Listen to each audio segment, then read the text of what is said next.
Ladies and gentlemen, welcome back to Not Silksong.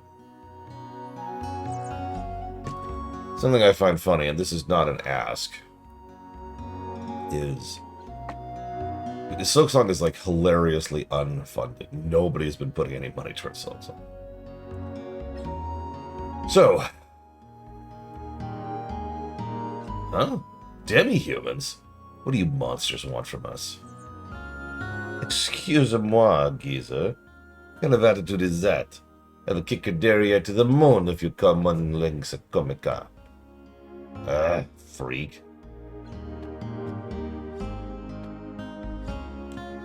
Yeah, it's not real. So they almost didn't sell to us. Because, screw us. Let's see, so I want the improved weapon. Pretty sure.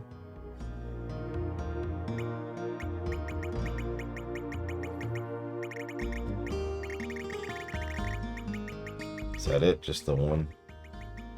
Yep, okay, whatever.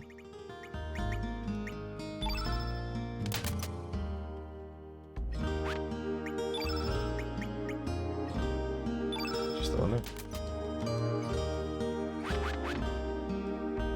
8/9? Jesus, what fuck said. Hello, cat. Hey. So, upgrade. Ah!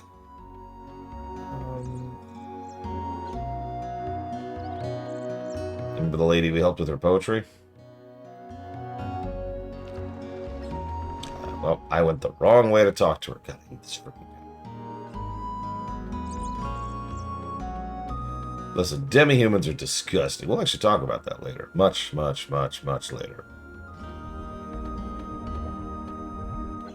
Oh, hi there. Don't worry, I don't judge books by their covers. You can talk to me, but actually you're quite scary looking. Please go away.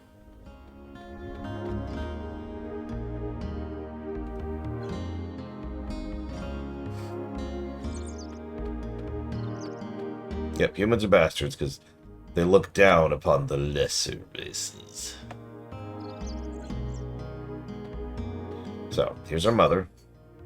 Oh my, a demi-human in our village? I strongly advise you be on our guard. The village folk don't take too kindly to demi-humans. Wait, that's not our mother. I forget who that is. That's somebody. Did I go to the wrong house? I literally just did this.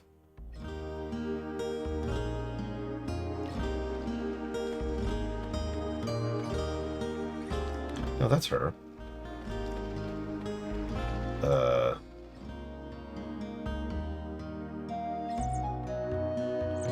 And yeah, this is very a humans versus everyone else kind of situation. Remember, the other is the cause of all of your problems. So you should hate, fear, and oppress them.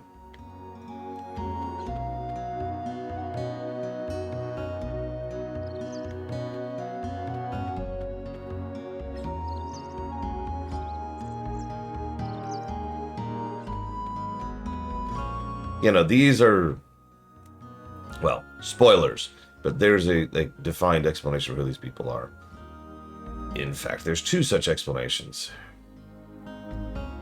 What am I missing? I just did this last night. I actually played ahead a little bit, just to try and get a little bit of a vibe for where I'm going, so I can try to chop down the onerous amount of wasting my time this game is doing. And apparently, I can't figure out who to talk to here. Just did this.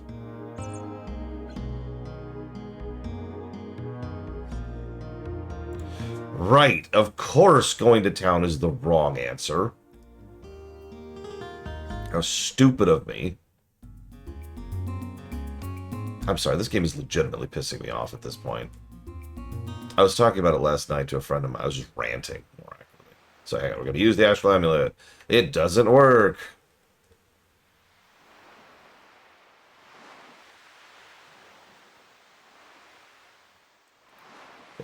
Yep.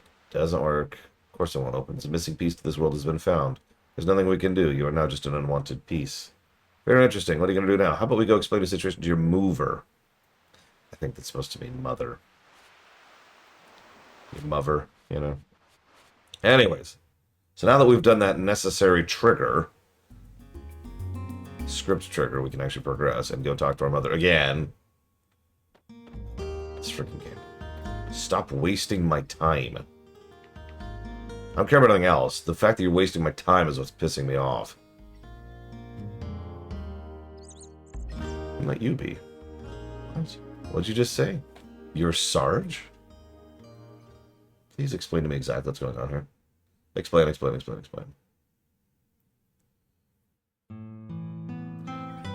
I see. So that man told you to go to the Sea of Eden. I really don't know about dimensional distortions or about the other world, but if, like you say, something big is on the verge of happening, it may have started 14 years ago on the night of the storm.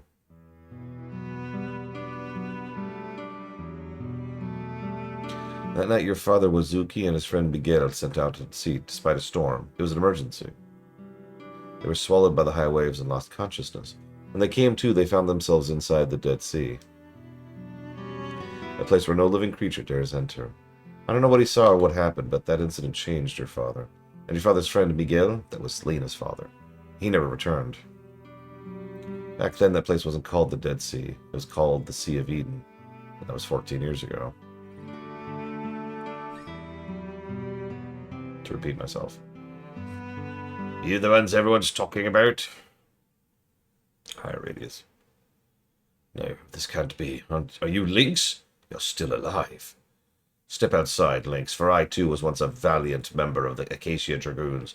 I must put a stop to you. Who's ready for a boss fight? Geezer, I wouldn't show us like that. That is, if you want to live.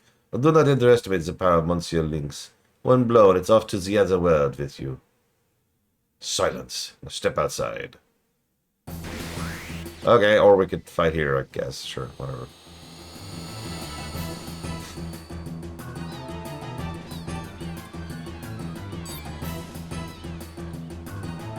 Okay. Well, anyways.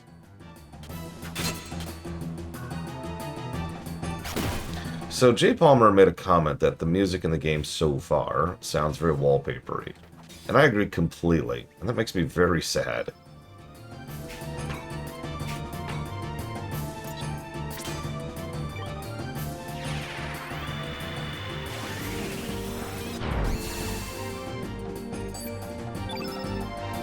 I actually had to talk about it last night, too, with someone who, really enjoys the soundtrack of this game. And I told them all the songs we've heard before, and if you actually sit down and break it down, we haven't heard a lot of songs yet. And they agreed that most of them are pretty unmemorable. There's been, say, 2 exceptions. A lot of people like the boss music, and several people like the music for Viper Manor, which is my actual personal favorite so far.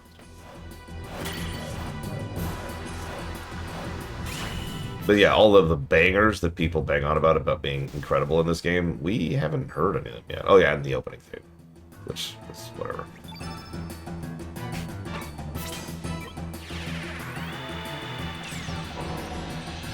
Yeah, not exactly the first time we've had a game that keeps its bangers towards the end of the game.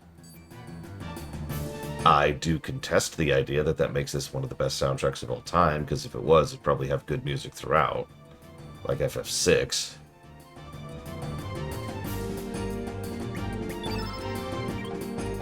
But in the interest of fairness and, decency or whatever, I'm mostly just waiting to hear the music that everyone loves.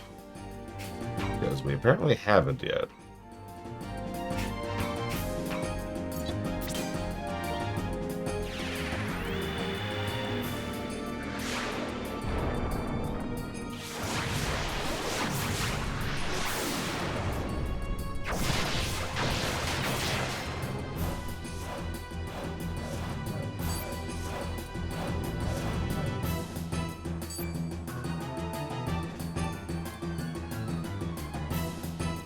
I mean, I could pick most FF games and say almost the entire soundtrack is awesome. Maybe most is exaggerative. I could pick several FF games like that. I sense no malice in your attacks. Do you really mean to tell me you're not Lynx, and it's true the General is still active in the other world? Here, the General's been missing for 3 years now. By the way, can I complain about something? I shouldn't really complain about it, but I'm going to complain about it. Everyone just accepts that there's 2 dimensions. Like, at no point in time is it even a plot point. I could walk up to someone on the street and be like, hey, this came from another you in another dimension. They're like, oh, okay, thanks. There's everyone just sort of accepts it as normal.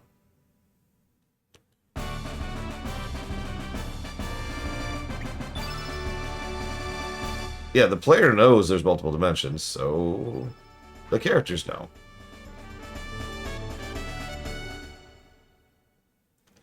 Anyways, we just got one of our new main party members, at least for the immediate future, as we're stuck as links.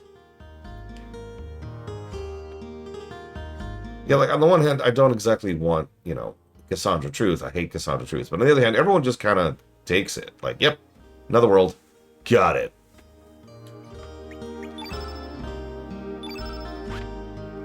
Ah. Okay. Hi, Loner. And hi, Izmir Star. And hi, Chocolate Rob. And hi, Push-Ups. Yes, we were talking about the music in this game and how so far I'm not into it.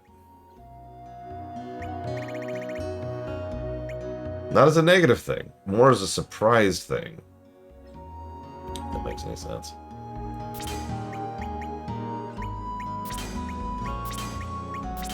Plenty of turn things white abilities here. I probably shouldn't put that many on him. I mean, we're all islanders here, so that makes sense.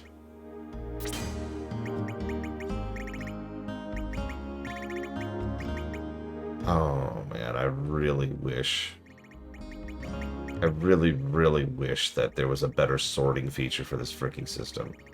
I've got all these crap things I'm never going to use, and I just can't sort through them. Yeah, each spell is a charge, each one of these. So I have, like, 2 heals. That means I have 2 charges of heal per combat, and I have to slot it.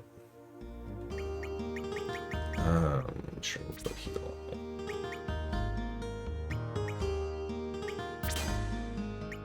And, what else?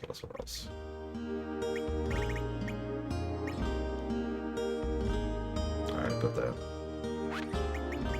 Remind me to buy a weaken at some point. Or I could buy, like, oh, I do have some weakens. Hey! Let's put that there, then.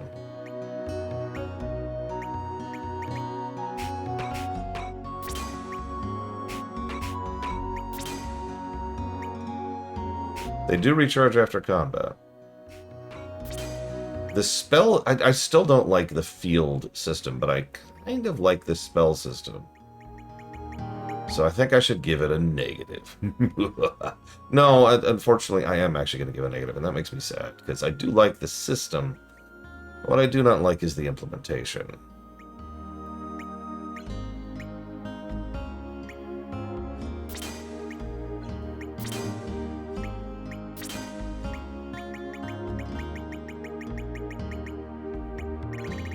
Like, the system itself is actually fine.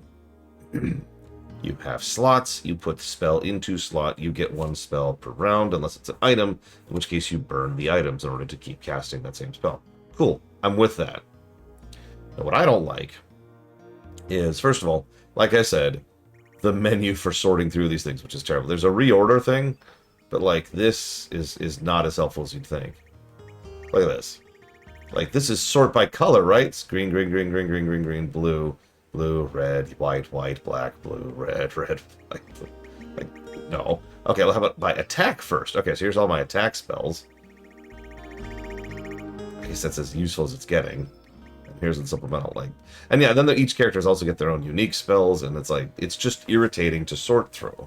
It takes... I can't believe I'm complaining about the same thing for the 50th time.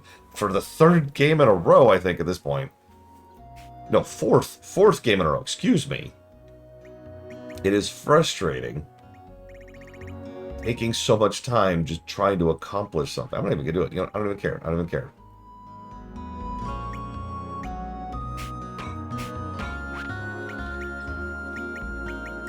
Right, let's get some recover alls, because those are useful. Get a strengthen, get a weaken, and get a high res. Good morning, Mook. Listen, I'm just saying Silk Song should be a holiday. I'm just putting it out. Let's go ahead and give her some of these spare photon rays. I need to buy some revives when I can. The second reason spells get a negative, by the way, is the spells themselves kinda suck. As we talked about earlier, they just fall behind very, very quickly, even for the mage types.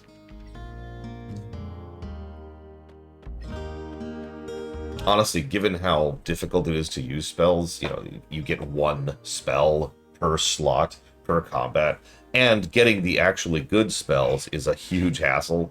So you can't, like, buy most of the high-end spells, and you can only find some of them. No, what you have to do is you have to buy the trap spells, go fight an enemy, usually a boss, that actually has the spell in question. Do a specific thing to provoke the boss into using the spell, because none of them use it naturally, and then the trap goes off, and you've captured the spell, right? That is a whole system in place to procure those spells. Now, that would be fine if they were really good, which they're not. Like, having to go through that many hoops to get, like, a really, really cool big AoE nuke of Doom you get once per combat would probably be useful. It'd probably be worthwhile. It's not, as previously indicated. Anyways.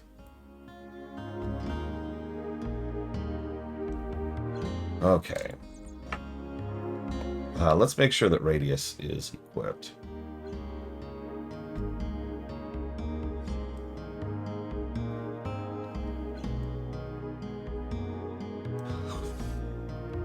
Oh yeah, Darkrai pointed this out earlier, and I meant to comment on this. You can actually recruit Lena if you don't recruit Kid. I'm not saying that's like a better option, it's just amusing to me that there's yet another way in which you could be encouraged to not recruit Kid.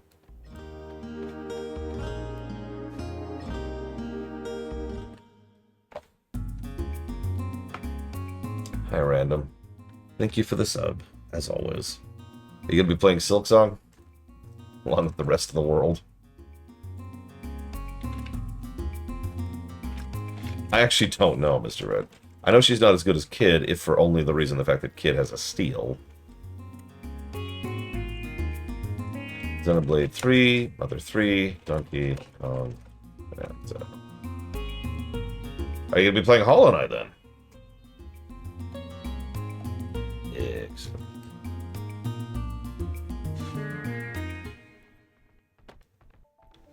Yo, check out that guy's face. Way scary. Investigation's done. Let's get the hell out of here. I want to go back to Poor. Yeah, we haven't even really met the Evil Empire yet. How's that for a weird thought?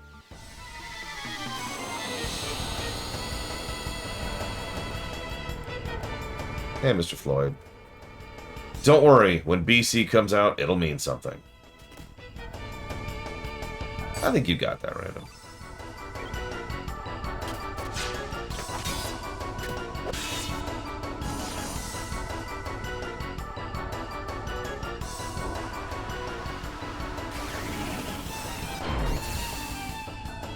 What are they called? Bubba Dingo.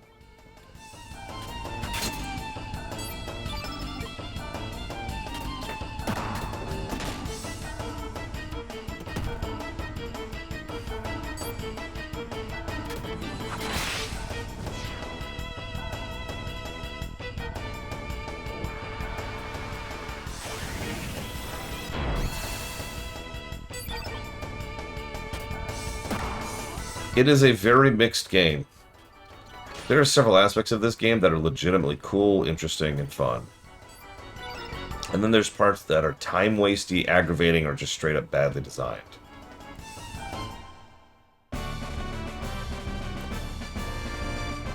Yeah, if you're ever going to play this game, have a walkthrough. There is so much. Just know what you're doing in order to actually enjoy it. Yeah, it is a typical PS1 JRPG. At this point, I'm really curious how Xenogears is going to do. Because several people have already started predicting that of the three, Xenogears will score the highest. I was going to make that little bonus game, too. Yeah, Which of these 3 classic RPGs do you think is going to score the highest? I guess we still can, if anybody wants to place bets on that. Just mention it in the guessing sheet.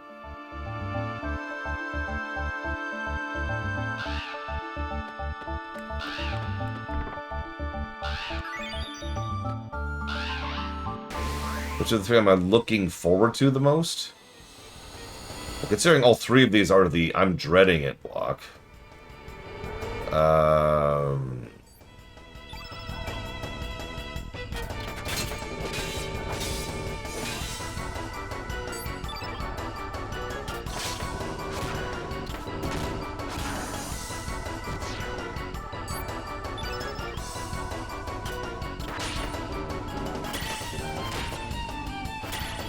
Yeah, pass. I'm just gonna pass on that question.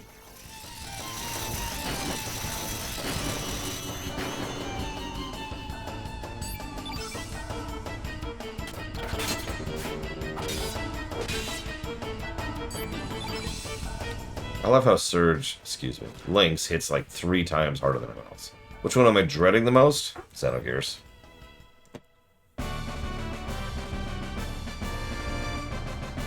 For years, I've heard people praise all 3 of these. But I have already, as in within the last week, heard people who are, shall we say, really looking forward to the insight and the depth and the complexity and the layers of Xenogears and how much I'm going to totally lay the game out. And I feel this expectation that is probably not going to be satisfied. I will do my best, as I always do, but I'm pretty sure that people are anticipating something much better than what I'm going to be capable of pushing out. Oh god, Dragon Quest VII is way too long of a game. And I like that game. Up, Mr. Red. Universally up. Crucified Choo-Choo. Okay, hang on. So we could recruit the fun guy here, but nobody cares. Second.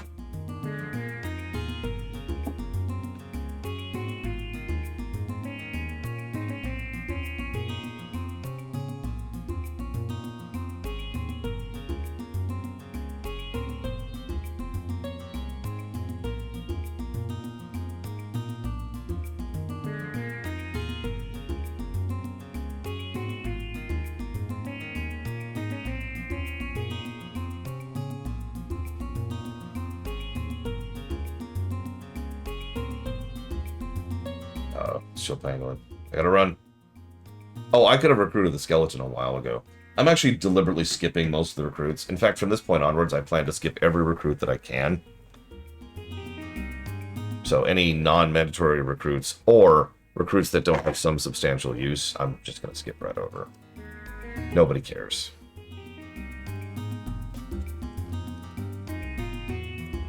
How many recruits are there? 45. Or, more accurately, 41. Thank you for the sub, Chill Pangolin. And I suppose you know the question. Yeah, sorry, it's 45 characters. 2-ish of those are mandatory. It kind of depends how you define it. I don't know how many optional ones. $7, Chill Pangolin. I have that one memorized. It's 3, 7, and 13. I want to say. I actually have to check the tier 3s. Because I write all this stuff down. Excuse me, it's actually 17 for tier 3s. Not bad. Oh, sure, we'll do that right now. Here we go. Let's give you the list of all the recruitables.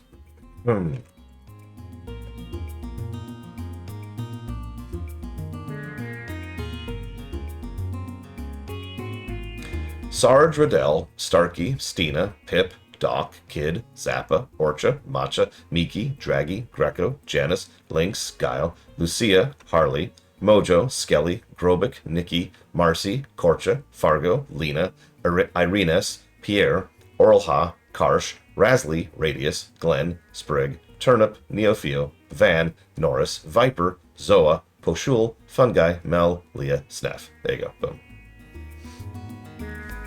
Moving on. But lore, what's the deep, in-depth, tremendous significance of those characters?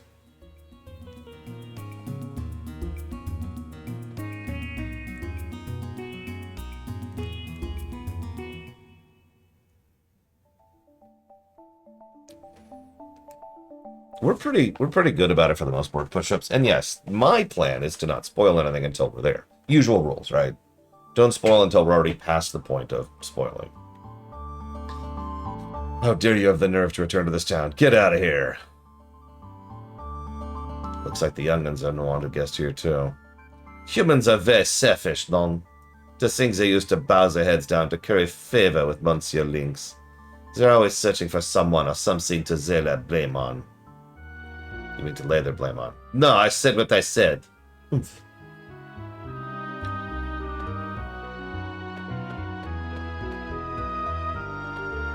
Yeah, I actually have some pretty extensive notes on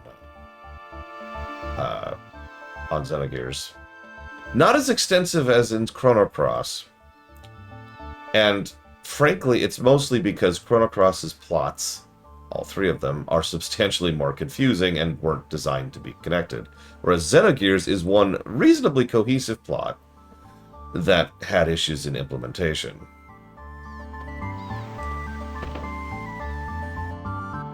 That's the wrong way, isn't it? Yeah, it is. Okay.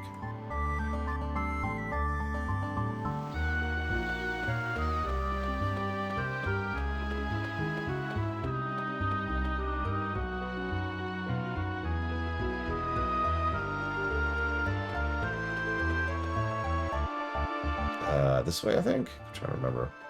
Yeah, you can tell this place was taken over by Por, the hyper-militarized nation that was built up by Dalton. Yes, that Dalton.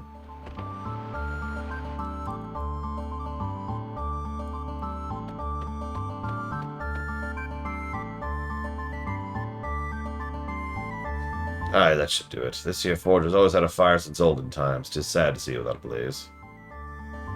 My apologies, closing the shop for my own selfish desires. I've had to listen to you for the longest time. I don't want to hear you to say it's foolish now. Never mind that, dear. See you really going? Aye. Now that I don't have the shop no more, I like to say it's time to finish what we started long ago. You stay here and wait for Karsh's return. It's already been 3 years. These years haven't been too good to us. Our best patrons, the Dragoons, disappear, and the poor military gets on our asses. Well, since we've had such bad luck till now, I'm sure things will be good from here on out. Our son's probably fine. He's dead.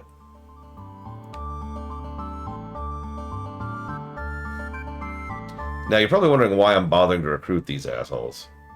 You need not worry about the village. There are bigger things to concern us. I'm guessing you're not from around here. Do you ken a thing called the rainbow? It's a superb material that can be forged into anything. I'm thinking of searching for the rainbow. You wouldn't mind if I joined you? Cool. So that item right there is the only real reason to recruit him.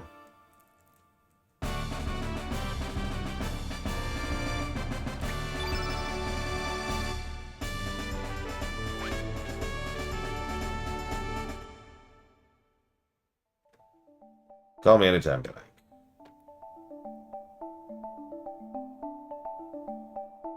No, I've never seen Karsh.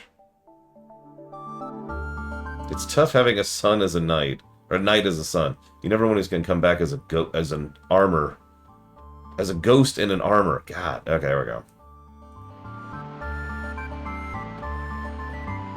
So yeah, now I have the ability to pull up the Smith Spirit. The Smith Spirit gives me the ability to forge new weapons on the fly, which is incredibly valuable. I don't know the specifics of when you could. I think you still have to be on the overworld map or near a save point, same as the teleporter. But that still means you don't have to come back to town to get new stuff. So, you know. Alright, hang on. Let me jot this down here. Fitchill Pangolin. That's going towards Sonic 2D, Sly, and Pikmin 1. And then Blue Dragon EXE. Just going through its dual hearts, the nest block. Excuse me, and Mega Man. I don't know. No, Mega Mana. Ah! Hang on, I suddenly have a game idea. I think it could work. I think it could work. Good morning, Blue Dragon. Thank you, both of you. Always appreciate you. Secret of Mega Mana. I'm just saying. I think we can make that format work. All right, so we've recruited the guy who lets us do stuff randomly. I don't care about recruiting him. We do want a helmet. And we need Norris for later. I know, right, Darkrai? No, you get it, Blade 12. You've got multiple weapons which have different attack styles. You've even got the different elements for the mages, right?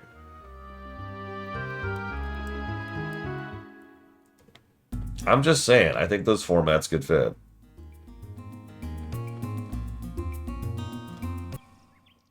So back to Viper Manor, which is trashed, of course. Hey, guys.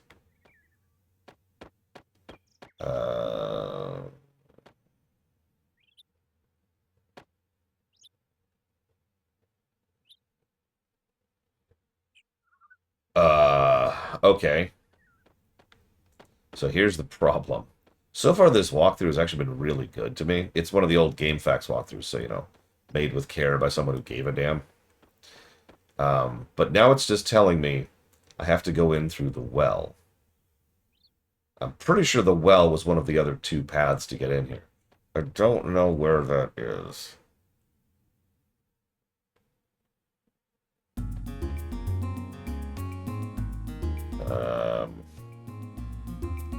And we kind of need this is MSQ. We need to be in here.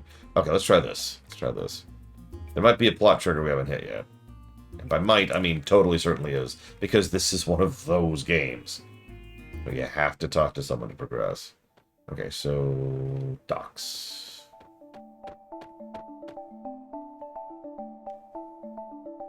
Can it be used, Sir Lynx? You are safe, sir? Where have you been all this time? We've set up a temporary military dock beyond this point. Nobody may pass without permission from Commander Norris. Not even you, Sir Lynx. Commander Norris is at Viper. Okay, now we can go to Viper. Yeah, I'm not impressed with the overworld. It's trying very hard to be stylized, and I think it does so to the detriment of the gameplay.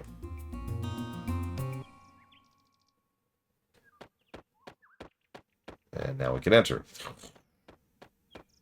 Okay. Alright, so we're only here to do a couple of things.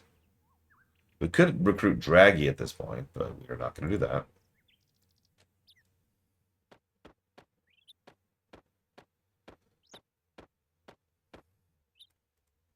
I believe it's been 4 years since I retired from the Dragoons. Ah, time sure does fly. I was shocked to hear of Dario's death 3 years ago. And now the general and the others are missing. The manor's in shambles. I took the liberty of conducting my own investigation, but I have discovered nothing. All I know is that a man named Lynx approached the general and has involved him in some kind of incident. The only difference with the other world you talk about is that something happened to the general 3 years ago.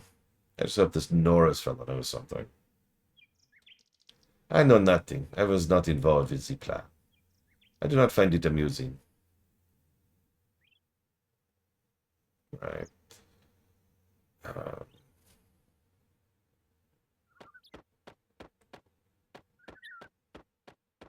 Oh yeah, we've gotten plenty of "we like your kind" around here.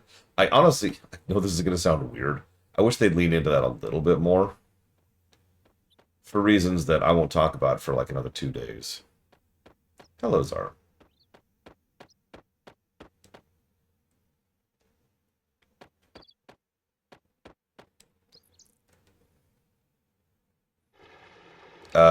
We're back in the world where Surge lived. We're in Homeworld, I think is what this is called.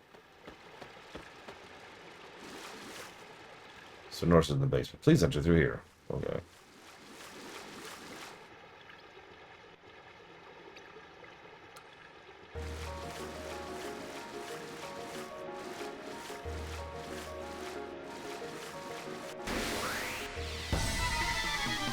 Yes, we have a girlfriend.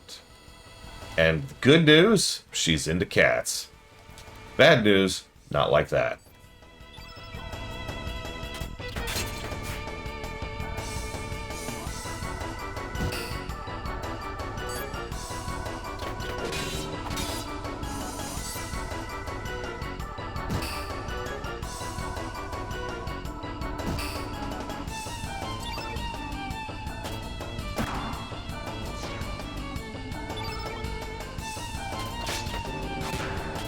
Yeah, it actually irritates me. I don't know, I'm probably very stupid here. But for years I've struggled to keep the two straight because it feels like their names are flipped. Another World is the original world, the one that wasn't altered. Homeworld is the changed world. And to me, that just feels the reverse of what that should be.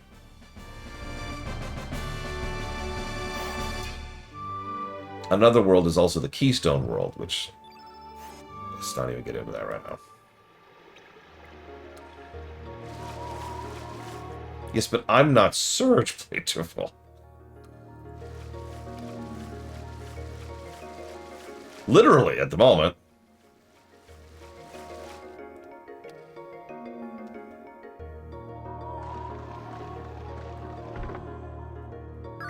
Either way, for years I have found it irritating and aggravating that those are the official terms, which everyone uses to discuss the lore of this game. And the lore of this game, I'm just going to be blunt for a second, is too goddamn confusing as is.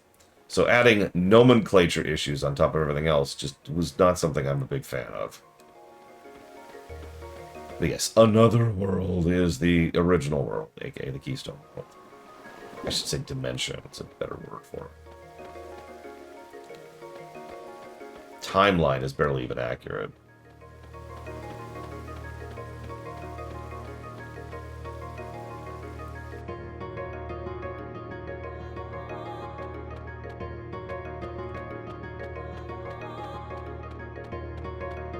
Yeah, what's a nobody? Well, it's someone with a body. Oh, well, what's a heartless? Oh, it's someone's heart.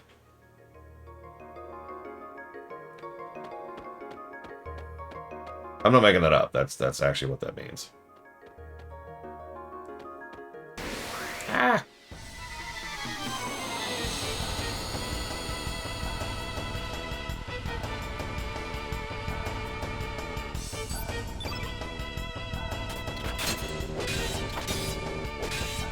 Yeah, it's the opposite of that, Blade of All. In the original Keystone world, Surge died. Which led to at least 2 plot holes.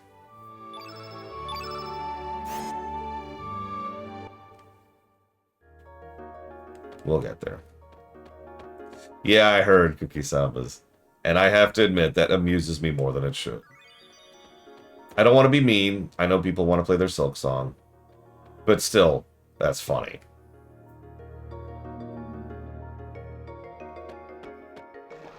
Actually, we have already been told that as of this moment in time when we talked to Totally Mystery Guy earlier. He told us it straight to our face. Okay, yep. Trash. Okay, we're good.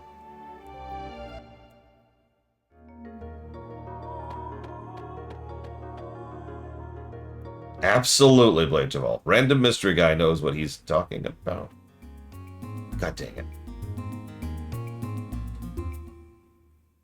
Oh, I feel that one on Earth. God, I don't know where to go. I didn't do this route, and I don't have it memorized. Random Mystery... Wait, oh no! I always knew you'd betray us someday, Random.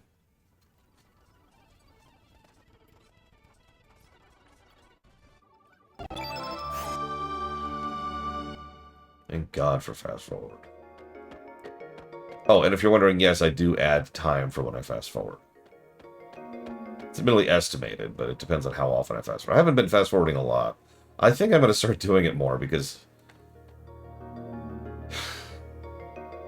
this game triggered an actual depressive episode of me last night. Like, not a joke, not a haha, the game's so depressing. No, just the thought of how much of this freaking game I have to go before I get to the next part of the game that I even, like, know anything about or remember anything about. In other words, the next plot point.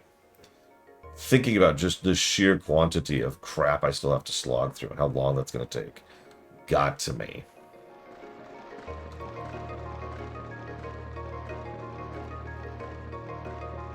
Like right now, I don't know where to go. You don't know where to go. Nobody knows where we're going, so we're just gonna speed this up a bit. This trash is meaningless. You'll notice we're not even getting stat ups, so this is completely waste of time trash. Damn it, Von Falkenstein.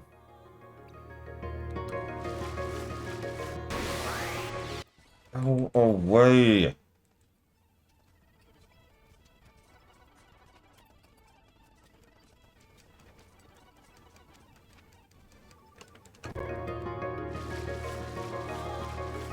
Nothing? Okay.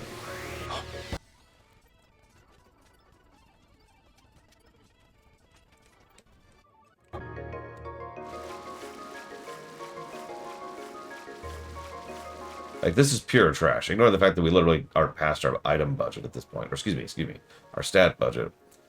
This is trash from, like, the last time we came through here. Which we didn't even do. Oh, for Christ's sakes. Oh, game! Game! Stop pissing in my Cheerios.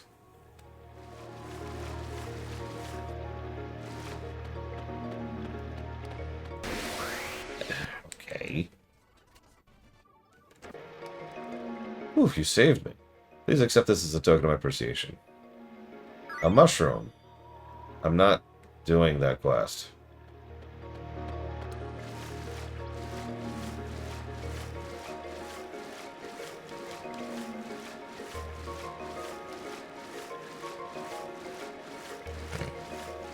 Damn it, Noctis. So Chocolate Rob asked an interesting question. Why wasn't this game on my veto list? Why would it be?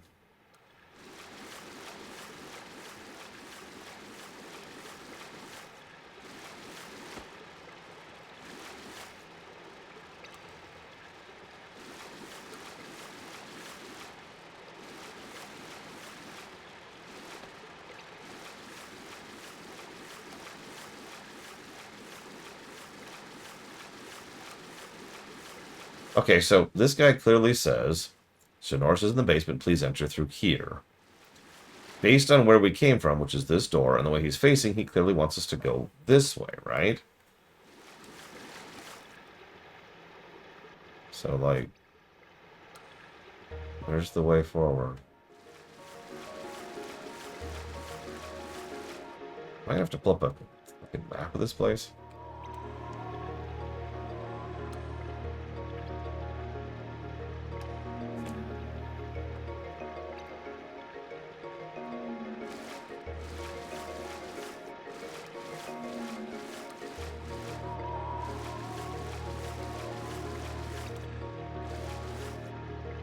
Probably it.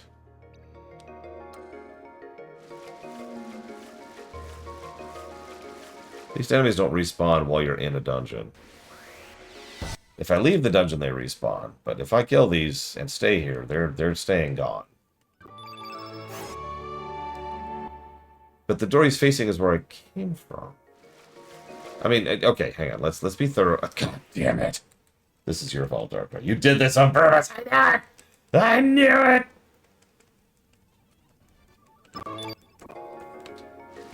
Okay, fair. Wait a moment. Ah, that's valid push-ups. So there's, let's see. I want to say 4-ish reasons why we put games on the veto list. Yeah, actually, that's a good point. Let's save state down here in case this is the wrong thing to do. Reason number one is obvious. I can't get a hold of a copy of the game. That band has been shrinking over time, but there are still games, usually in this era, actually, about 2000 to about 2006 or so, where just getting hold of a copy of a game is getting more and more difficult to do because, you know, limited prints and difficulty getting hold of some, and blah, blah, blah.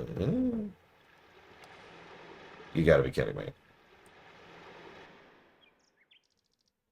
No, okay. This is where we came in. I was about to be mad. So that's reason number one, a game is vetoed. Reason two, a game can be vetoed is because I can't get a game playable. About here. That's exactly what it sounds like. It is almost exclusively the purview of PC games. If I literally can't get a game running, it's hard to play it. Reason number three is because of not being able to get a game streamable.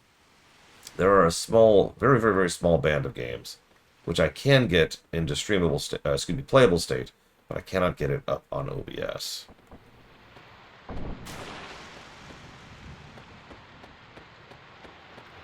No kidding, Moog.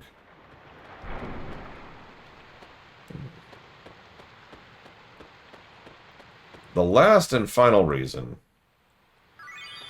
is executive vetoing. And that's for all kinds of reasons. There's tons of reasons I might executive veto a game.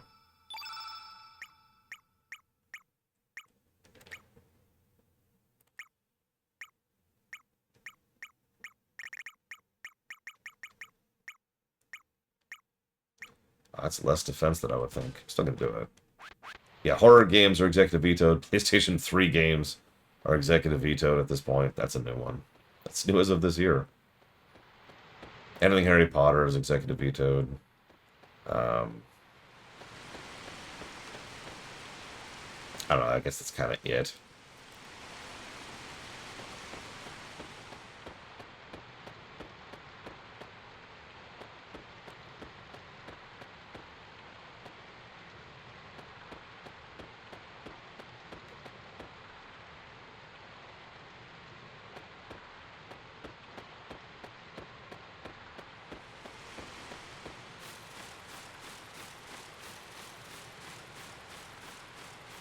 Actually, that's slightly different, Lord Hermon.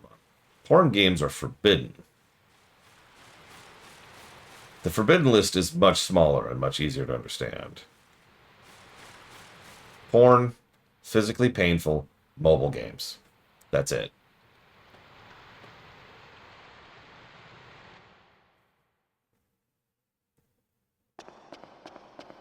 Ooh, I suppose it's shrugged.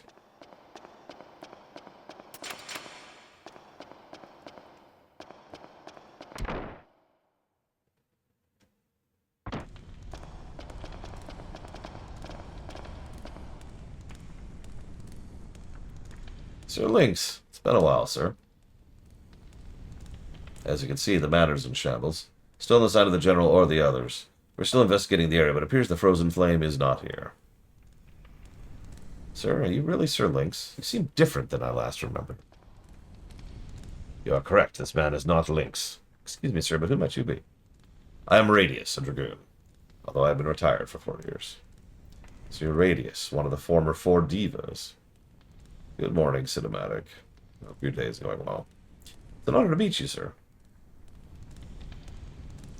I believe you, sir, but it's hard to accept this man is not Sir Lynx. He may look like Lynx, but his spirit is of another. That is quite strange, if I may say so. It's up to you what you want to believe. So what business did you have with Lynx? Have you uncovered anything about the disappearance of the General? You will be doing us a great favor by telling us what you know. Very well. I will tell you what I know. Why? It was actually Sir Lynx who approached us about the existence of the frozen flame at El Nido. Being from the main continent, we had doubted its very existence, so I was sent here as a spy. I had narrowed down the location to Viper Manor, but it appeared as though General Viper and his men were in search of it as well. Eventually I was called back to Por, but it was then that I heard General Viper and his men had disappeared, and the manor had been destroyed as such. I heard only recently that there is good evidence the General and his men headed to the Dead Sea. The Dead Sea is an ocean located to the east, surrounded by coral. It used to be called the Sea of Eden, but even then not many dared enter. We investigated the area, but to no avail. We could find no entrance. It is you, Sir Lynx, who wish to change this distorted world using the frozen flame. Oh la la, such grand dreams, Monsieur Lynx. Hold your tongue. Zut. So the Dead Sea. That ocean was called the Sea of Eden until 3 years ago. This may be just the clue we're looking for. Once we uncover Lynx's plans, it should be easy enough to counter them. No kidding, Dark, right? Are you planning to go to the Dead Sea? There's no way to get in there. We searched all over for an entrance, but to no avail. No one knows anything about it either. Yes, I doubt you'll be able to get in. I'm sure the demi-humans of Marble will know something about this, but they detest humans, especially those from the main continent. Perhaps they would give us a hint if we were to go. Then may I join you, sir? I want to know. I want to know if the Frozen Flame really exists, and about everything that has happened here. What about you? Moi? But of course, I will follow this Monsieur Lynx. The other one is no longer Monsieur Lynx. There's a military boat docked in terminal. Let's use that. You got Nora's. I don't remember if he actually has to be in our party or not. So we're going to make a save right here and see if he does it, because I don't want to use Nora's. No cheats, love Balthazar. We haven't cheated yet. I'd love to. I really would. I want to pull the cheat flag. I want to just be like, screw this game, and just bulldoze through it like a wrecking ball. But I haven't done it yet, because I'm more professional than that.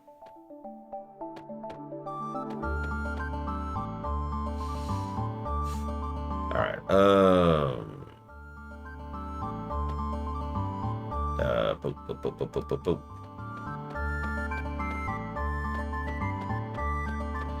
I mean, last night I almost quit the game, as in just quit the run. So...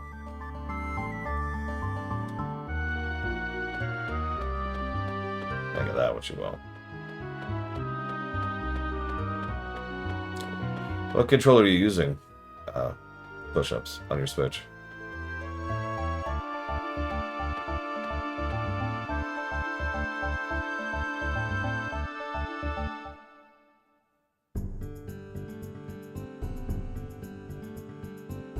So I'll talk about this in more detail later, but I'm pretty sure, based on evidence and presentation, that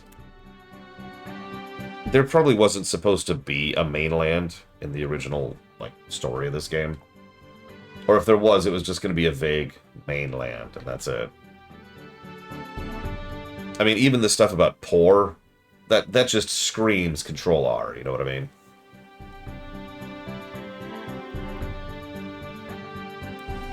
Alright, double checking what we could do here. We're not recruiting Draggy, because nobody cares.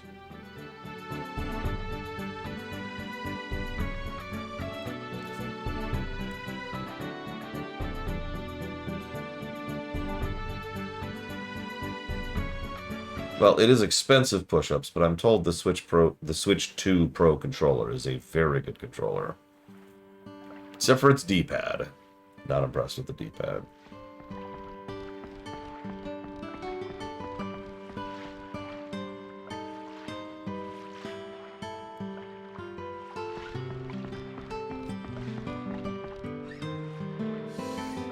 It's not actually a D-pad. It's a pseudo-analog, which is actively antagonistic towards precision movement with a D-pad, which is kind of the point of a D-pad.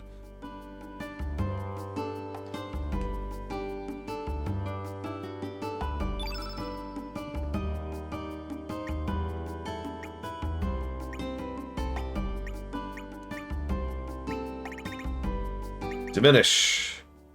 We want 3 diminishes right now.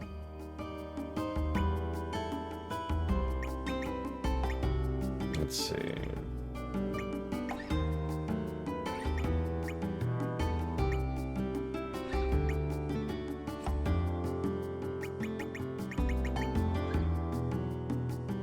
Wow. It is a level 6 spell to scan enemies' HP, and you can only use it if you're innate green. Good God. That's not even worth the effort.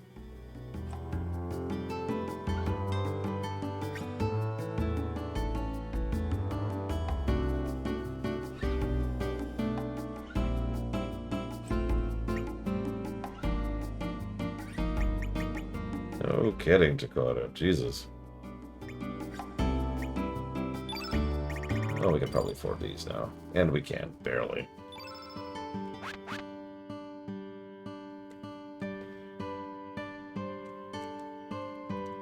Yeah, in Chrono Trigger, I believe it's an accessory? How do you see people's HP in Chrono Trigger? It's an accessory, right? I'm not completely wrong about that. In FF games, it's usually a spell. Ugh! Thank you for the sub, Oculus. For 76 months. It is an accessory, I was right. Why do I doubt myself? He asked redundantly.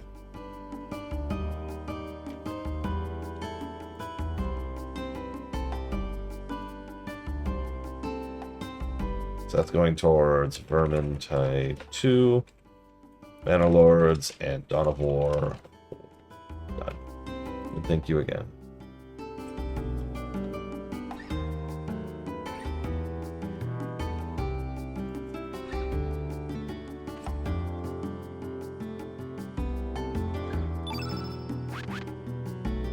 Oh, right. No, I was actually going to equip those on everyone.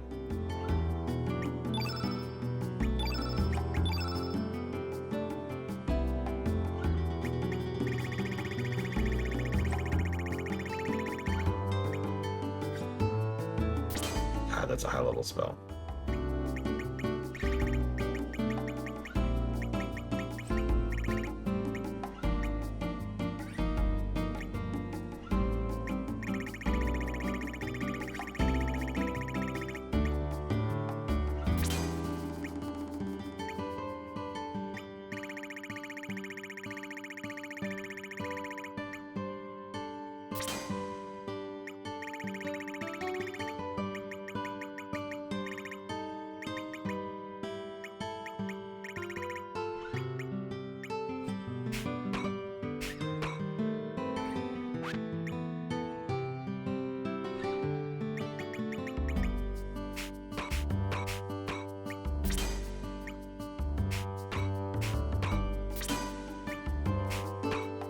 Have fun, Act. We will never hear from Act again. I'm actually curious if my viewing figure's going to go down over this coming week because of Silk Song. That would amuse me. Depress me, but also amuse me.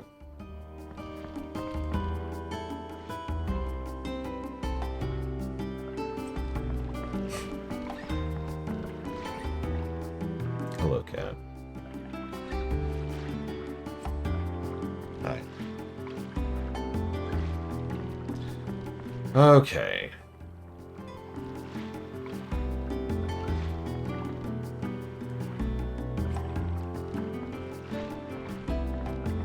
At all, Chill Pangolin? Damn.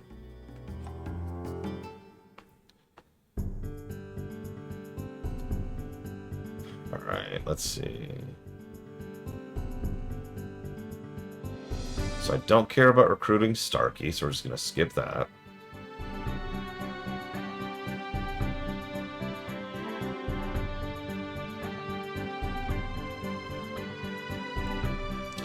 Let's go ahead and grab some loot really quick.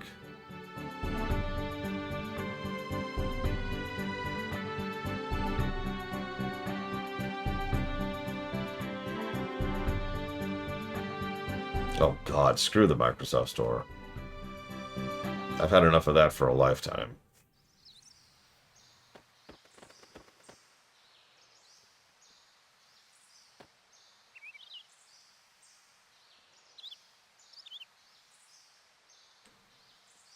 Hehe, this place is very nice.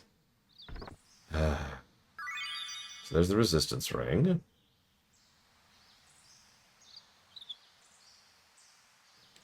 So that's crazy talk, Blade Jamal. Why would you ever have me as a second monitor? Oh. Hey, Cat Horse. I'm glad you liked it. Oh, if you'll give me a second.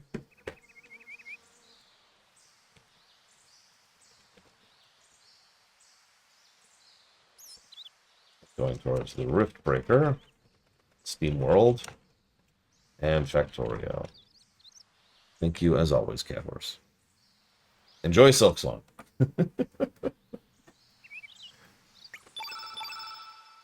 Let's see. Energizer suit. So it says automatically recovers HP. That's not super indicative. What that means is your HP is refilled to full after every battle. It is, however, noticeably less defenses.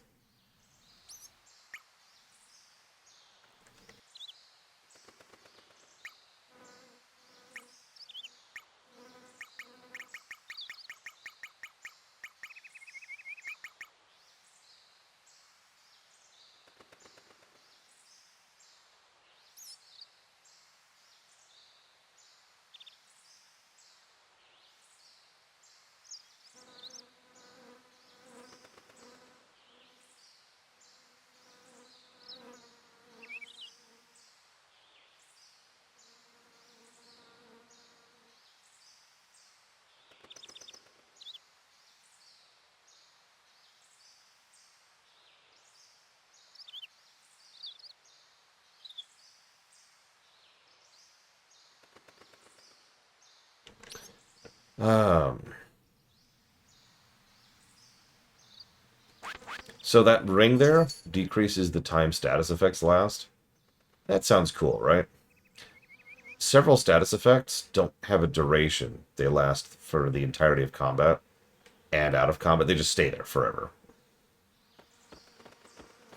until you cure them. Now, I don't actually know if that ring adds a duration to those status effects, but I'd be willing to bet it doesn't. Okay, so now we got a marble.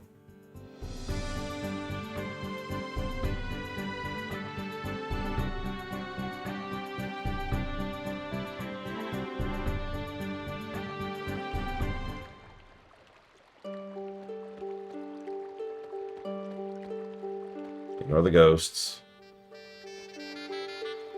Hey, I didn't expect any visitors in this deserted village. Hey, it's the Great Explorer Toma. Don't read into it. What's up, guys? You come here just to see the Great Explorer? Just kidding.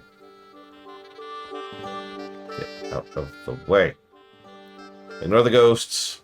Ignore the ghosts.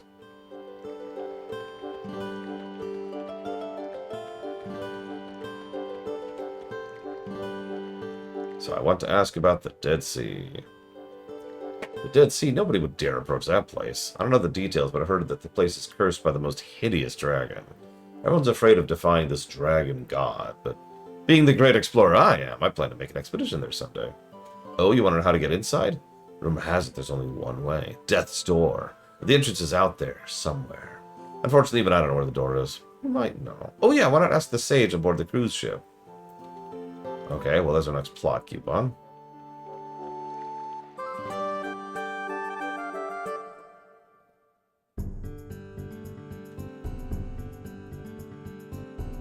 That's a good question, Blade12. I mean, the obvious answer is I prefer variable duration because that way you can design individual status effects different from each other.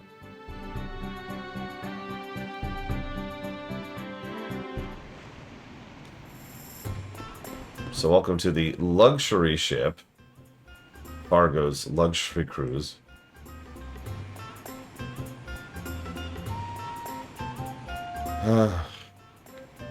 Okay, so hang on.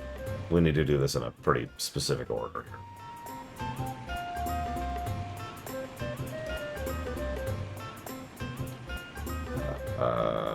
Which means we need to go... Where are we? Hello, cat. How are you? Yep, gotta get those luxuries in.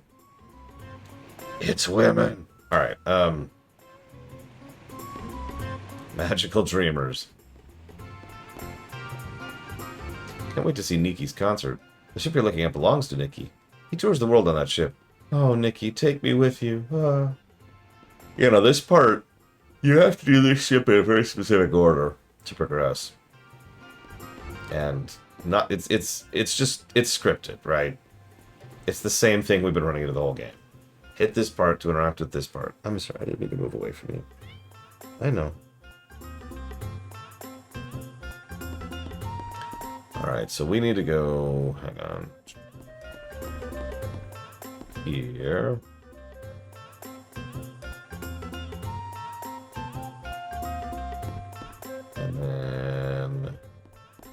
here. There's the janitor. Excuse me, I need to get to work. Please let me through.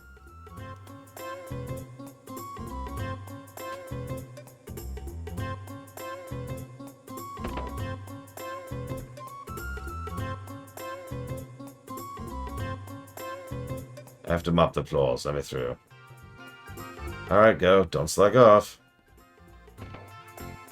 That old man used to be the leader of Marble, but now he's down in the dumps, mopping the floors of the Zelbus. Through this door is the Grand Slam, a world where the weak are victims of the strong. Power is justice, just what the captain preaches.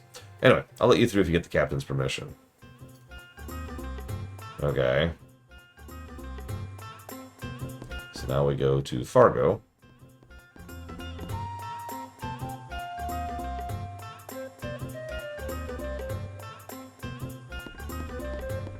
Good morning, Walker.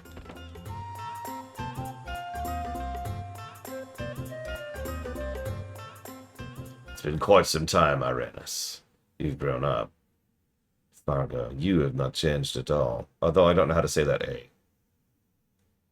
You're still here drowning in memories of the past. That's a lot of umlauts, or whatever those are called. Look at that. You are still here drowning in the memories of the past. How do you know? I lost everything when I lost Zelbus. That is untrue. My sister left hope. A treasure that may one day bring humans and demi-humans together. Impossible! Humans are evil. You mean Nikki? Ja, and his sister Marcy. That child died when Zelbus was Lucia. You do not know anything, do you? Or you refuse to know. You only remember the past, which is favorable for you. Lucia tried to save my sister Zelbus. She was only able to save the baby, Marcy. Lucia felt responsible and has supported Marcy from a distance throughout her life. Look at you now. Where's the old you who had a passion and desire to build a new world with my sister? I told you, the old me's dead. Now what do you want? I don't need to be lectured by you. Understood. Let me get to the point. You've taken away the song of the demi-humans. In other words, we would like you to free the sage. I see, but why? You know that song too, don't you? Do not feign ignorance, Fargo. You should know better. Only when the song is sung by one with special power can the effects be brought into full play. My sister Zelbus is dead. You have taken the sage. Marbu no longer has its true power without that song. Marbu is now a nesting ground for evil dream spirits. Interesting. But so what? I don't want outsiders in Marbu. That suits me just fine. How much longer are you going to be stubborn? The Marbu you once knew is no longer there. You'll only find a nightmare. Open your eyes to reality. I'm not releasing the sage, no matter what you say. Fine, I will not beseech you. I will not give up on the restoration of Marbu. I'll continue to strive to make my sister's dream come true.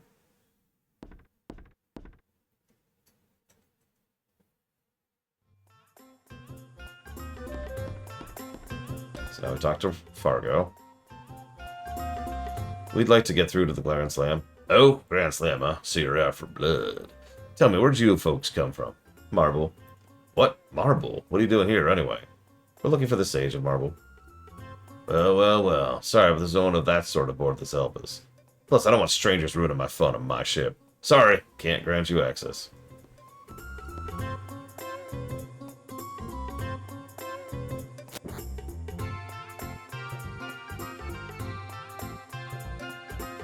But that wouldn't be fun, would it? Foundation of the Zelbus is entertainment. Let's see you try your luck. Try our luck. That's right, there's a casino down below. If you win, you know where this is going. If you lose, how about you give me your boat docked by the entrance? I'll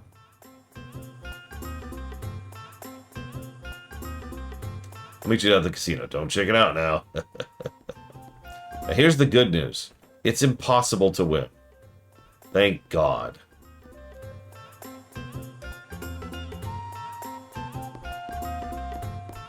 So we don't actually have to worry about this too much.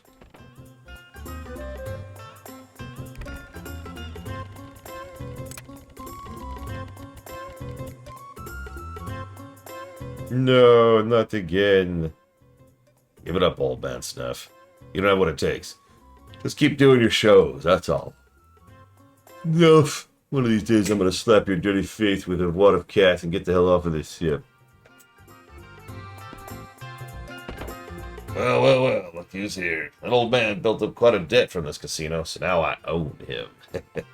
I suggest you don't let the same happen to you.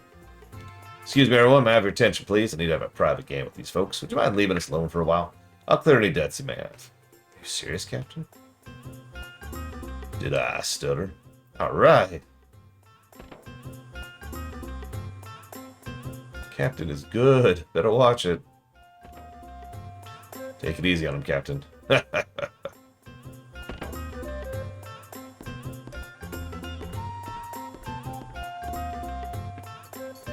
Okay, let's begin. Usual, Captain? Yes, sudden death. Rules are simple. Press X after they spin the compass, and it doesn't matter. It doesn't matter. He wins. There's no point in trying. I'm not even going to read the rules, because he's always going to win, because there's no point in trying. Life is meaningless is pretty much the theme of the game.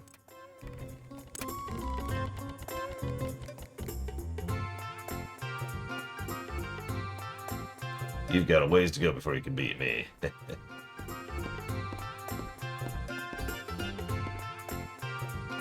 Well, that looks like you owe me your boat. Don't hold a grudge. I won that game fair and square. Guess it means you have to swim back. Okay, we've successfully gambled away our boat. This is a plot point. For some reason. Kids, don't be like this. Okay. Where are we at?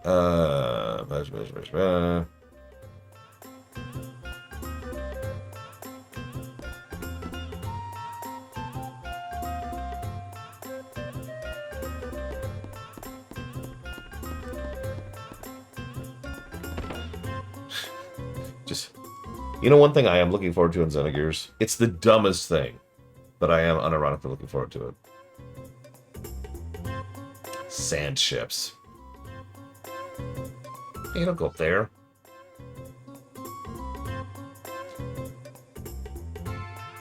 Right above the inn is the casino where we played Fargo. Something's fishy. If only we can move around freely like that cat. Okay, now we need to go to here. What are sand ships? You'll see. They're extremely cool. I have basically stole them straight up for at least 2 separate settings I've written for. Because I just love the idea.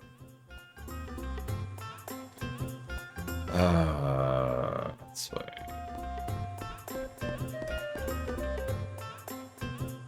Stage performers only, please. No autographs.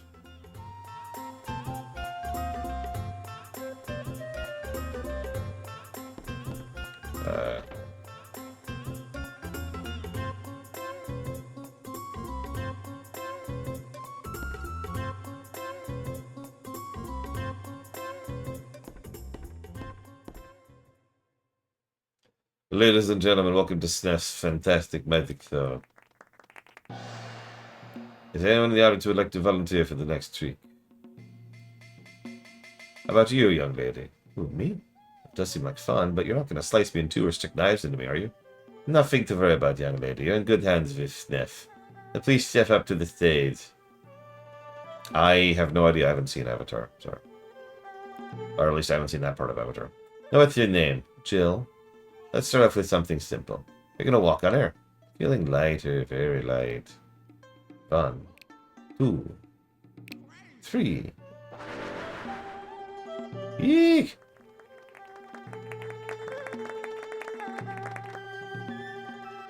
And now for the main event. Jill, you'll now become a chair. You'll be able to withstand any weight. 1, 2, 3.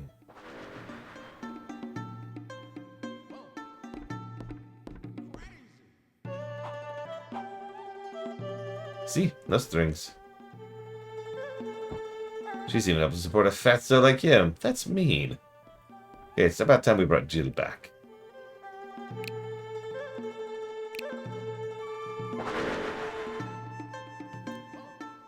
So, how was it, Jill? I felt like I had no control over my body, but it didn't hurt one bit. It was very strange. Thank you very much for your assistance. You're a phony. You and her probably had all this planned out. You don't believe in magic? Looks like I have something to prove to you. Step up to the stage. Yeah, go ahead, do what you want. I know there's a trick. You're a real-life fire. What's your name? Jack.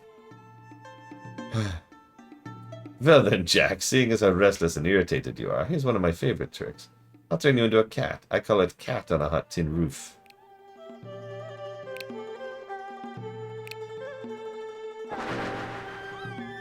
So what do you think? Don't be afraid. I'll change you back to normal.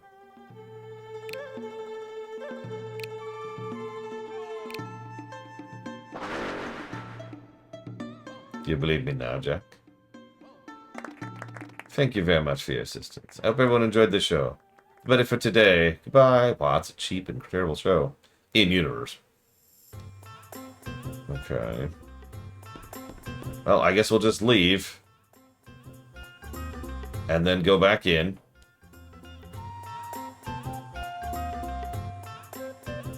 And then...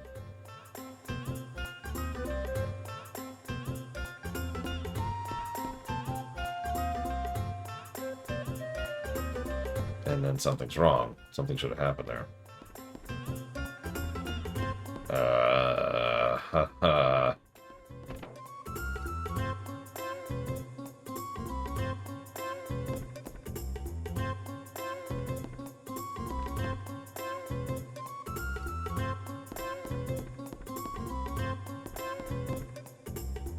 No, don't. Please don't make me go through the whole show again.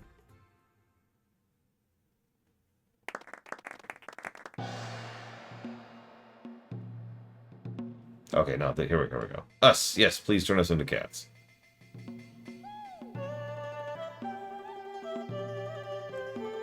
Yeah, you get the idea. These triggers are kind of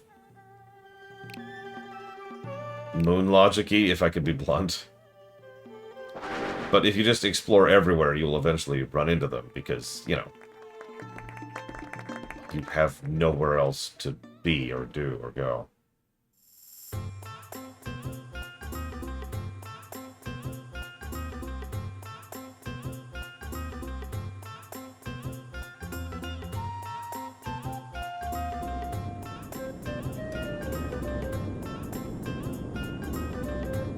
I don't need a recipe book because I'm the happy cook who feeds the people gook. Wait, what's gook?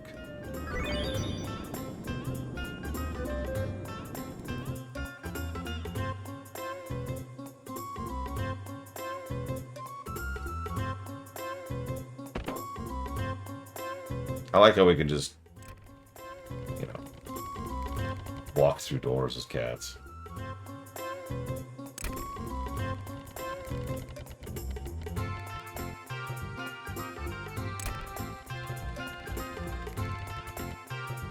Yeah, of course we're a white cat. We're Surge. You'll notice that Harley is a black cat, by the way.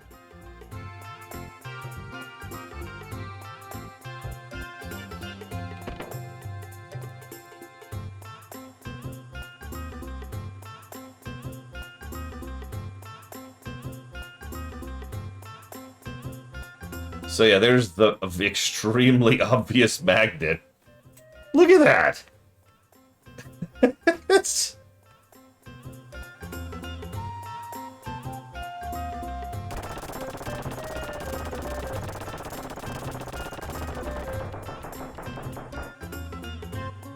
No, why me? This happens to me every time I start winning big. Too bad, old man. You have to learn when to quit. Enough. I want to buy some cat food for those folks. Cat food? For whom? Enough. None of your beeswax. Oh, my back. Don't scare me like that. Uh-huh. Let's go and steal the handle of the machine there so we can't use it.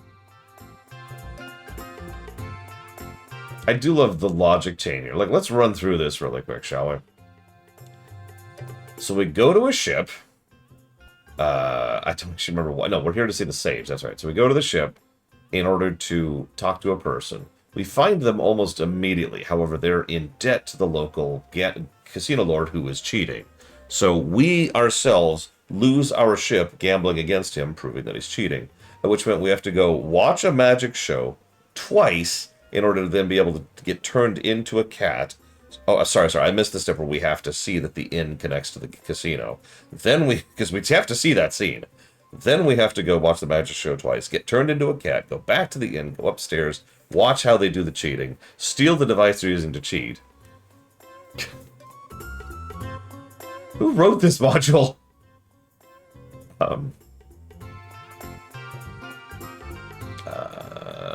Now we go to Sneff's place. Right? No? Okay.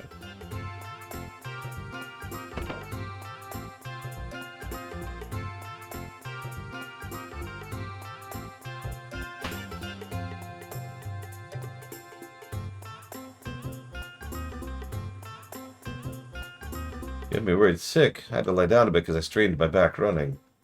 Finally, I'm able to stand up. I'm not 100% better yet, but I think I can change you back. Why do you have to do the snapping thing?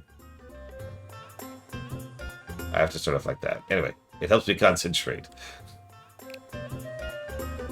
Question answered, I suppose. Whew, that's a load off my shoulders. I better stop using that magic. Listen, I'm very sorry I had to put up with being a cat. Anything I can do to make it up to you, I would like to help, but due to unforeseen circumstances, I'm forced to stay on this ship. Please come by later. Yeah, we can recruit him, by the way. Don't worry, we're not going to.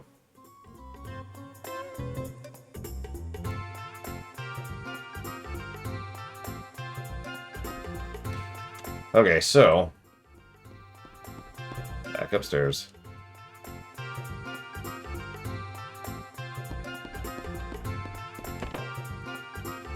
I don't actually know, Bluetooth. Alright.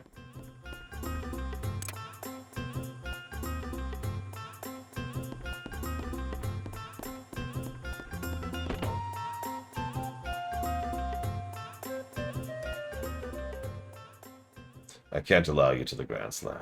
But why? I really need to talk to the sage about teaching me that song. Or else that beautiful island Marbul will be gone forever. Can't just stand here and do nothing. You don't understand. True beauty is found within a dying entity. Therefore, I will watch over Marbul when its time comes. Wow! Furthermore, you and I have a contract. For the time being, you are in my possession. What am I supposed to... I like how the actual honest-to-God pirate version of Fargo is less evil than the casino-running version of pirate. Casino owner? Yeah. It'd be a great financial loss to me if anything were to happen to you. So you're saying I'm nothing but a mere object? If that is what you think, so be it.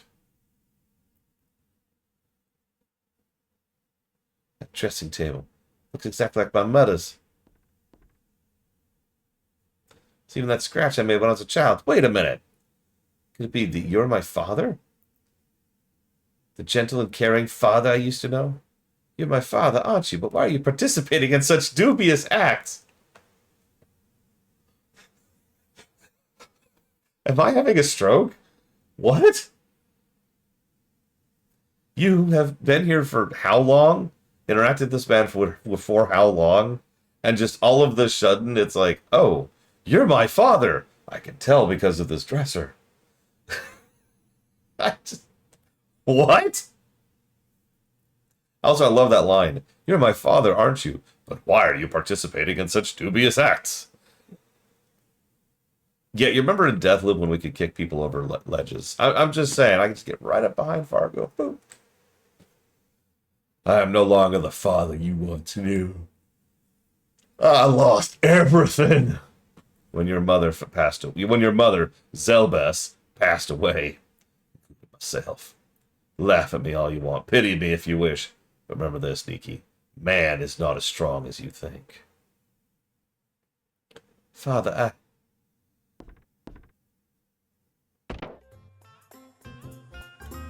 Okay.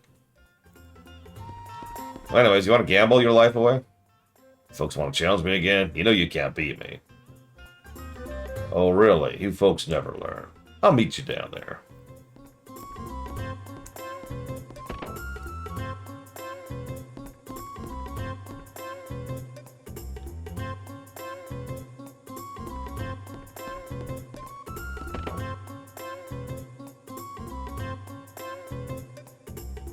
Thought you might have chickened out.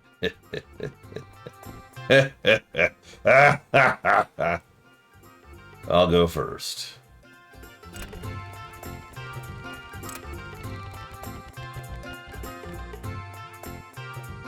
What? Impossible. Interesting little item you got there. So I guess you found me out. I lose. As promised, I'll give you access to the Grand Slam. Of course, you'll get your boat back as well. Okay. How'd you get a hold of that handle? End statement, apparently. Blateful, that dagger.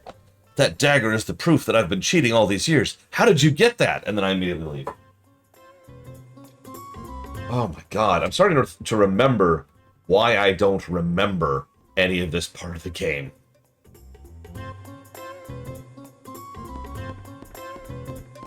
Let me through.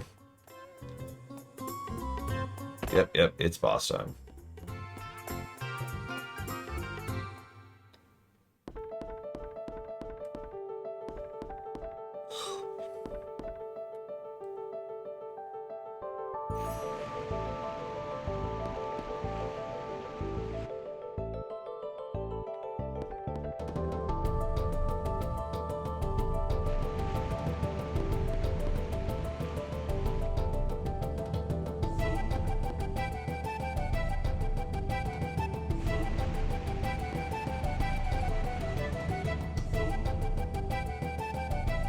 Yes, what is it? Why are you following me? As you can see, I am quite busy. Do not have time for a game of tag.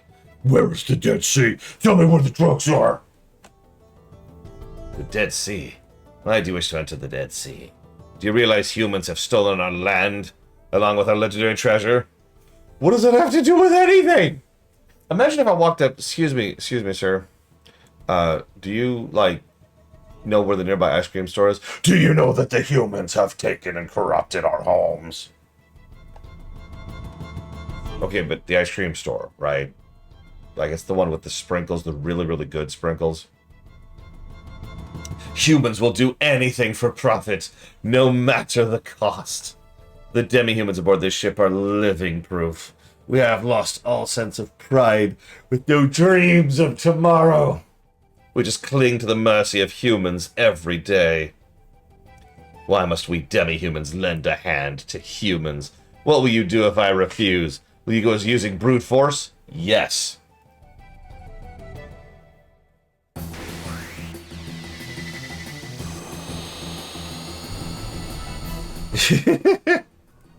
Humans are bastards. You realize I'm a demi-human, right? That ice cream store is on the ancient burial ground of my people. Oh, okay, cool.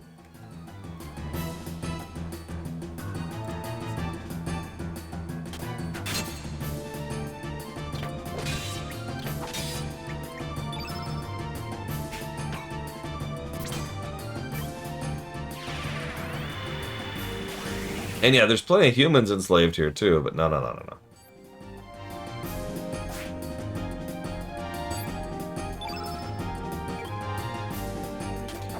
the way, anyone want to guess the strategy for this fight? He's got a whole thing about the elemental grid, and there's spells he can cast, and you have to counter the grid and make sure the field doesn't go a certain thing. Or you could just use physical attacks.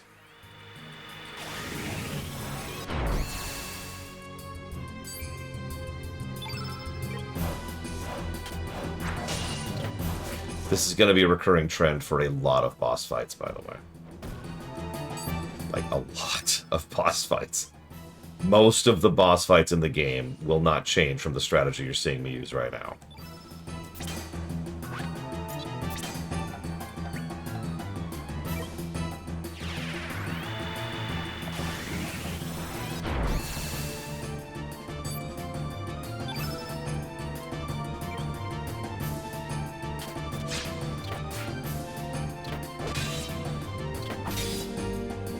I mean, we're hitting for 150 a swing. Yeah.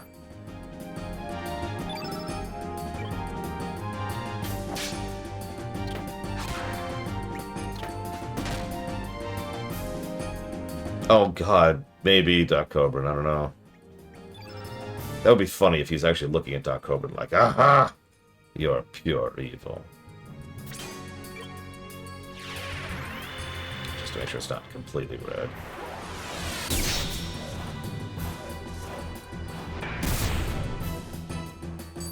Sir, your cane is not a staff. I hate to break this to you.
I was just reading ahead. I can do a lot of multitasking, but I can't talk and read at the same time. Same lane. Oh yeah, by the way, so I was told about this on the YouTube comments. This is even worse. So, you know how you don't get stat ups if you're dead at the end of a fight? But who cares, right? It's your party level that matters. If one of your party members is dead when a boss stat up happens, in other words, if you finish a boss with a party member dead, they apparently permanently miss out on some of those bonuses to stats that you would get for that level up.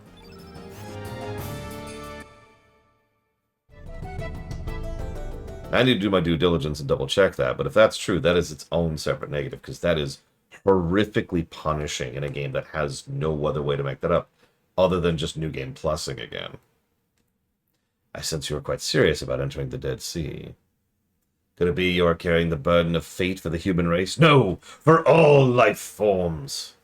Why would you think that? Then let me give you this. I am sure you'll be able to put it to good use. But remember, opening a new gate also brings forth new misfortune. Do not forget. We got the Fiddler Crab. It's an area near the Dead Sea where the tides are different. Use the item there. Nature will take over from there. No, it's per character, J. Palmer. Finally. I knew I'd find you here. You know the legendary song of Marble, right? I want you to teach me the song, please. Why do humans have to be so selfish? That song only has a place in the hearts of demi-humans. Why should I teach you the song? Irena's asked me. I see she has not given up. But it's not only because she asked me to. I personally have a great interest in that song. A beautiful song from a beautiful island. I'm not 100% sure I'll be able to pull it off. But if it means I can save someone through my song. There was once a man just like you. Who? Fargo. My father? Ah, so you are his son. I guess history does repeat itself. I had high hopes for that man. High hopes he would one day tear down the wall between demi-humans and humans. But look at us now. The walls seem even higher. Please, don't speak badly of my father. No one understands the pain and suffering he's going through. Even though he's built up this lively place, he screams in sorrow alone within his deep, dark self, while enslaving people. But I can hear him, his screams of despair, which no one else can hear or wants to hear. Is this supposed to be funny? I'm trying not to laugh as I'm reading this. Is this supposed to be a parody? So you can hear him too. I beg of you, please. I bet if my father hears that song. I am sorry, but I have other areas of the ship I must mop.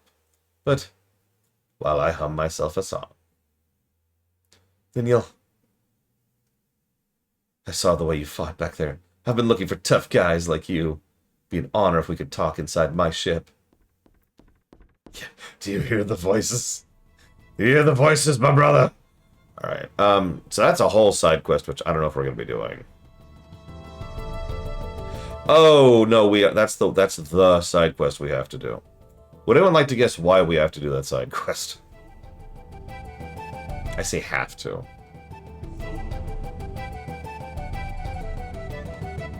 So we could go fight a bunch of mobs to recruit people.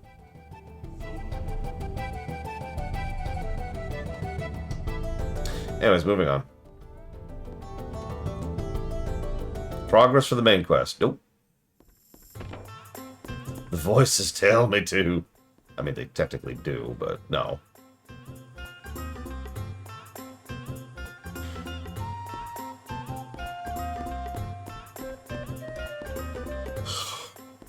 That'd be nice, so beyond me. Gonna need a party member. Nope.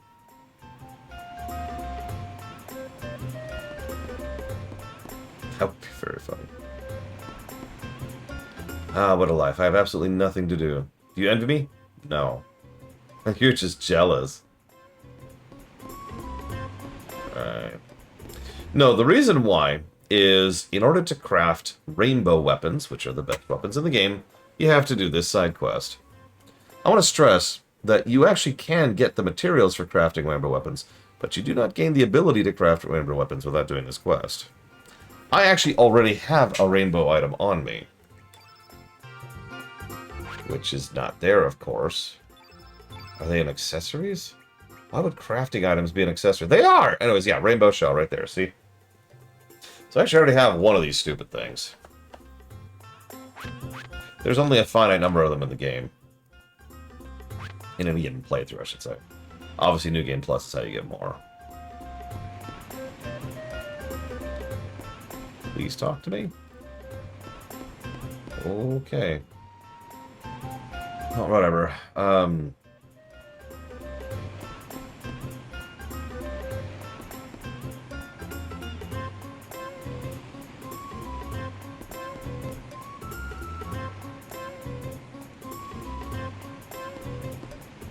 Congrats, Mr. Red?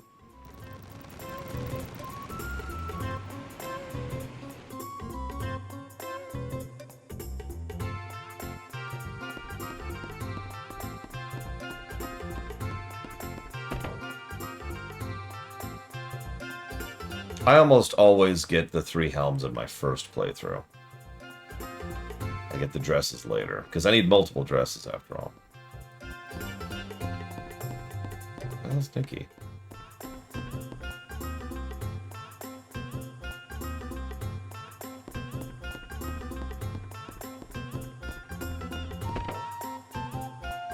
I feel like you can steal a second dress from Queen Zeal.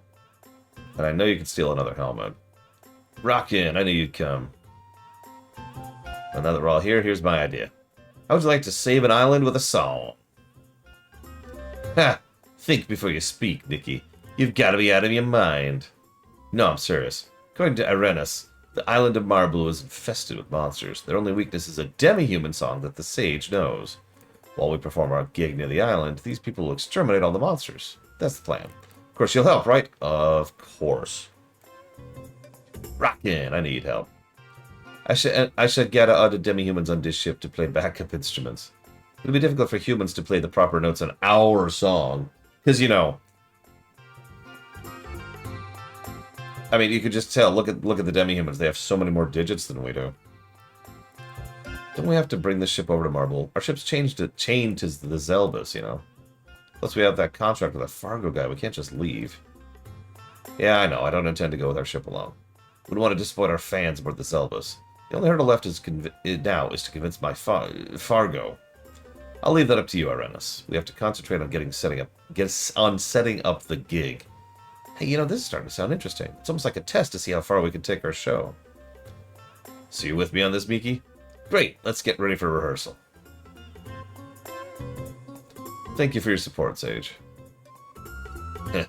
I trust you will put on a good gig.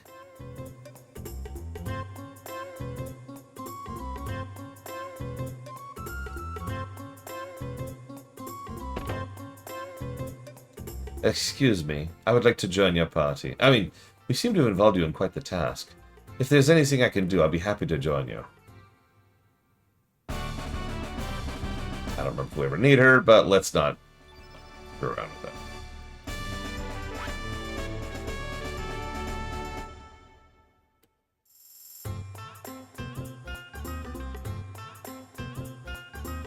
Okay, so now back to the main quest. Hey, guess what? We get to go to the gross area. And I love going to gross places.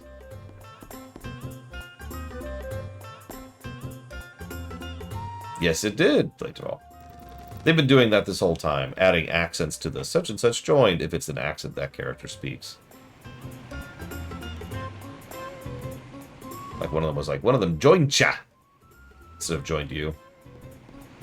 And one of them was like, Sergi Wu joined you or something. I forget exactly what it was, but they've been doing that the whole game. This way.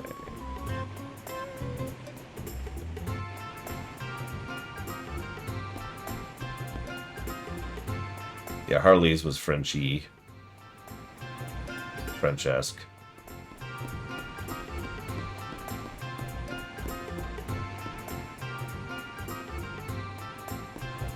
I'd say about 10, Walker.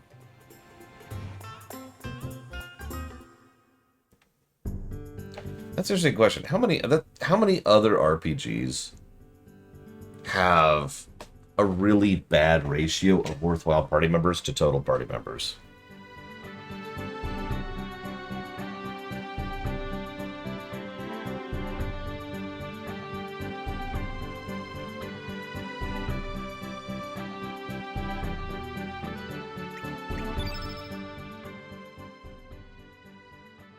$108 in Suikoden.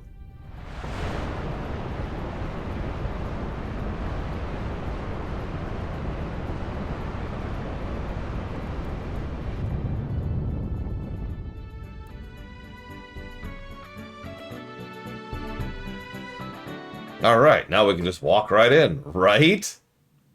Right? Like, we can just walk into the new dungeon. Nothing is going to impede us. Anyway, so here's something that's impeding us. It's the Mazmune. What is the evil sword Mazmune doing here? Yes, the evil sword Mazmune, by the way. Let's not even get into that. Ugh, it's no use! We will not be able to proceed without going mad. Surge, we have no choice but to withdraw for now.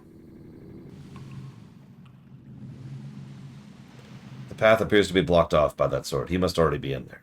The negative sentiment associated with that sword has intensified. It'll be impossible to proceed without going mad. You just said that. There has to be a way. The Dead Sea is right under our nose. Only the dragon sword Einlanzer can break the seal of the Mazmune. So it's the Einlanzer. Yes, the legendary holy sword, forged by the Dragonites. I placed that sword to rest beside its rightful owner, Garai. May he rest in peace within that cavern. Although pains me to disturb his eternal sleep, we have no other choice. Where's this cavern? We know it today as the Isle of the Damned. You know, the gross place? It mutated into a nesting ground for demons. I believe this may be the result of Garai's sentiments which lingered. A negative sentiment which the Holy Sword could not even restrain. In order to make our way there, we need to use a certain item that Garai used while he was still alive. I have stored it away in a hut where Garai and I used to train. We must go there and get this item. Oh god, that's a good question. How many characters are in Neverwinter Nights 2 Vanilla? So we've got Dwarf, Tiefling, Sand. Oh, yeah, that's the person whose name I remember. Sorceress Twit, Ranger Twit.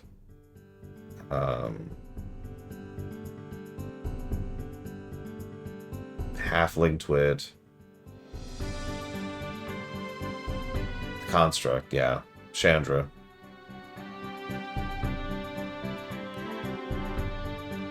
I feel like I'm missing someone.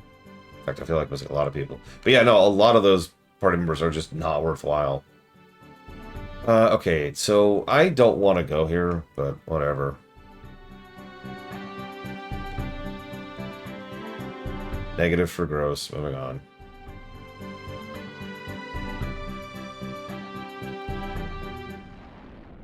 I mean, look at this place.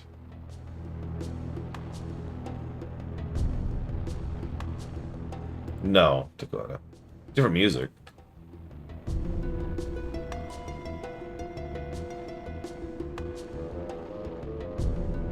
Okay.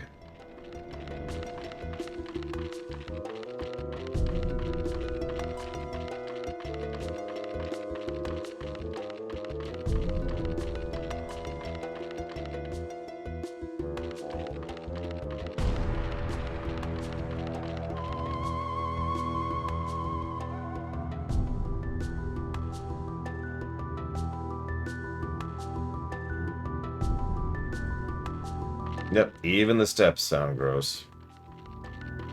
Just gonna not look at the screen for a minute. Don't mind me.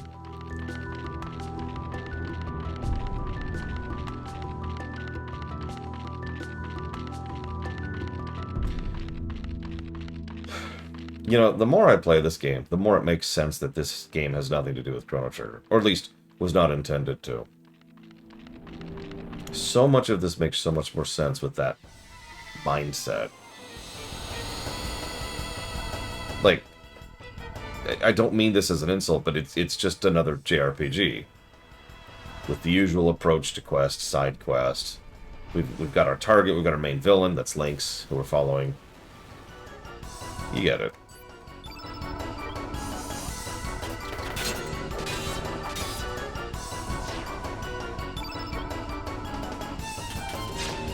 Hi, Elizar. Well, there's the PC version, but I've heard that it's very crash happy. I actually haven't played it, so I can't speak to that. I know that there is a streamer a friend of mine watches who was playing Chrono Trigger for the first time on the PC version and hated it because it was so crash happy. There we go. Okay, so now we can go do this.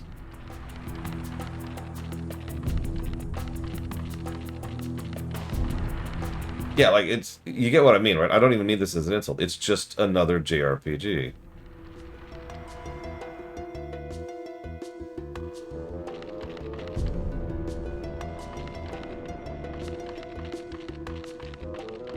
I imagine this would have just fallen through the cracks of the thousands of other JRPGs that came out this era, if not for the fact that it was directly connected to Trigger.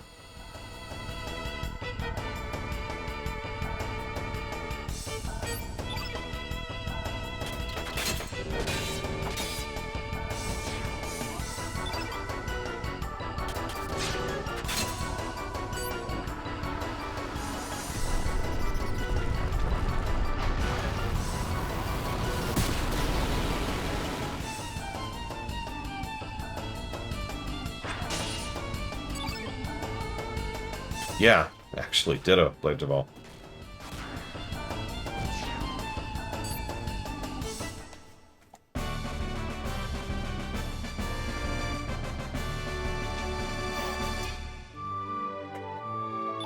Agreed, Kennex Cow.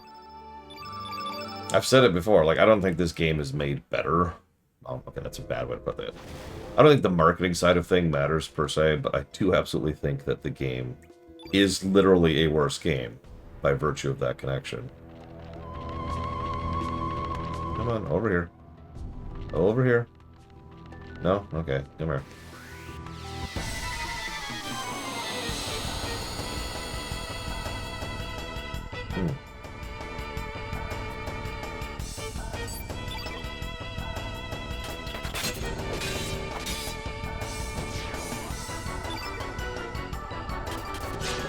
When has Crunchwork started becoming a thing for a gaming company? Sometime in the 70s. Is Crunchwork a thing that moves company to? I don't understand your second question.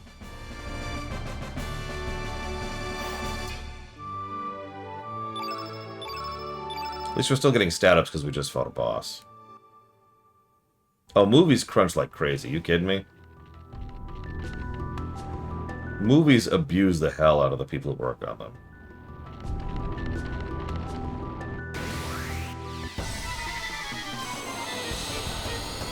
Yeah, you know what? I'm actually with you, Balthazar. Let's just there we go.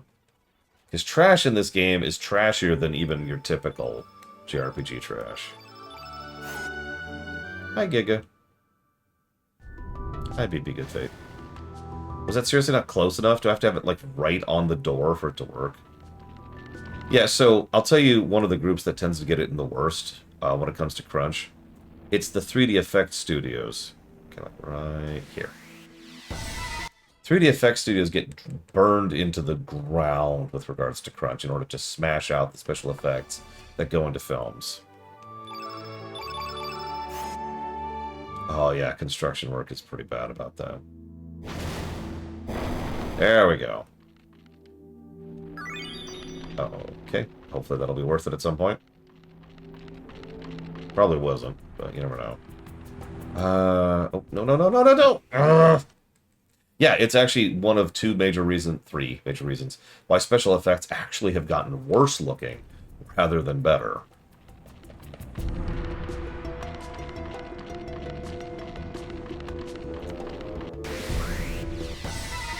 Aw, that's really cute, Giga. Unless it's AI, in which case it's not cute anymore. Now, if he reached out to the actor, paid him to do a line, that's fantastic.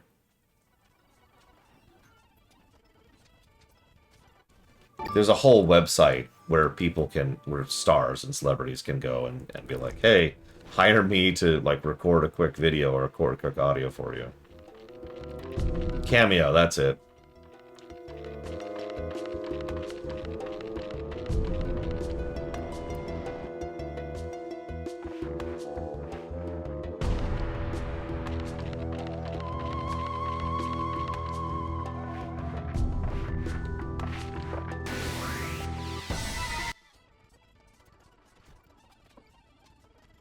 That's interesting, Giga. Yeah, I've seen some cool stuff people have done on Cameo. I've also seen some actors on Cameo who can go straight to hell, but let's not get into that. That is still extremely cool, Giga. So I just feel like gushing about this, except I don't remember who did it. During one of our, it was last year, I want to say, during Good Tidings, someone actually contacted Peter Jurassic and had him record a Good Tidings for me. And that was just extremely cool.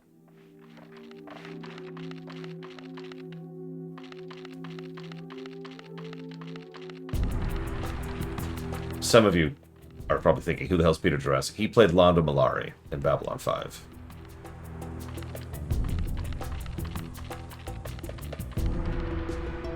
I was almost embarrassed. It was so cool. I was just gushing over it.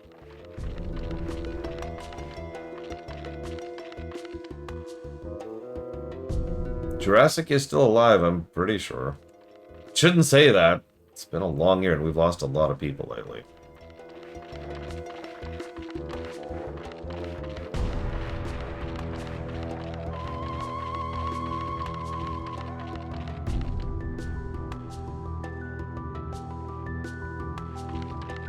I can't remember his name, but yeah, Jar Jar's actor is actually pretty legit.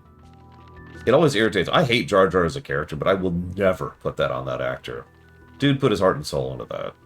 And did his best. And is just kind of a cool dude.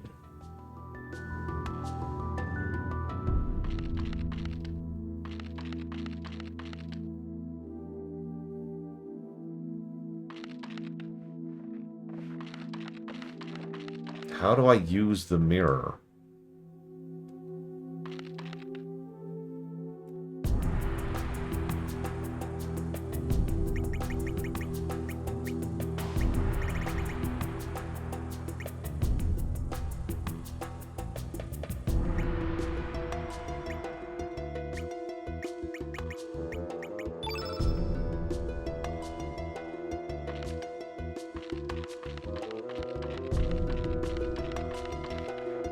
I'm supposed to use the mirror to progress. I don't know how to. Oh, note to self, don't watch it. I was gonna watch it. Thank you for the warning.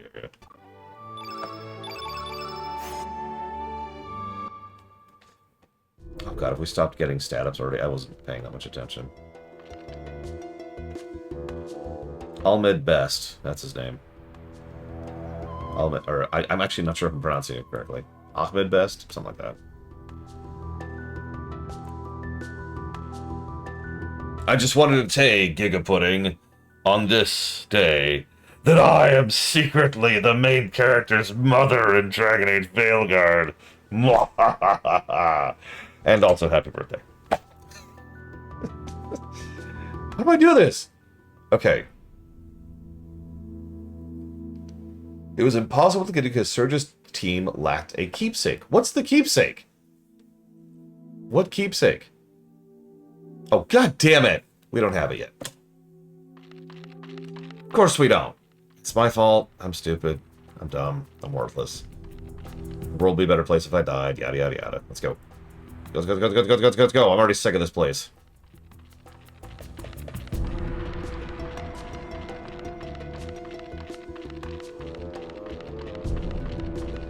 God, I'm so tired of playing this game.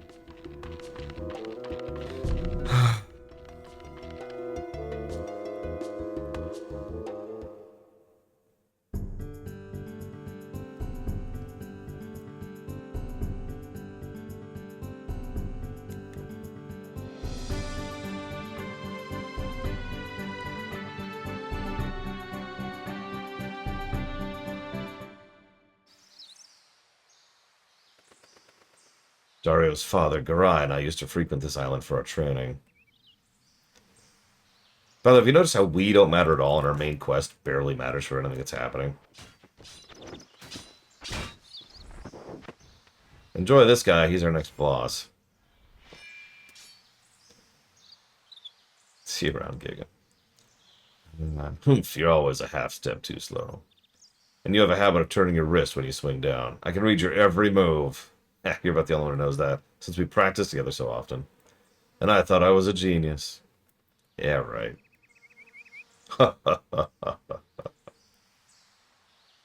The Einlanzer is a legendary holy sword passed on to the most skilled swordsman of the Acacia Dragoons.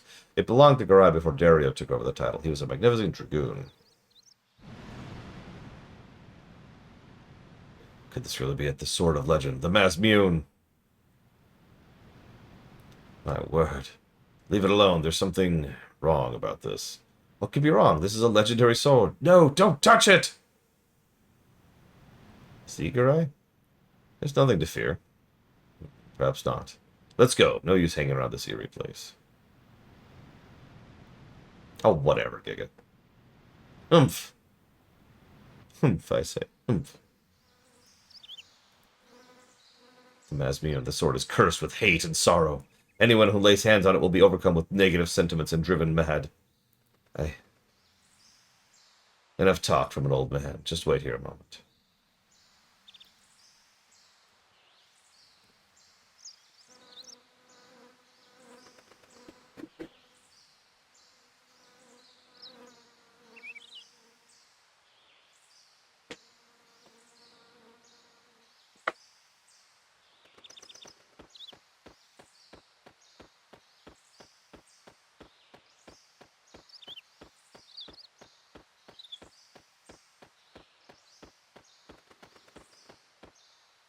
Sorry to keep you waiting. With this mirror, we should be able to make it to the inner parts of the Isle of the Damned. Okay, so. Gotta go right back to where we just were.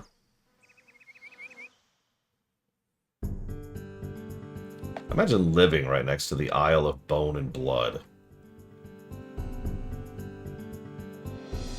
Oh god, imagine pieces of it falling into the water and, like, infesting and toxifying the nearby water. Like, imagine going to get drinking water and you see a bit of viscera in it, and it's like, oh. Yeah, I'd move. Or invent fire.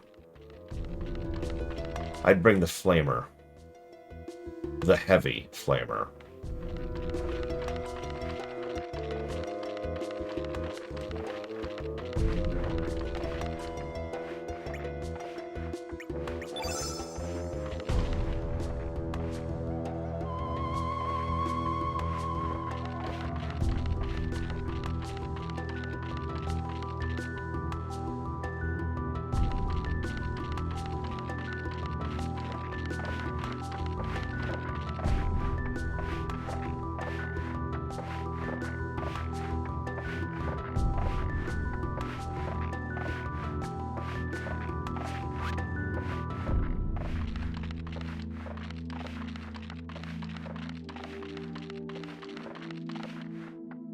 No. There are repellents in this game, Love Balthazar? That's news to me.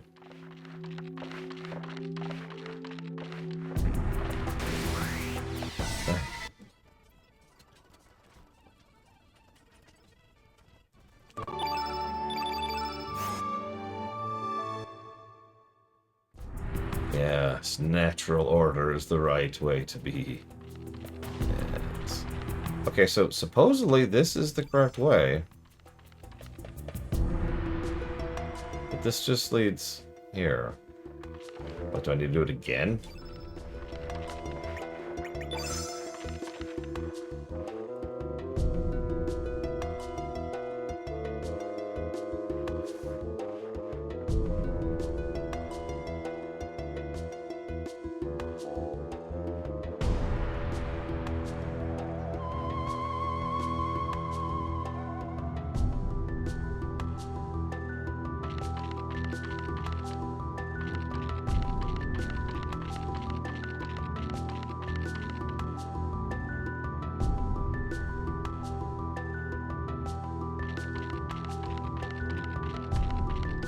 Did not look like a path, but whatever. I'm just gonna accept that I'm dumb and move on. Tired of this.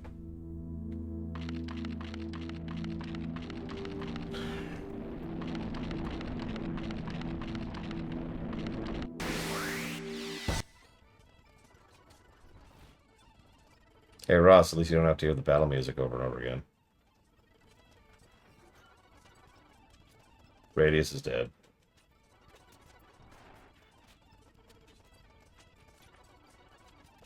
It's okay, we don't gain stat ups at this point, so it doesn't actually matter.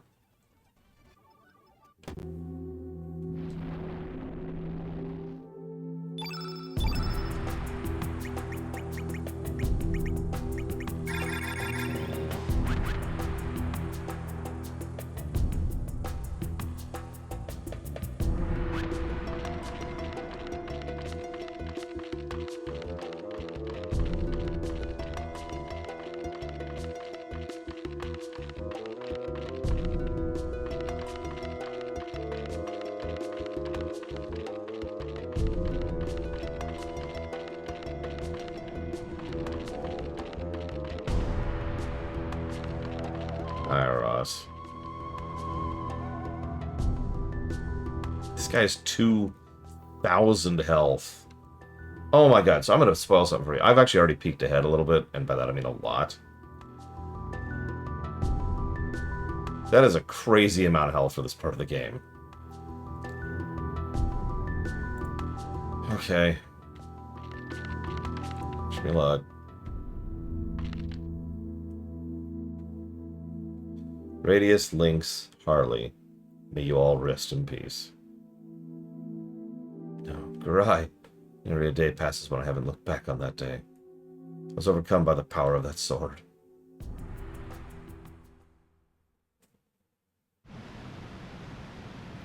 Who'd have thought we'd find the Masmuin in a place like this? I know. Hey, Garai. What? Ah! What the? Now I'm the top swordsman of the Cassian Dragoons. I did it. I'm the greatest. What happened? Oh, Lord, what have I done? I don't have a PS5, Octaft. No!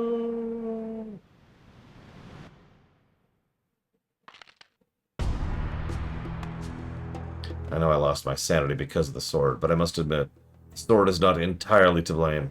I was jealous of Garai. I wanted to be the better swordsman. The once renowned Masmuin, the holy sword that conquered darkness.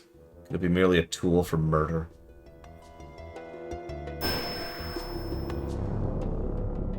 Should you feel remorse for what you've done, then may you fall by my sword, you traitor.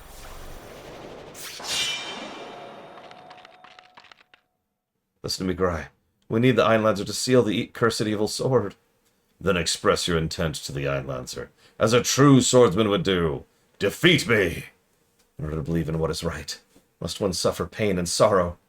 Do not hesitate. Show me the pride and honor of the Dragoons. Come, Radius. Boss fight from hell.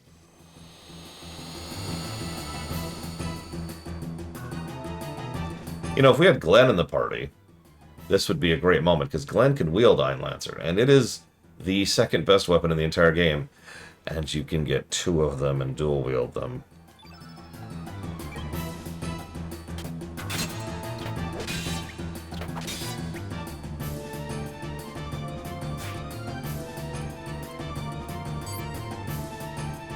Yeah, actually. That's pretty much supposed to be your hint that you can get 2 of them, is the boss has 2 of them. But in our case, we actually have to go across the worlds to do it. So we're going to go ahead and diminish.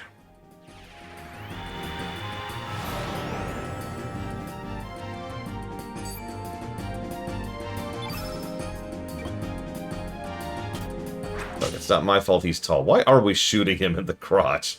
Oh my god, we are. Look at that. That is going straight for his crotch. Ow.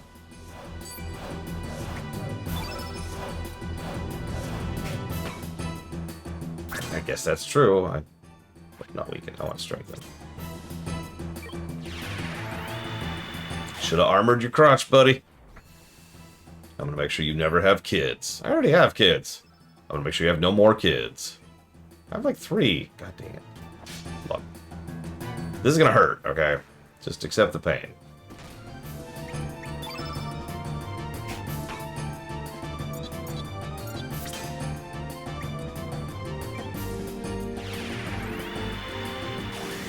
I've been debating that, Lord Paramount. Most RPGs have one boss song.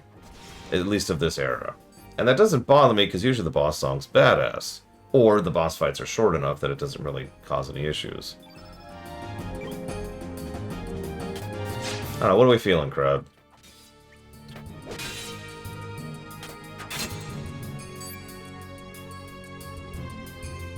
I did not care for The Godfather? I've never heard of that meme, sorry. Tying up with you young folk. I mean, honestly, if I'm being very real, I sincerely doubt I would give a negative. Radius is dead, oh my god. I don't think I would give a negative for this.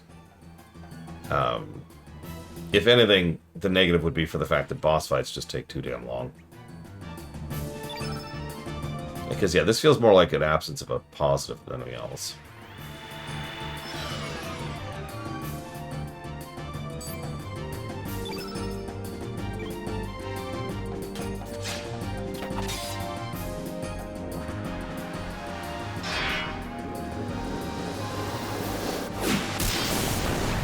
I'd be willing to talk about a negative for the regular battle theme.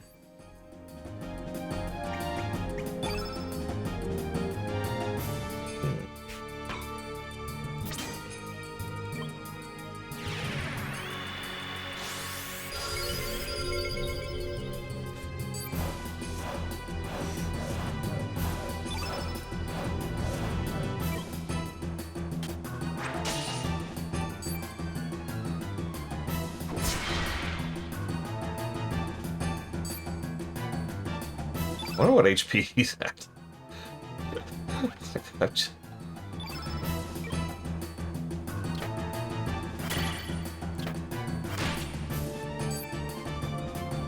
Yeah, overusage of a song is definitely something we've given negatives before in many games, actually. Do I have? I do. Well, let's get Radius back up.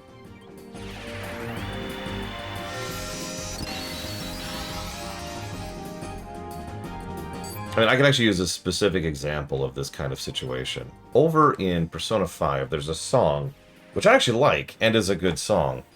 However, they decided that it is the song that plays when you're roaming the town talking to people. Which plays for, and this is not an exaggeration, at least 70% of the gameplay. You are constantly hearing the same song over and over and over and over and over again. And that's the problem.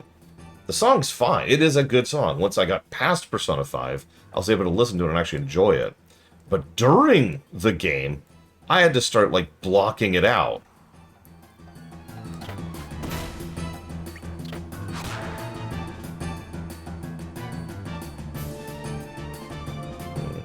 I don't know. We can debate this.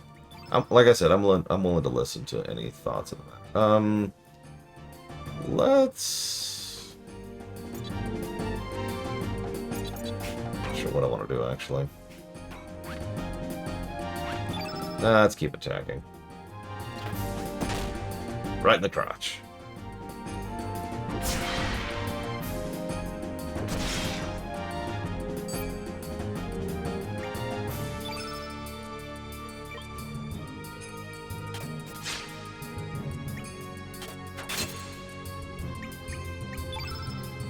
This is also why we have separate categories for things like, music, how a music is applied versus the music itself.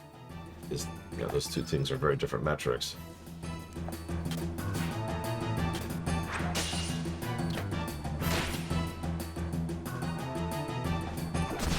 I will say this. Blinks is dead! Oh my god! That might be game. That's my strongest character, who just got bodied.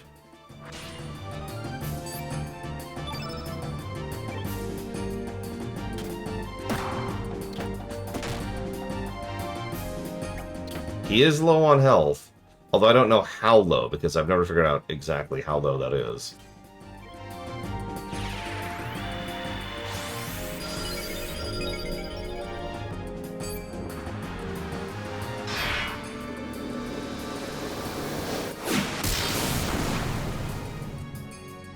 Glad I just healed.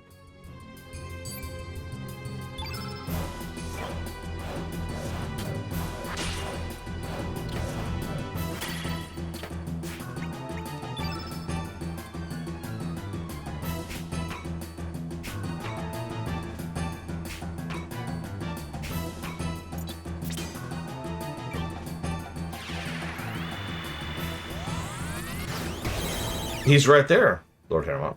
He's the character who's currently at 0 HP. Yeah, there aren't any. Noctis. Or if there are, I certainly don't have any yet. I have one revive. It's on him. I used it already this round, so even if I had it on someone else, I couldn't use it.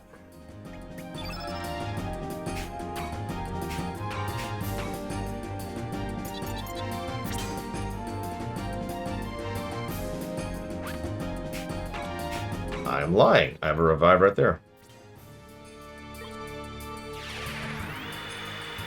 Yeah, you asked me a question, Elizar. You said, "Dear Lore, why do you suck? Please don't target Lynx. Please don't target Radius." Okay, Radius is dead. Radius is dead. Again.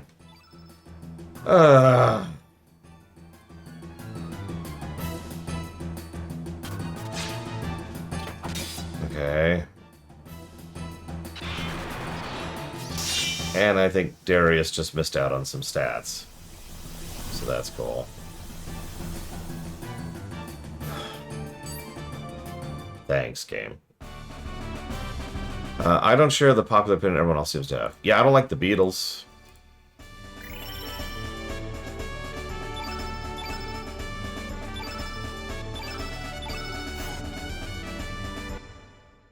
I don't actually have that many contrarian opinions. I'm pretty vanilla. Like, most of my contrarian opinions are just kind of basic stuff, like I don't like alcohol, or I don't enjoy coffee. I've always been prepared to fall to the sword held by one of your sons. Perhaps Glenn will take on that role now that Dario is gone. However, I must attend to some unfinished business. Please wait a while longer, Grai. Forgive me, my friend.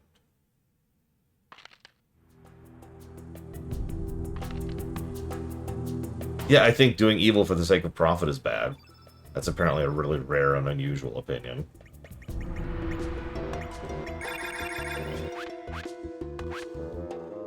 I will admit I'm not a fan of Avatar: The Last Airbender. I think. Save state after that nonsense fight. No. Although, actually, let's test something. I'm curious of something. Because now, technically, Radius is behind on his stat budget, right? Doing profits for the sake of evil?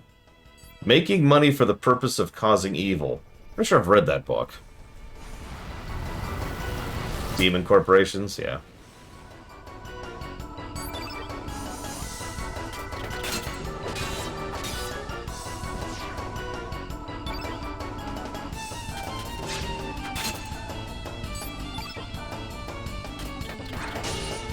Now, I'll tell you an unusual opinion. I like video games to have good gameplay.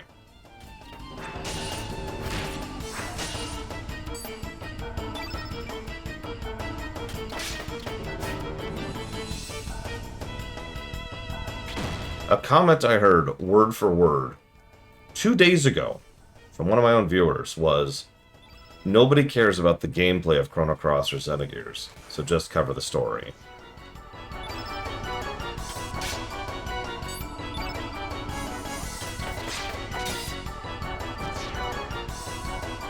No. There's a reason I bothered to uncheat my save. Alright, so do I get her stats back? Nope. Wow.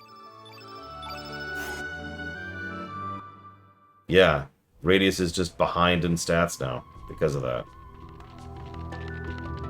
Yeah, Resident Arc made an entire career, a successful career, out of not giving a crap about gameplay.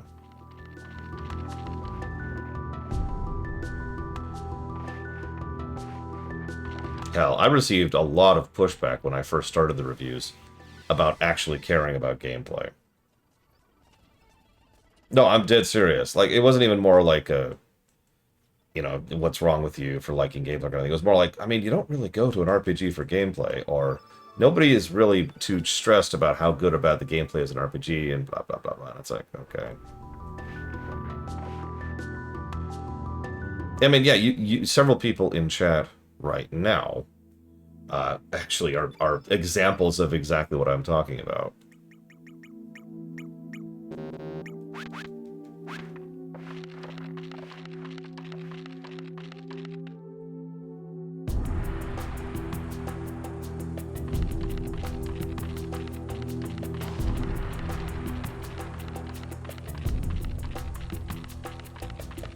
I mean, if you could cheat in a game that has good story, then we have a storybook game. And those tend to be well-received games. Damn it. Go away.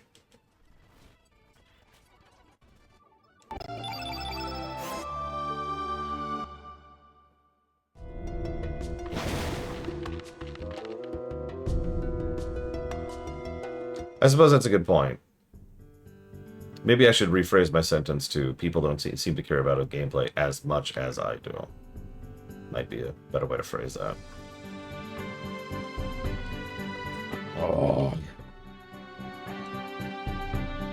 Oh, okay. Let's give out some negatives.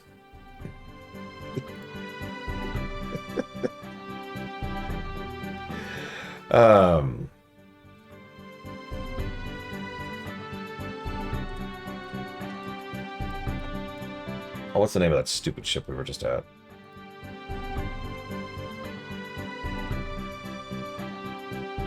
Zelbas.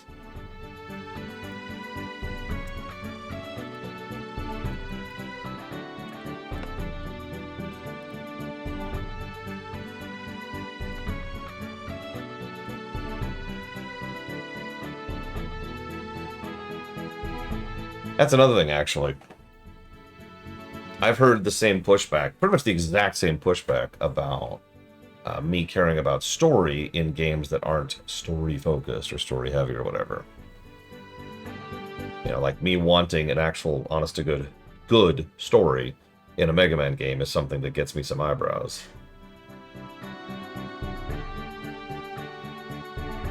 I still don't think any of these are particularly hot takes. FPSs, that's another one. Yeah, I actually saw that same video, and I've already quoted him on it. Good story can make up for bad gameplay. Good gameplay can make up for bad story. That's true. That's always been true.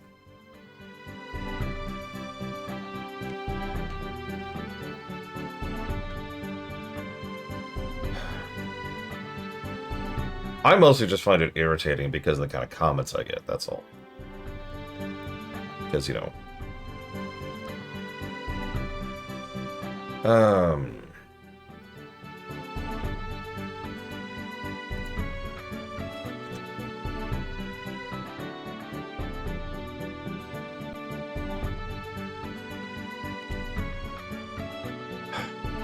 Call this.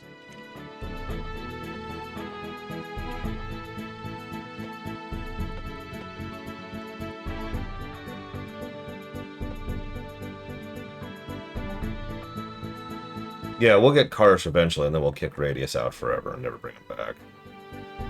Same thing with Fargo. We don't get Fargo for a while, though. I agree with So Beyond Me. Bad story is worse than absence of story. Imagine Mega Man 5, we'll go with the jugular there, or Mega Man X1, with the story of Starfield. Or Devil May Cry 2, whatever, right? Like that's actually a good example. Devil May Cry 2 is not a good game, but it is a much worse game because it is a bad game with a bad story.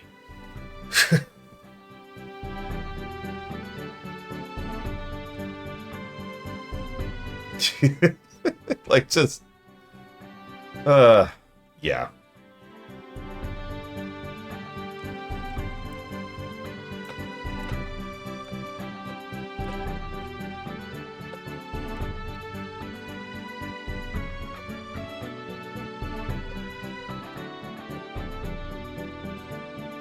Oh, yeah, it's a range, right?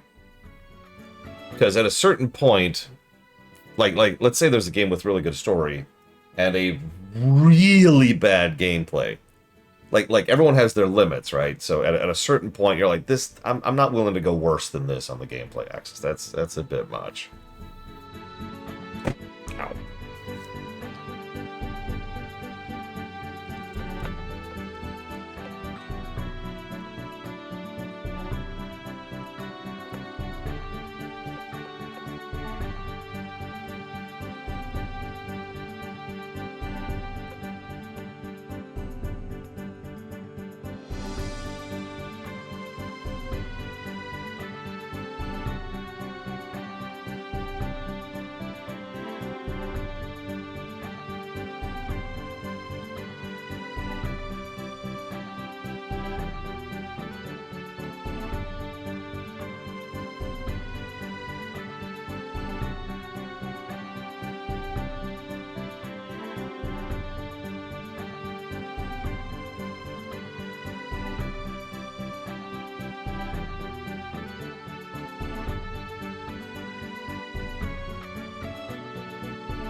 Okay. Where are we going?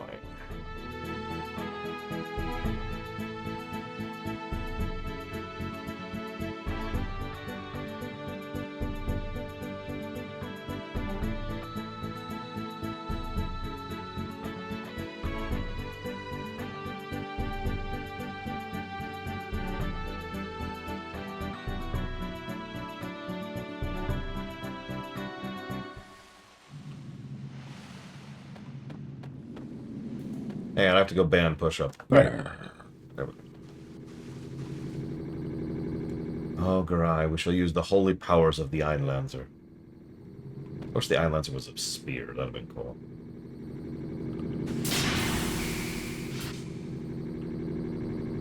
My bad gameplay limit? Anything that wastes my time. That's pretty much the thing I can't put up with anymore. The sword is a reflection of one's soul. How I pity you. You've done no wrong either.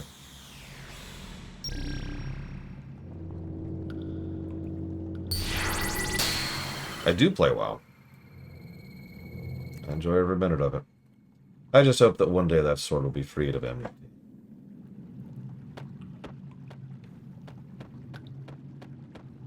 We were actually talking last night as we were playing WoW about how little WoW wastes my time. It is, of course, mostly modern WoW that falls into that, but it's still true. So, welcome to the Dead Sea. No, Ross. This is the Dead Sea. This is some sight. Feel like I'm living in a nightmare. The waves are at a standstill, and... what is that dark shadow in the distance? The treacherous ocean, the heart, condemned by dragon gods. Is not all that bad.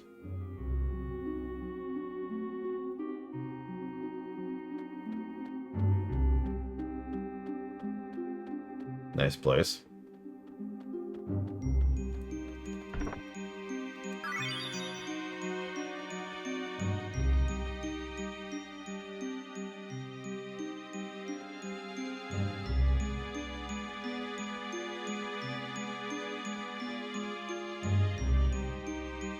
So yeah, Frozen Sea, because this is apparently Guild Wars 2, or 1. Yeah, it's not actually, there's some stuff going on here.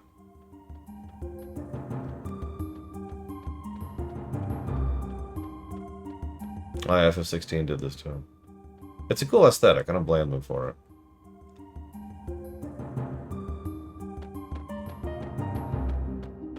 it. So, as is more or less the norm, or a JRPG. So here's the enemies, hang on real quick. Those things. Okay, that's it.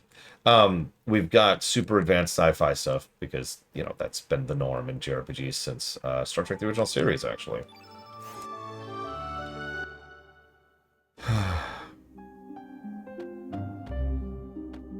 Yeah, Modern Highway.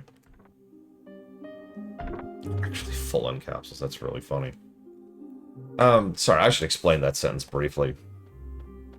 So once upon a time, there was an episode of TOS where there was these people who were stuck in this thing and blah, blah, blah, and turns out it was actually science fiction the whole time. I'm just skipping through some of the specifics because that's all you need to know. That one episode has actually been wildly, not innovative, what's the word? Effective? No. Influential. There we go. I knew it was an I. Wildly influential for years because Ultima and Might and Magic both have said on interview openly that they were directly inspired by that episode of Star Trek when making their games. Ultima and Might and Magic are two of the big three, which also includes Wizardry, that inspired most modern RPGs, including Final Fantasy I and Dragon Quest I. So, if you follow the chain back, TOS is directly responsible for quite a bit of RPG history. Not a joke.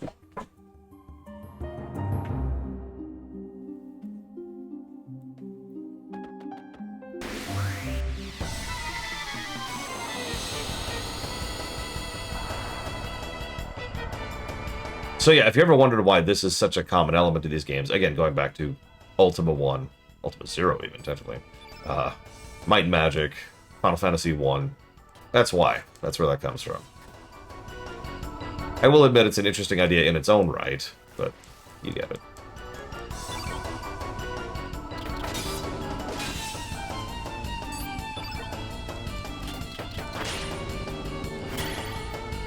For the world is hollow and I have touched the sky.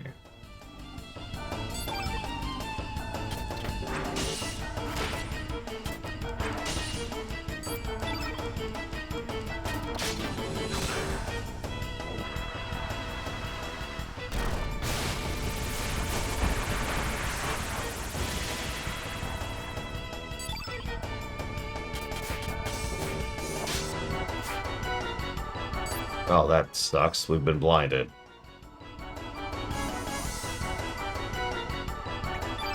I don't know. You tell me, Elizar. Why is that?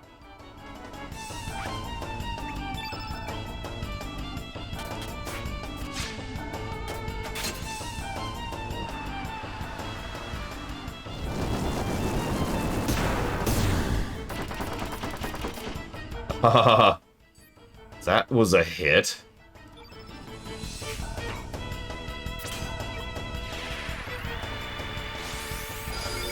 It is not laziness, I'll tell you that for right now.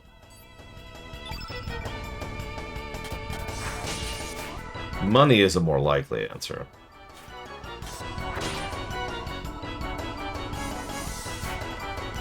Good voice acting is actually quite expensive to do, which is funny considering how little they pay voice actors.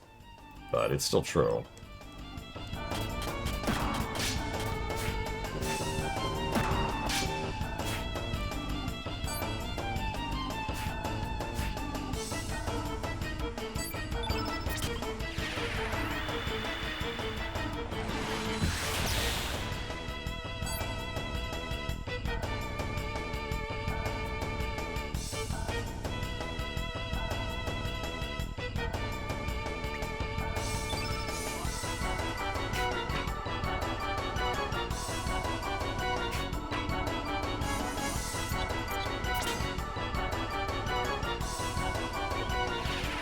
For the world is hollow, and I have touched the sky.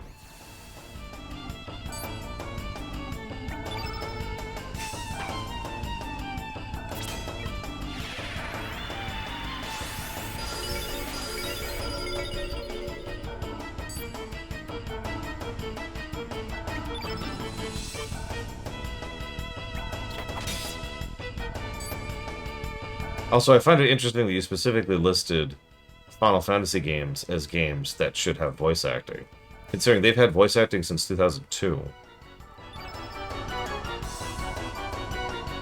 So, like, for 23 years, FFs have had voice acting.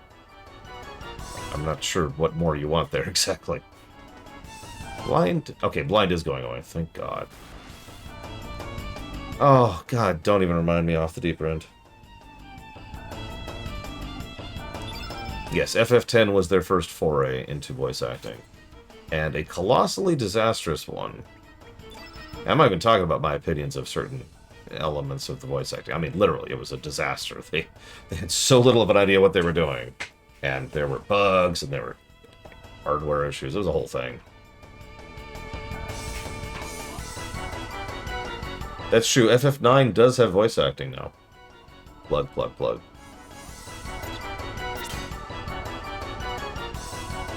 I didn't say it was bad, I said it was a disaster.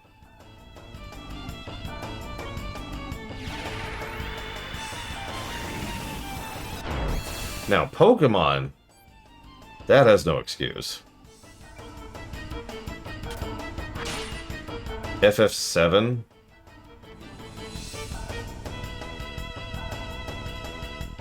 Okay. Are you seriously asking me why a PS1 game from 1997 doesn't have voice acting?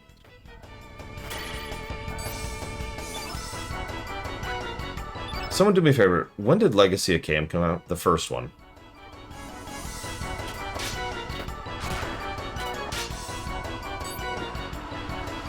And now we're blind again. Thanks, game. I do, Ross, but it'll probably be in the level of Dread. Yeah, I agree. Pokemon's excuse. I super don't off the deeper end. Pokemon's excuse is they want to be able to churn out the games as quickly as possible. Something that's been problematic for a whole bunch of reasons for many years at this point. I like the modern Pokemon games, but they are much rougher products than they should be.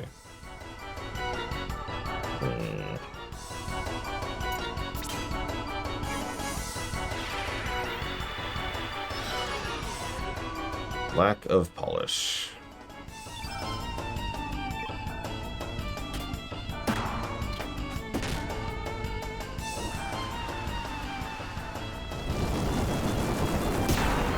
Looks like I timed that well.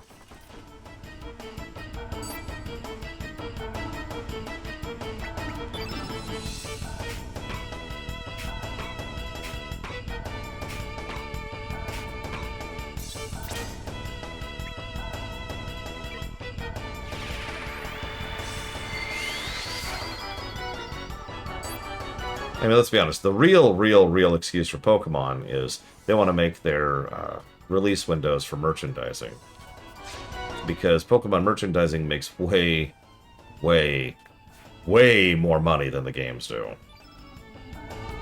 To a disgusting degree.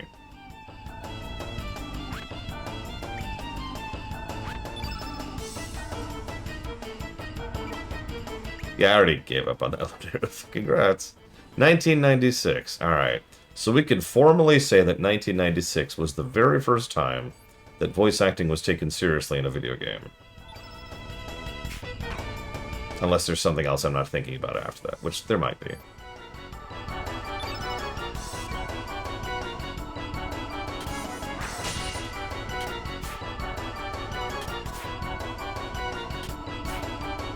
I love this mischance. This is great. Blind is great on a boss fight that's primarily weak to physical attacks. I mean, I'm usually wrong about those kind of assertions, which is why I'm willing to just be like, yeah, there's probably something else, but to my knowledge, Legacy of Kain was the first big one with regards to taking voice acting seriously. Note how I phrase that. There's actually an interview by... I can't remember his name. The guy who plays Kain. Are we still debuffed? We are.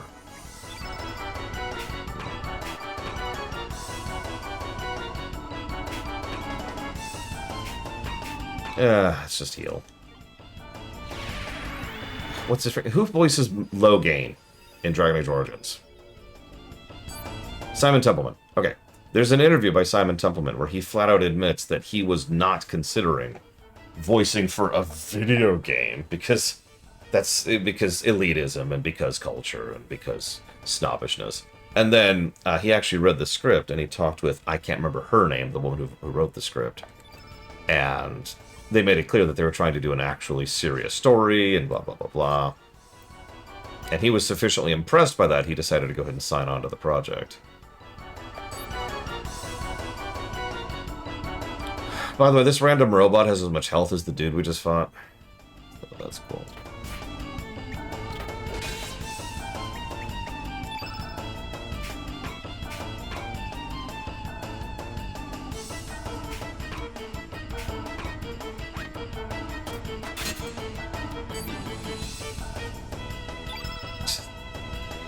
Here we are.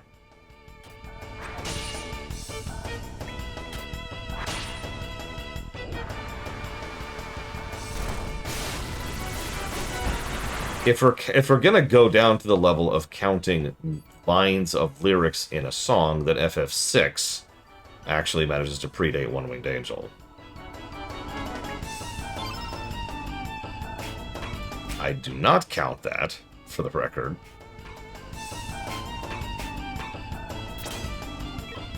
The opera and the last boss. Mostly the last boss. Because the last boss actually does have voice clips that do have lines and blah, blah, blah. Like, that's such a technically that I disagree with that on principle. No, FF10 was when voice acting was added to the Final Fantasy series.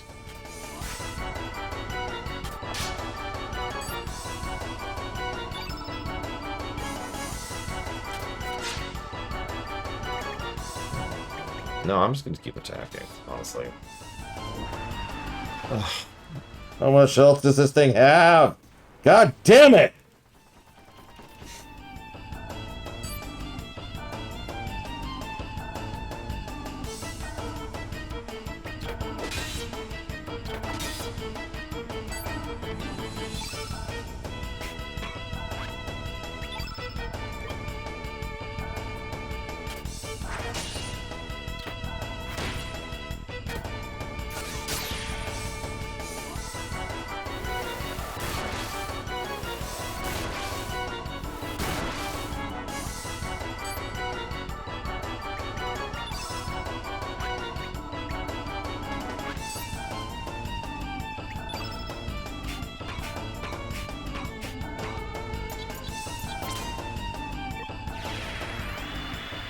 It's in storage, Suffocom.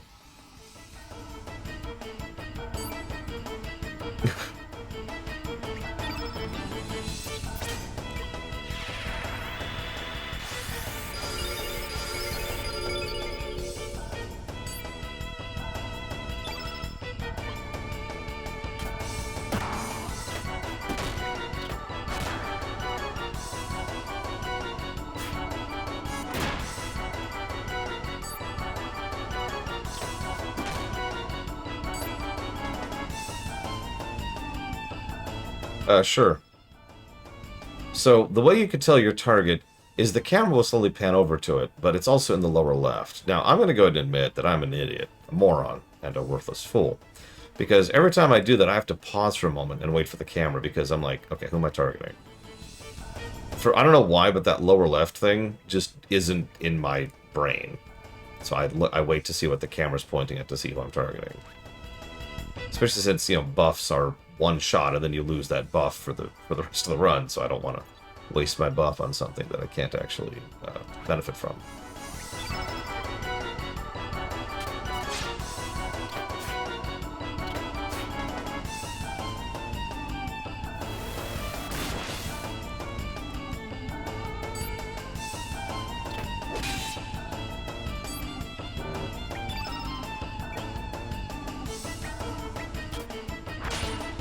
Actually, yeah, I've done the same thing, Glitchball.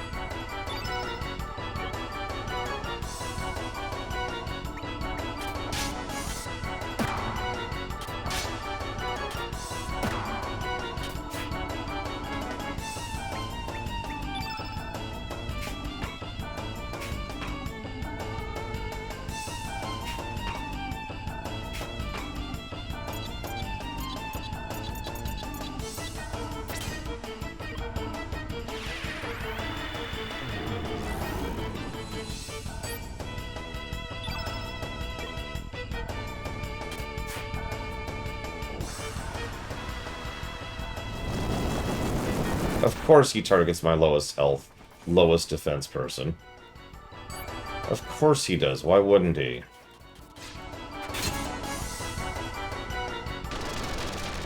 And he does it right before he dies, so Radius is now low on stats again! There's such a snowballing there.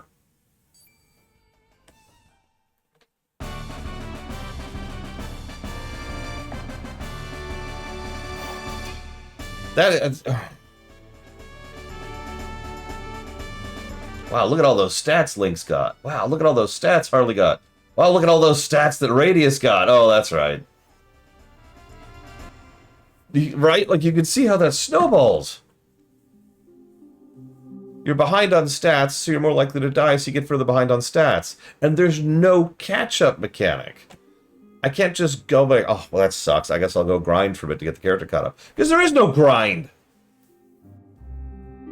I cannot believe that the inability to grind is a negative, and yet here we are. Okay, it's not the lack of grinding itself, it's the lack of stat system.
I know I've encountered games where people get experience and stats for being dead at the end of a fight, but it's so rare I literally can't come up with a specific example off the top of my head for you.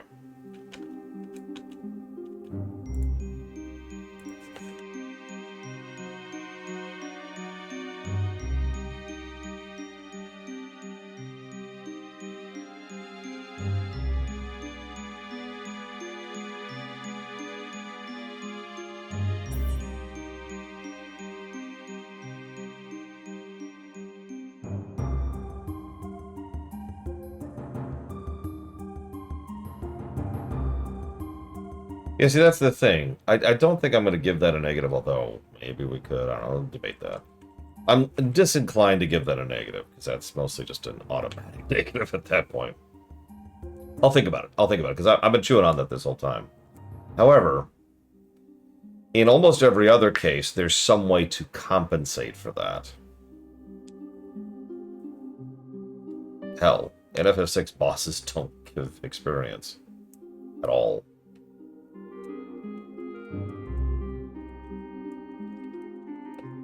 But snowball design, that's not great.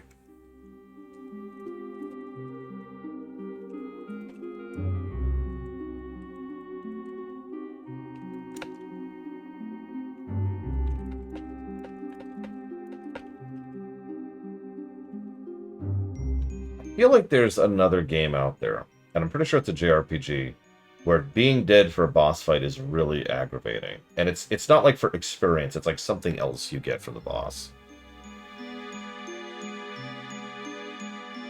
I don't remember what it is.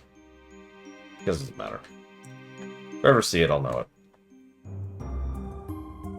Okay, positive thoughts. So again, the world is hollow and I've touched the sky. And we have this wonderful sci-fi, well, not even sci-fi, like this modern era place here, right? Cities, buildings, cars, a highway. The atmosphere here is fascinating. And we're walking in and out of waves. Yeah, a subway full of zombies. Secret of Mana.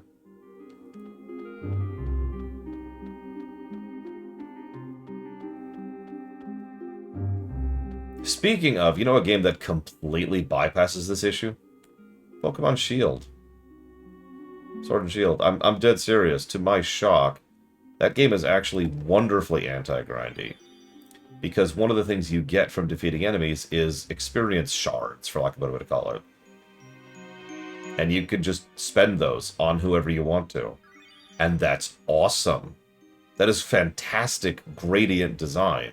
Because it allows you, the player, to decide who you want to level. Do you want to keep pushing the person you're carrying your party with? You can. You want to catch someone up because you've just started to switch to them or whatever? That's amazing.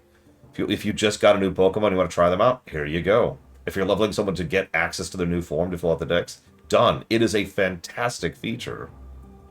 I can't believe it took them that long to think of that.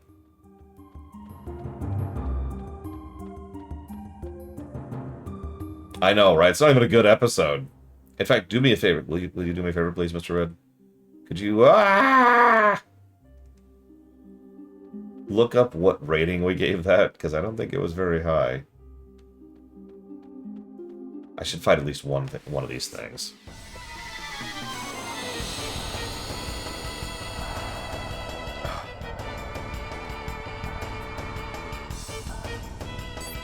Oh my god, it's a robot chicken! Sorry, Ducky. Robot Ducky.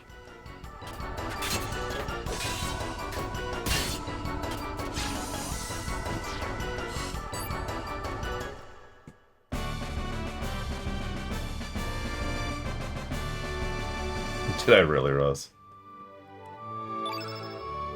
Oh my god!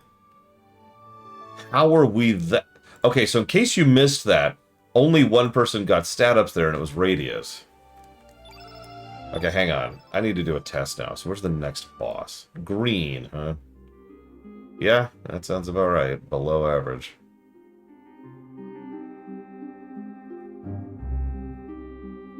Oh my god, that is a huge dungeon. With a very difficult boss at the end of it, who has the same health as the previous two bosses. Okay. Yeah, it does, at first glance, it did look a lot like ice, but yeah, it's not supposed to be. This is supposed to be the waves.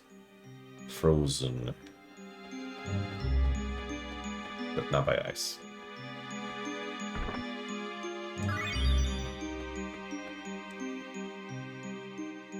It's actually funny. We were just talking about, what's the line for you, Lore?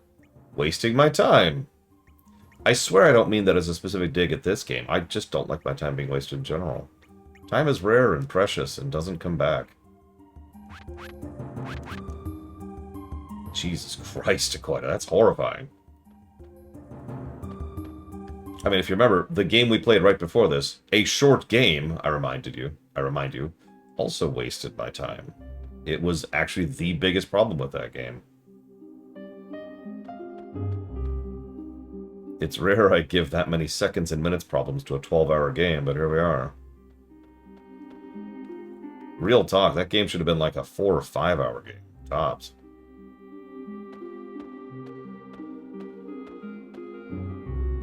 What is it, sir?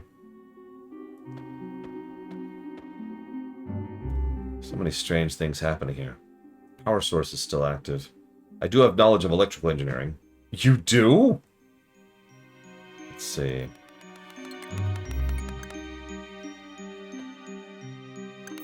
Romance of the Three Kingdoms 14, Ross. That's not true. It's actually Modern Warfare 2R, but only because of a technicality.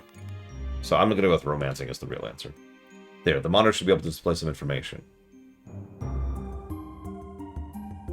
2300 AD, lithosphere investigation report. 27. Unknown life force parasitic to the planet. Geological stratum result, 65 million BC. Code, Lavos.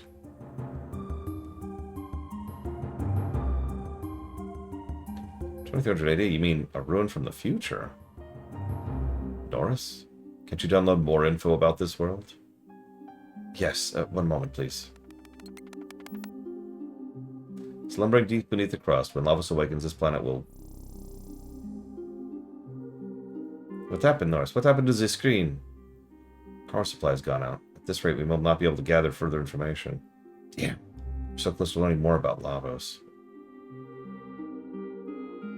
We will not be able to find anything new. Let's proceed. Yeah, this is this is Chrono Trigger being bolted on, but not for real yet. That being said, this is probably the first time Chrono Trigger's actually mattered.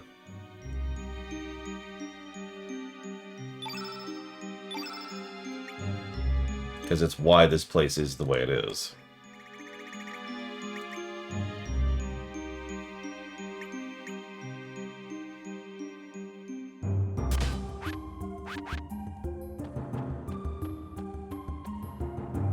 Don't worry, pretty much right after this, we're going to go back to the other game. The humans are evil. The A-plot. I'm just going to start calling it the A-plot. We have to go gather 6 MacGuffins.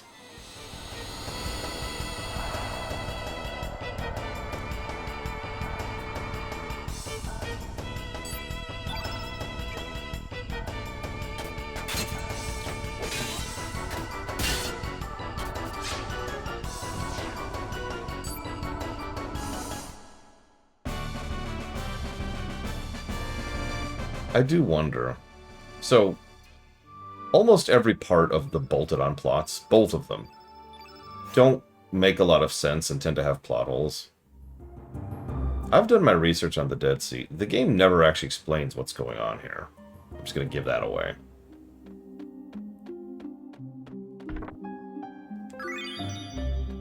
So, and I know what you're thinking. Oh, so it's supposed to be interpretive.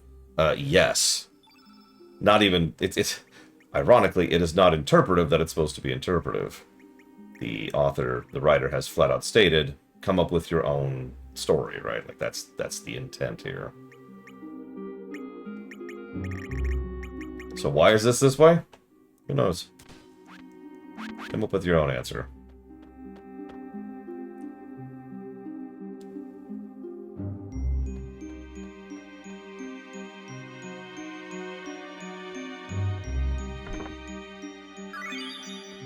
Now, I do actually have an answer to that question.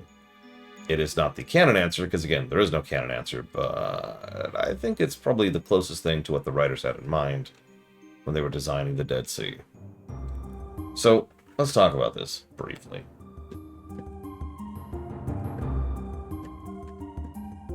What you're looking at is bits and pieces of 1999's world. The original one. The one that was destroyed by Lavos during the day of Lavos, okay? Nope, we're not there yet, Push-Ups. That's Chronopolis. This is different. I know it looked... We'll get to it. So, the idea here is that this is what was left of that disaster, which we then altered. We defeated Lavos, prevented the Day of Lavos from happening, and 1999 never happened. The future's cool? Cool. So what happens? Well, the timeline that was reverted, the timeline that never happened, according to the author, has to go somewhere. So it gets dragged here into this hellscape, this semi-frozen vortex of time and space. And that's the Dead Sea. Now, yeah, it's misery all around, because the idea here is that we didn't actually save these people by preventing this from happening. The people who went through the experience of the Day of Lavos then get to experience mega hell as a consequence of that, of being stuck here for the remainder of their pitiful lives.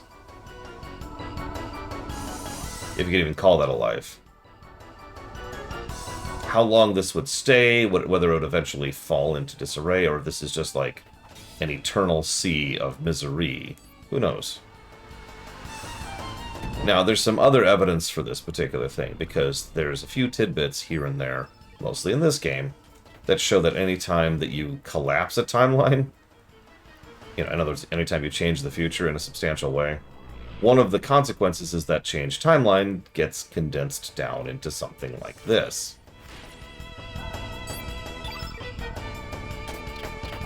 Now, I've actually talked about this before. This is one of the big... If this is true, and there's a big asterisk there, this is one of the biggest reasons why this game has pissed me off for many years. Because the idea here is that anytime you time travel, you condense the timeline that you just changed into the Dead Sea, condemning everyone there into turbo hell. That's horrible. Think about how many changes we made as soon as we got the epoch, because that's when we start changing time. Think about how many things we alter. Think about doing the Son of Stone, the Son of Sun quest, or giving the jerky to the guy's ancestor, or think about like, God, I don't remember. Yeah, growing the desert in 1000 AD, right? Like, all of those changes condensed an entire timeline, entire world of people into something like the Dead Sea. That's really, really horrible.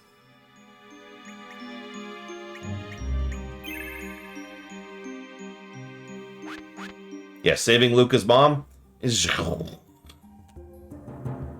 And yes, non-epoch time travel is type 1. Nothing has changed, so no timelines wink in and out or do anything. All that stuff all happened. This is one of the biggest reasons I've said cross, spits, and trigger for the long time. It's not what they do to Chrono and Luca. Chrono and Marl, which we'll talk about later. It's not what they do to Luca, which we'll talk about later.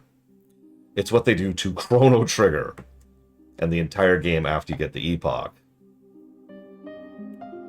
Yikes. But anyways.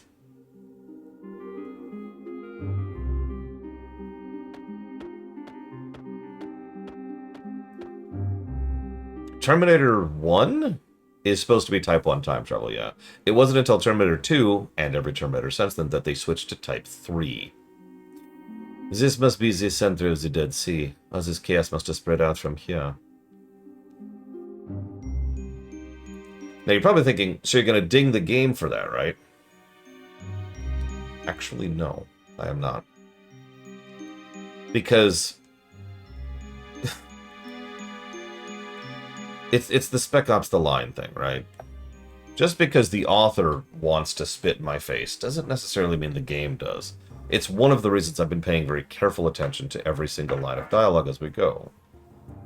Because I know the story of this game very well. What I do not know is how much of the game actually bothers to showcase bits and pieces of that. The negative to continuity I wrote down before we even started streaming. So we will see. The buildings seem to have melted into one giant conglomeration. What happened to this place?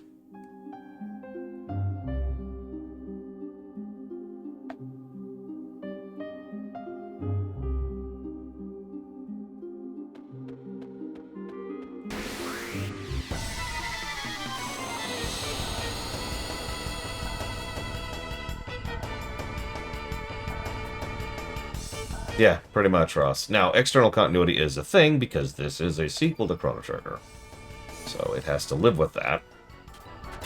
But real talk, I don't think those external continuity negatives are really going to come in until about 2 hours before the end of the game. Maybe even less than that. Please stop slapping me. Thank you.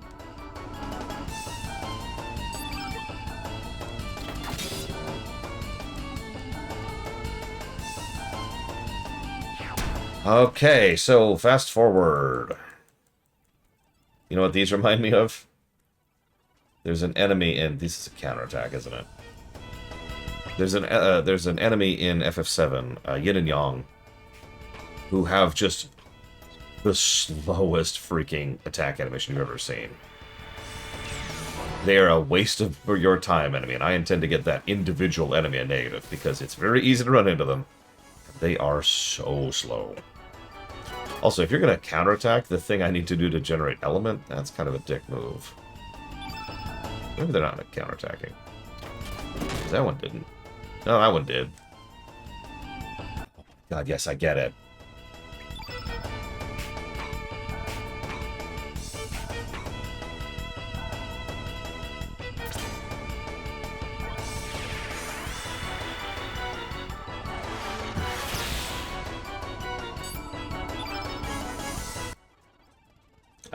We're just gonna do this. We're just gonna do this. Got some Mithril out of that. That's good. That'll be helpful when we get our next round of weapon upgrades.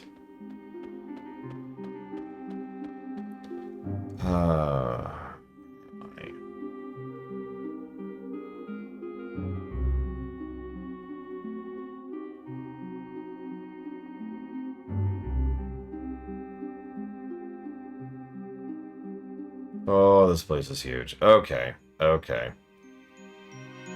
Okay.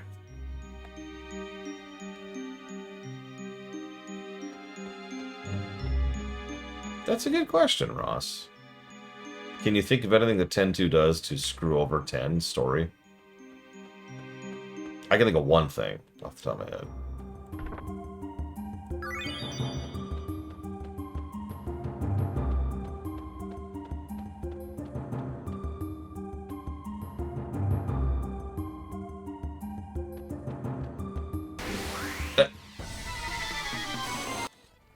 Absolutely Saber for Wife, especially in a game where you need to see animations in order to be able to navigate the game one way or the other. Like, imagine a Dark Souls game where the enemy animations are just so fast you can't tell what attack they're about to use. You think that happens at the true ending? No, that makes perfect sense to me. And lines up perfectly. For reasons I've actually discussed before. More than once, even. Yeah, Brother was the big one I thought of. Riku's a good point, too. So, Riku and Brother. So there's two external continuity negatives for a 10-2. It is time. You must go. You will miss the train. Right.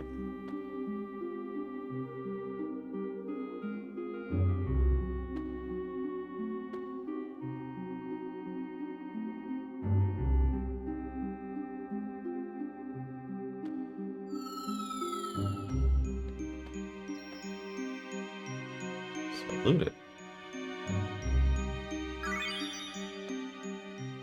For a turn-based RPG? I can't imagine how that would be a negative, no. Why do you ask? How are you supposed to even know that guy drops a plot-critical item? That's the real question.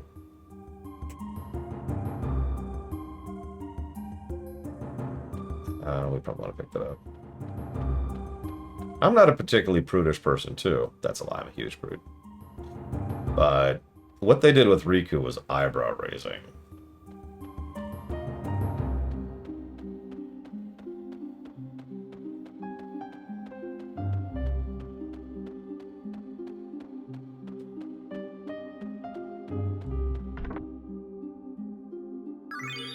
I actually want to equip that pretty much immediately, so...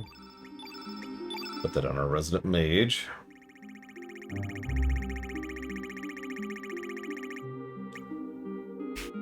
Let's put it...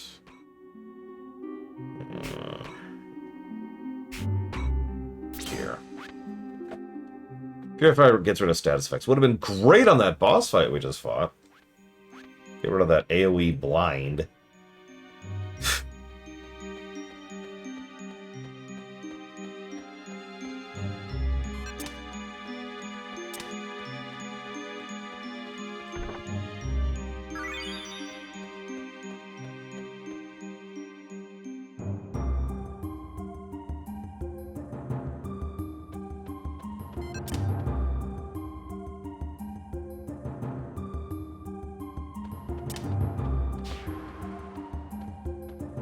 Lulu's weird in FF10. There's this trick that several games, especially the FS, tend to pull, where they sort of trick you into thinking a character has character, but they kind of actually don't. Lulu qualifies as one of those. I'm not saying she's bad, she's more absent than she is present, and that's the point.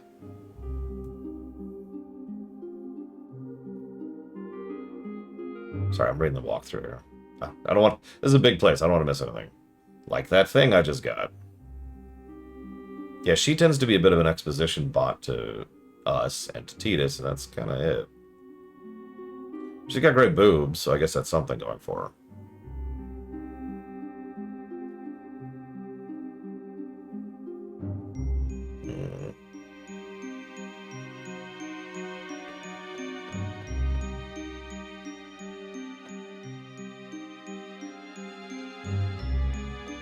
Let's see, who's my team in 10?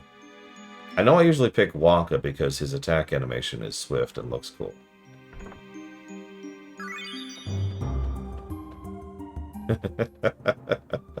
Lol, Ross.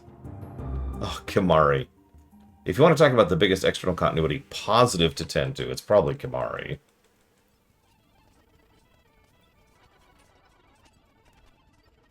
He is such a nothing burger in 10, and he's a character in 10-2. Not much of one, but he is a character in 10-2.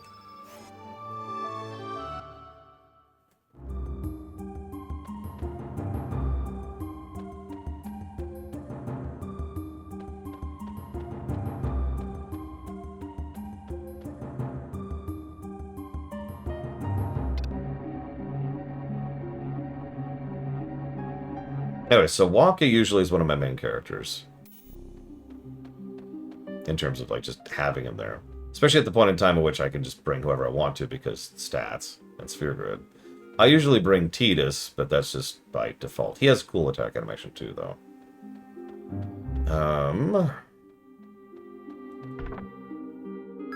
I think Auron is my third.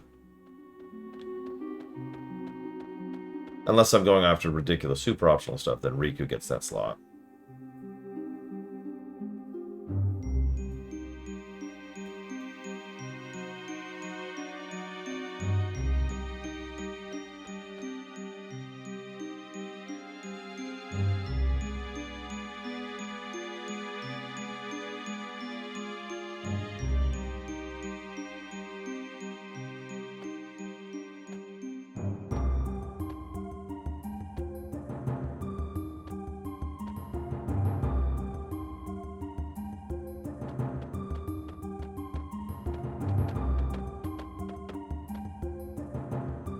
We'll cover that in the review. Waka is misinformed racism, which I specify because there's a difference between that and someone who refuses to acknowledge being racist. To explain that a little bit differently, in fiction land, there's generally two types of racists. There's one who's they're just evil. They're a dick. The end. The other is someone who is ignorant, and usually what tends to happen is when they are informed or when they interact with someone of the thing they thought they're racist against or whatever, there's usually like a moment of, but then they adjust and they adapt and they're like, well, okay, shoot, maybe I was wrong. And they move past it. It's part of a character arc thing. That's Waka. And yeah, Waka definitely qualifies as indoctrinated. He's actually a bit of a religious zealot at first. He super isn't by the end. What's wrong, Serge? Do you sense something?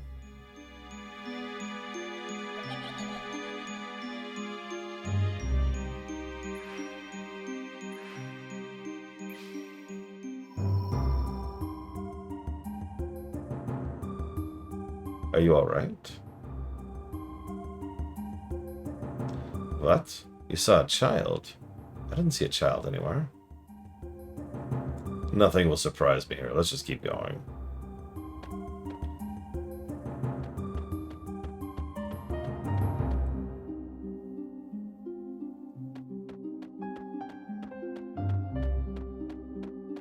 I mean, it's not like Waka's an old man himself off the deeper end.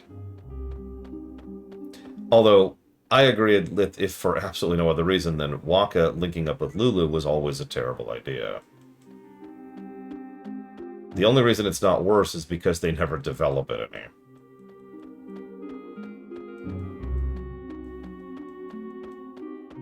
Like, really think about that. He is the replacement goldfish for her. That has all the hallmarks of a toxic relationship right there.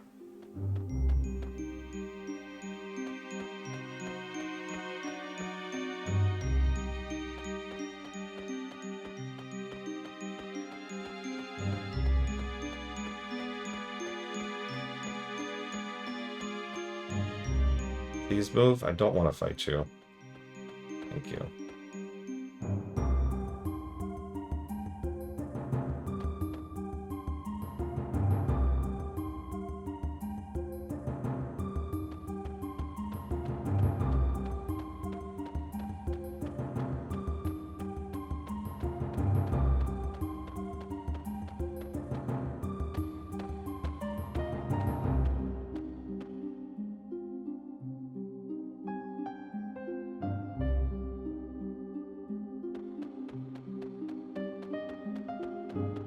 I do love how some of the debris of this place is just hanging in midair, suspended there.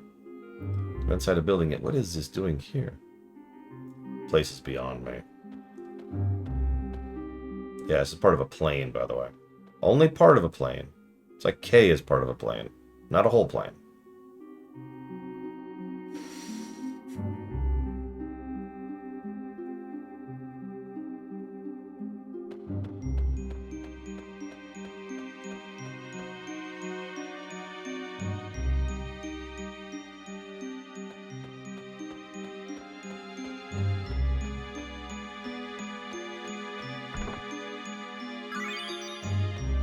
Yeah, I'm not 100% sold either, Mr. Red, but my overall point is it makes more sense than Lulu.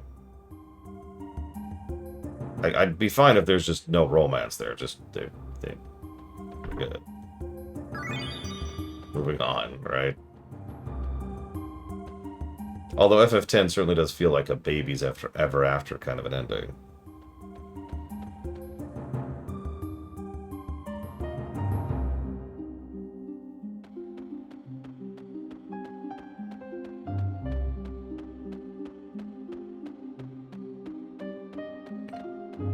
Sorry, I was just reminded that in FF10 too, they make it a point of saying that Waka is fat and Lulu is showing, even though they have the exact same appearance.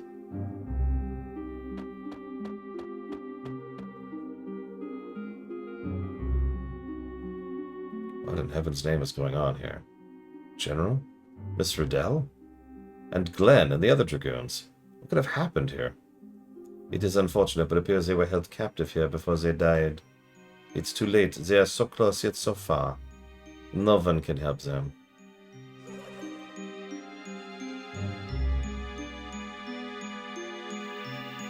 Yes, that's Chrono, by the way, before you ask.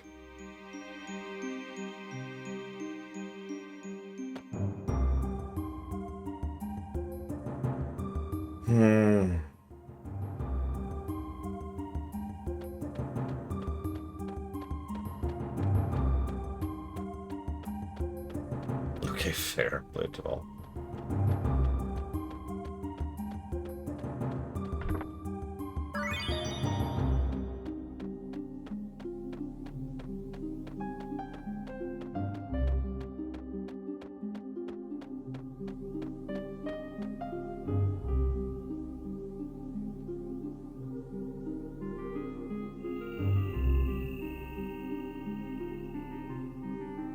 You alright? What's wrong? You've been acting strangely ever since we entered the building. Is it that child again? There's no turning back now. We must keep going. We have a boss fight coming up. Boss fight. Dude, for real? Someone like Waka would be built like a brick. Like, think about the sport he regularly participates in. And is good at.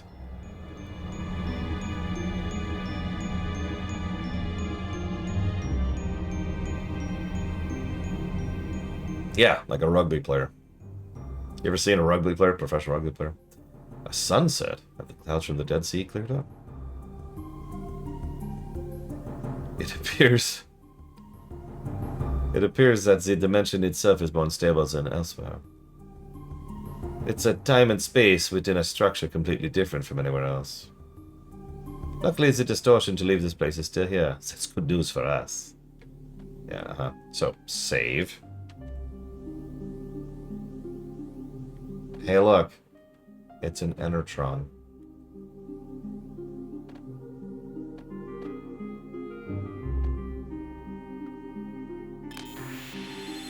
Yeah, professional swimmers are crazy. Professional dancers, too. Have you ever seen a professional dancer's legs? Holy crap. They walk around on tree trunks. No, we know what Harley is. Aw, we're still hungry.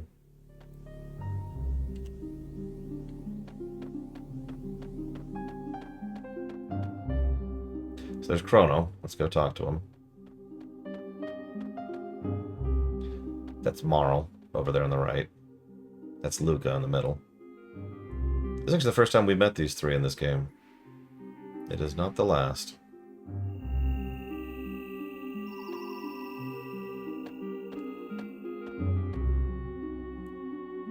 They're all dead, by the way.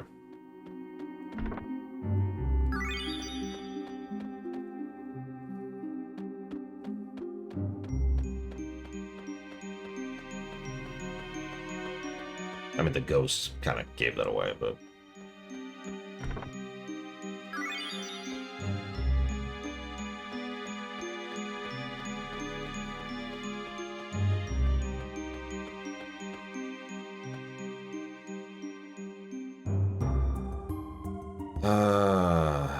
yeah, let's equip up for this fight. I'm actually curious myself. What's the screwy dress do? For female use only, or for the closet cross-dresser? It's mediocre magic defense, and that's it.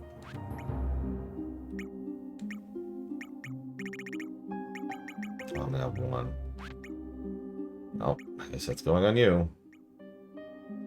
Yeah, this fight. Wish me luck.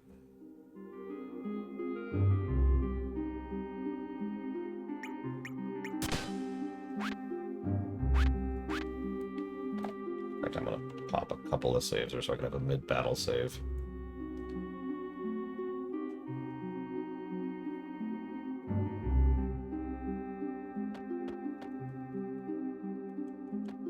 So we can't talk to Luca or Marl. But that is Lean's bell. Excuse me. Nadia's bell. May our prayers for peace ring on for eternity.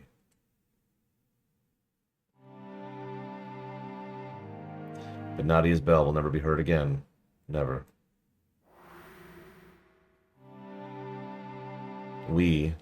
Everyone worked to save the planet's future for nothing. It's all because of you. You killed it.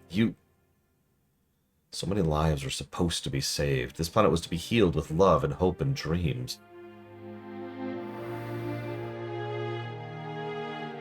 How could you? How could you do such a thing? It's all your fault the world is going to end up like this. It's all your fault, Surge. Murderer. That's right, Chrono talks in this game. Who are those children? It's Surge's fault that the world will end up like this. Don't let it bother you. It's just a distant echo from ones far gone. It's just an illusion.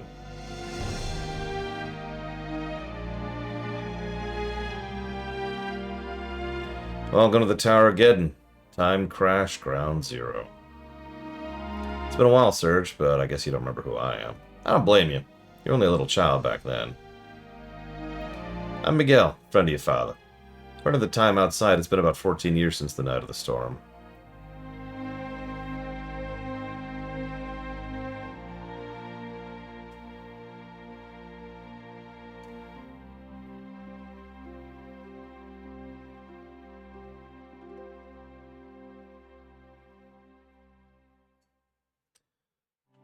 So there's Wazuki, our dad. First time we've actually seen him.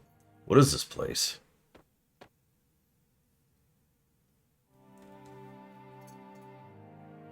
I don't know.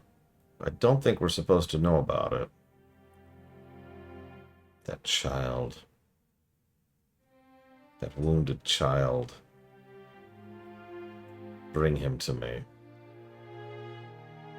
What was that? Who's there? Wait, Wazuki, where are you going? There's no way we could set sail again in this storm. We don't have a second to waste, or else Surge might die. But I don't care what lies ahead of us. I'm going. There's no way I'll allow my son to die without a fight. I'd appreciate it if you waited for me here. Thank you for coming tonight, Miguel. Thank you. No, wait, Wazuki!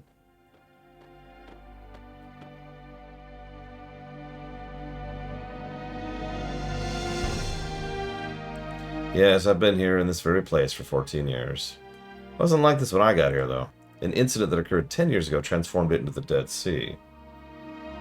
Don't you know? There's nothing in the world as ruthless or impartial as death. All living matter ages over time and eventually dies, no matter how mighty or tiny its life force. So being alive means you're creeping closer to death with every second. But there's none of that here. No one and nothing ages, nothing wastes away. This quiet, boundless, beautiful world. An ideal world, straight out of a fairy tale, isn't it? A place and time that belongs to no one. Res nullius. It's because this is a future that was eliminated. History is composed of choices and divergences. Each choice you make creates a new world and brings forth a new future. But at the same time, you're eliminating a different future with the choices you didn't make. A future denied of all existence because of a change in the past. A future destroyed even before it was born rests here, condensed into the Dead Sea. How is that possible? Fate. Our lives are governed by fate. Fate knows all and controls all. No one can run from fate. Even your presence here was predestined long, long ago. Wouldn't you all like to become one with this world? To be a part of eternity? How about it, Surge? You need no longer struggle alone, nor fear uncertain tomorrow. Well, what do you say? Go to hell! I see. I guess there's only one thing left to do, then. I take it you're trying to restore the dimensional distortion. If you defeat me and liberate this place, the distortion will return to the way it was. Why? I guess this is it. Just as there are times of peace, there are times of war. You don't have to hold back. Attack me with all your soul if you wish to live. Let fate take its course. Boss fight.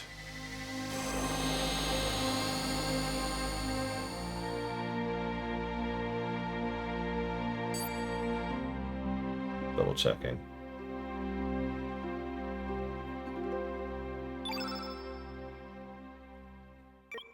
Yeah, this is actually, by some, considered the second hardest boss at this point in time.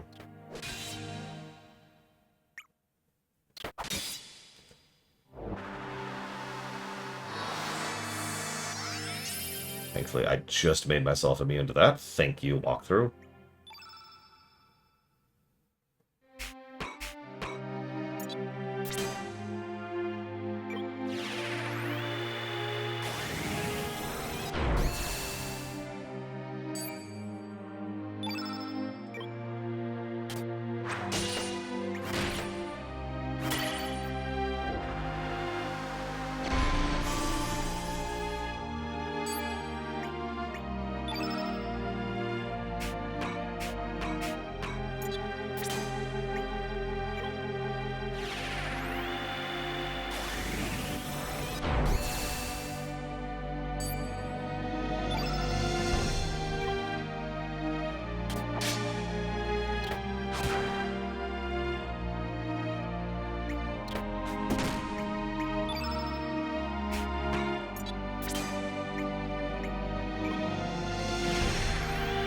Usage of spell names as a story mechanic. Well, obviously Asheron's Call qualifies, but that feels like a cheap answer.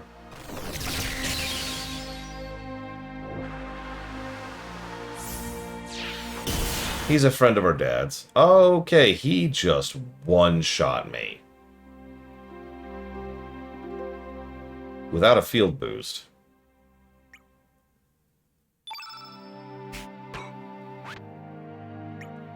Uh-huh.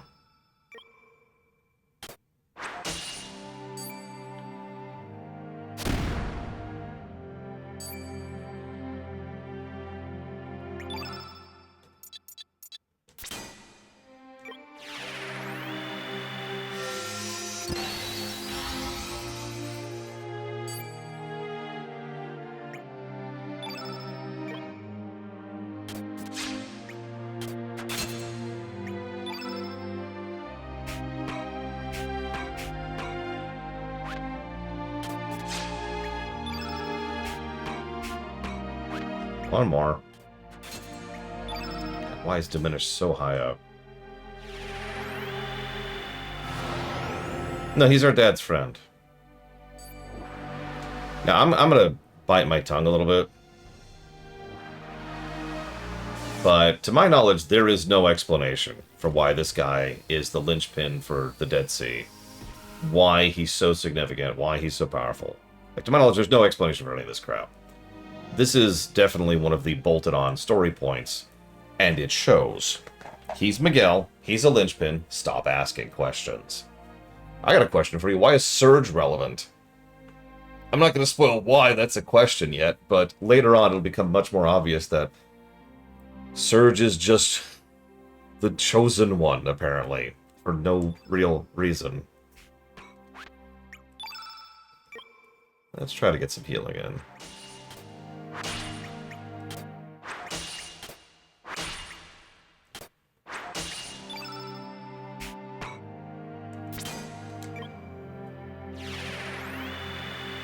Irritating that I do this after Diminish, but whatever.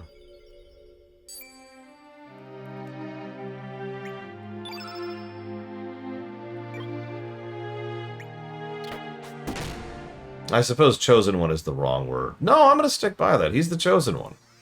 The author said he's significant, and so he is. But I shouldn't bring that up because I can't discuss it yet. Or that's still information that hasn't even been added to the game yet.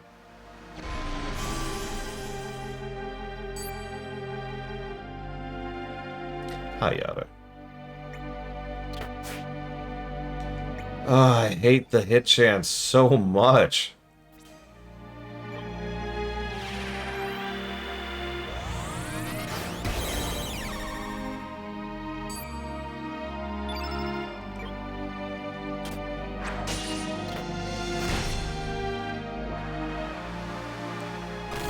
Nope. Something happened before that to make Surge relevant push-ups.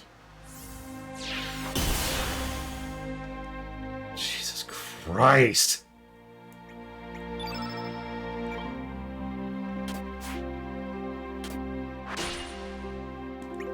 Like I said, we'll talk about it when we get there.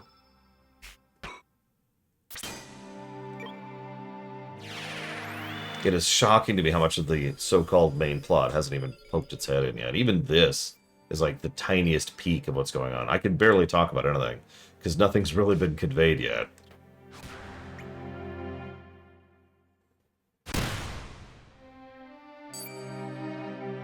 I should probably turn the field off of white. That's certainly not helping.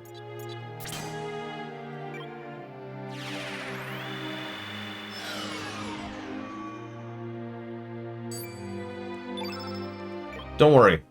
I actually have a presentation that I'll talk about probably about 30 minutes before we beat the game that hopefully will make the whole game make a whole lot more sense. It's my job, after all.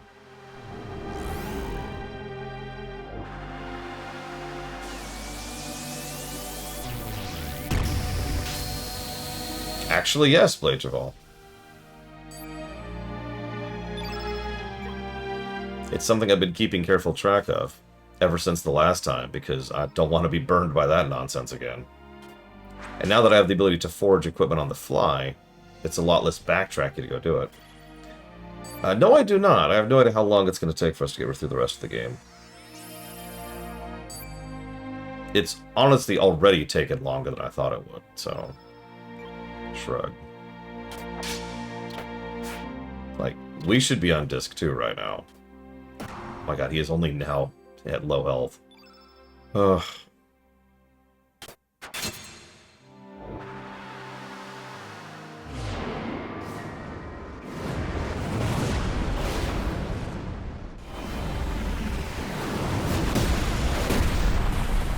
Disc 2 is not equal in content. I do not know if it is equal in length. That's a trickier question.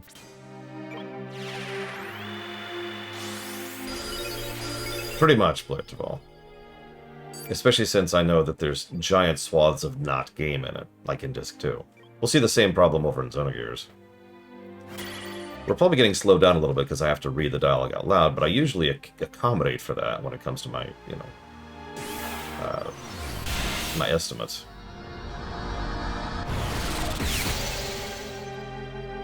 Ow.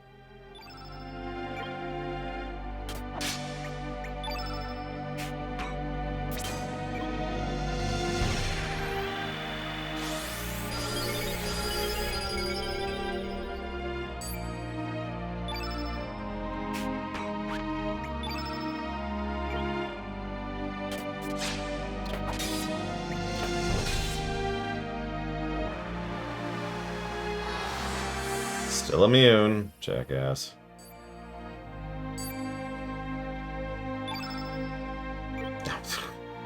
I'm struggling, Ross.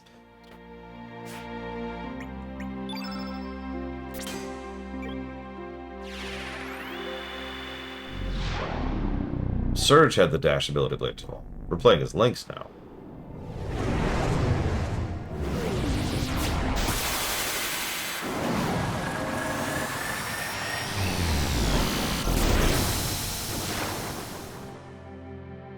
Love how little damage that did. But apparently it was enough. Thank God. Okay, that wasn't as terrible as it could have been. And everyone was alive for it, so we actually get stat-ups. Holy crap. Yeah, no, I actually got pretty lucky in the fight, and I'm willing to admit that. And that was with a walkthrough, walking in with equipment that is designed for this fight. I still lucked out. Well done, that's the way, Surge. My, you've grown strong. Maybe, just maybe, you and your friends have the power to defeat Fate. Now this is interesting. I've been paying attention for this too. That is the very, very, very first time that Fate is said in all caps. Remember that. That's going to be important. Maybe you and your friends have the power to defeat Fate and build a new future for humanity. The Dead Sea is the true form of this planet's future. That's right. At one stage our world was on the verge of such inevitable destruction. That was in 1999 when the parasitical alien lifeform known as Lavos awoke after centuries of feeding off this planet. Lavos fell from the heavens a countless number of years ago and burrowed deep beneath the surface to eat and sleep. Slowly but deliberately, Lavos devoured our planet from the inside out, waiting for the time to ripen for its true awakening. Finally, Lavos did awake and manifested its true form on the surface of the planet. That's when our world faced a death from which there seemed no possibility of escape. Were it not for a teenage boy and his group of adventurer friends, that is. These young heroes caught a glimpse of the planet's future destruction as it appeared in the year 2300. They realized they could not turn their backs on our planet, even if its death would not be anywhere near their lifetime. Time traveling from epoch to epoch, they battled Lavos for the future of our planet and eventually won. But in saving our planet from death Lavos was going to bring about, they changed the course of history. At that very moment, this whole future time axis ceased to exist. Call it cause and effect. It is just a problem of possibilities, after all. In this world, there are no such thing as absolutes or certainties. But in the future that was supposed to have disappeared is about to be restored here. The future destruction of our planet is going to become a reality in this world once again. Not explained why, by the way. The vengeance of the future we killed is about to begin, with Surge serving as the trigger. Perhaps or perhaps not. Either way, it's all part of the grand game of the gods and goddesses. People are dragged into playing this game, forced to put their own lives on the line without even knowing the rules, without even being allowed to complain. They try to do their best under conditions placed upon them. The only alternative is to give up and leave the playing field and forfeit. 3 years ago, members of the Acacia Dragoons from Termina visited here. Those knights were after the Frozen Flame, of course, but instead they became salt for the Dead Sea. You see, only the Chosen One can approach the flame. Looks like fate has made its decision and started to carry it out now. Fate, all caps, doesn't want the Frozen Flame to awaken in this place at this time. It would choose to destroy the flame along with the whole Dead Sea, then allow its enemies to take hold of the flame. This lost future is about to disappear into the darkness beyond the dimensions. Again! You have no time to spare. You must leave here immediately. Quick, go!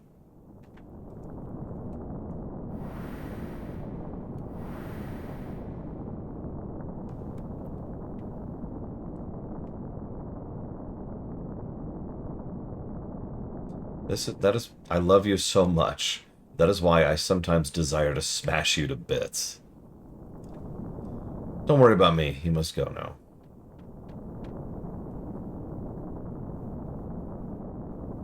Farewell, Surge. The future is yours for the taking. You, the one that the Frozen Flame has chosen.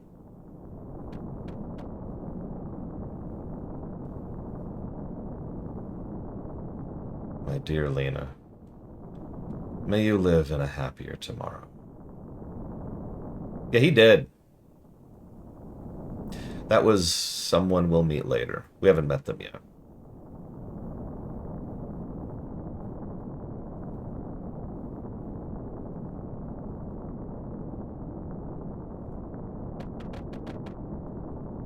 If I'm not going to make it. Grab hold, sons of man. What? Sure. I mean, this makes sense. I can't believe I'm saying that, but it does.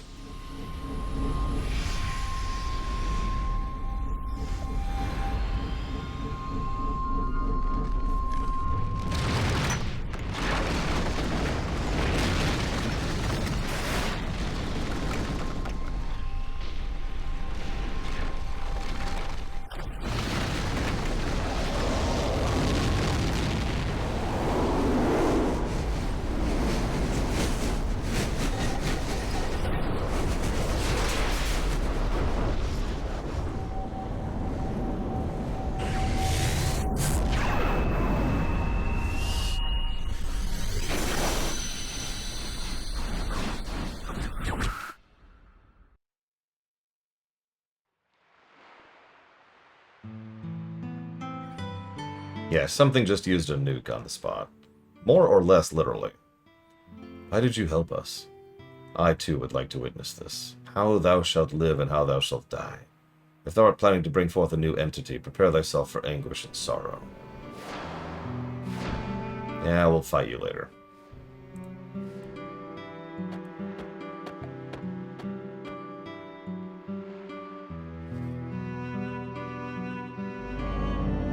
To the Sea of Eden.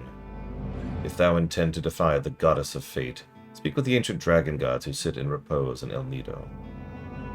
Let the path to the Sea of Eden be known when all the powers of the sleeping dragons are brought together. Yes, that's right, now we have to go get all 6 parts of the dragons. Surge, you're concerned about the other world, aren't you? The dimensional distortion should be back in order. Let's head back to Apophis. Yeah, now we've regained access to both dimensions again. I don't remember details about this section, only that I did not enjoy it.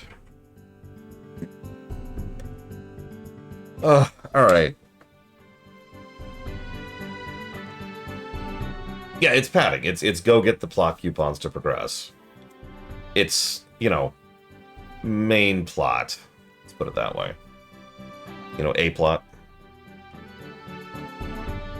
So, if you're paying attention, and I know I've said this more than once, everything that just happened in the Dead Sea is about to be essentially completely forgotten, and we're just going to move on from it. almost as though it was bolted on crudely to an existing plot. Hmm.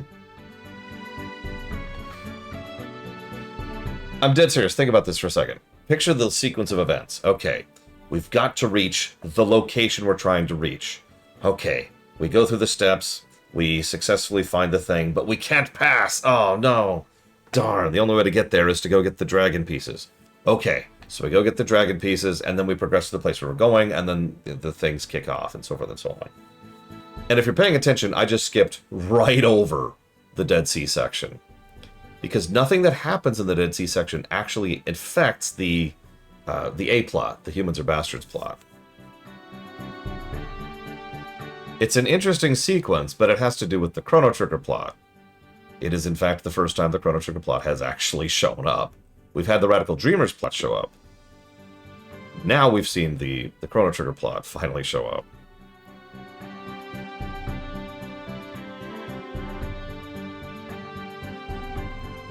Anyway, so let's go ahead and codify 3 of those negatives really quick. There we go.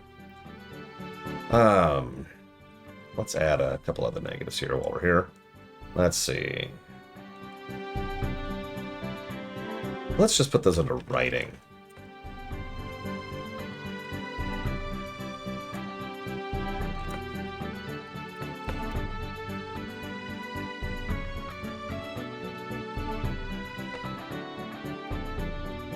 We didn't push-ups.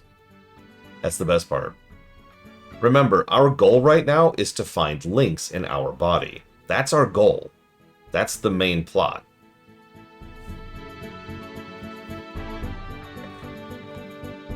That's what's dragging us forward. That's our hook. We need to go stop Lynx, the main villain.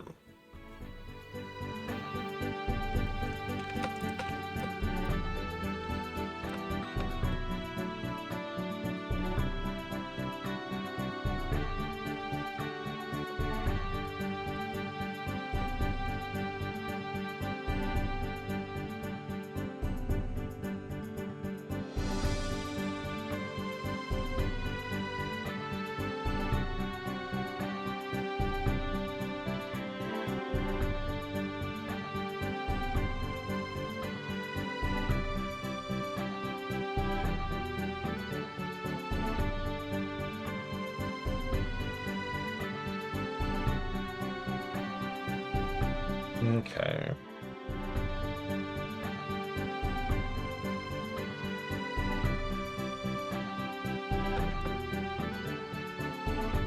Thank you for the sub, Yada. Always appreciate. Okay, so let's go do boring, pointless padding.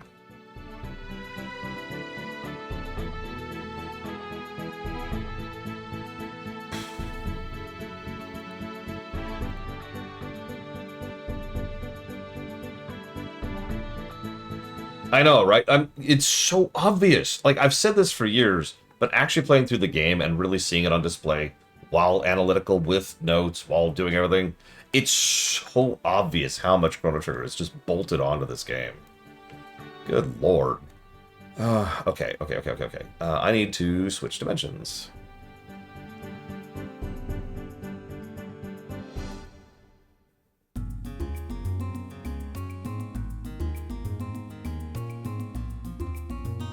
Oh, Next up, Giant Robot. No, we already fought him. That's not even a joke. We haven't fought Robo yet, though. We'll put that towards DBZ, Kakarot, Jet Force, Gemini, and Xenosaga. You got it. Thank you as always, Yada.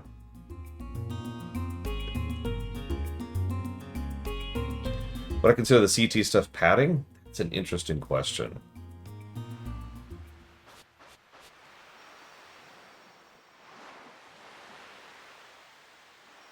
So this is the dimensional gate. Then let's get going. Yeah. Go. So, I should mention that story beats being bolted onto each other is not uncommon in shows, in games, in movies. That's honestly just how writing works.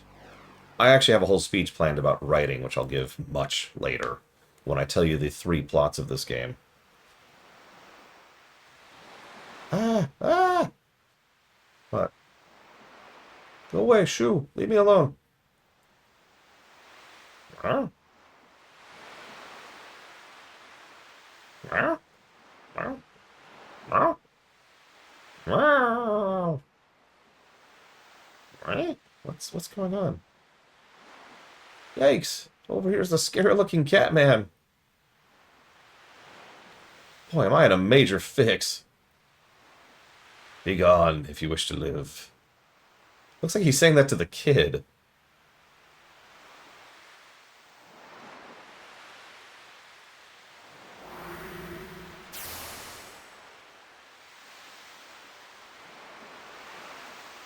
Whew, you saved me. I thought you were bad guys too from the way you look. Because I'm a judgmental asshole. I was looking for rainbow shells when those things startled me. But look, I got the shells alright. I better give them back to Kiki. Thanks for saving me. Bye, bye, bye, woo, bye. Oh, absolutely, Blitchel. Yep, there's a rebellion led by Surge, and Surge is trying to kill everyone on the island. I can't believe someone would want to do that. I wonder what's going to happen to us. Ah, well. I'm sure it's totally cool that Surge is getting genocidal. Looks like there's much chaos going on here. An uprising led by Surge. So, Surge has become the enemy of the people. Can I move now? Okay.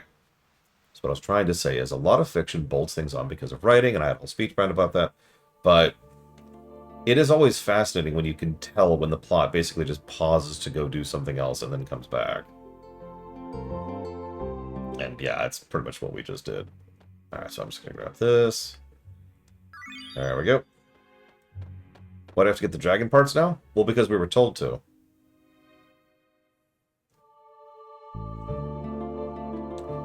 All I'll say is that in the first version of this script, it makes sense why we're going to get the dragon parts. In the final version, that's the third version of the script, it doesn't make as much sense. Let's see. Looks like we're just heading to Termina.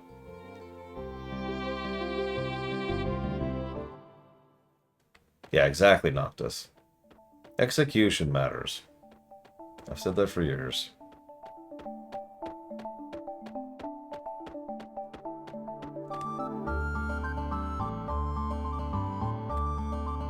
Here, since you probably don't want to wait push-ups, I'll tell you right now. In the original script... God, it's Skelly. No, go away. Nobody likes you. I'm not even going to read your dialogue. Yep, Yeah, sure, I'll help you find your body parts. By the way, he is terribly statted. It takes a huge chunk of time to put Skelly back together, and his stats are awful. Why would you do that, game? Sorry. So, for you, push-ups. In the original script of the game, the reason we're going after the Dragon Souls right now is specifically so we can gain access to Fate.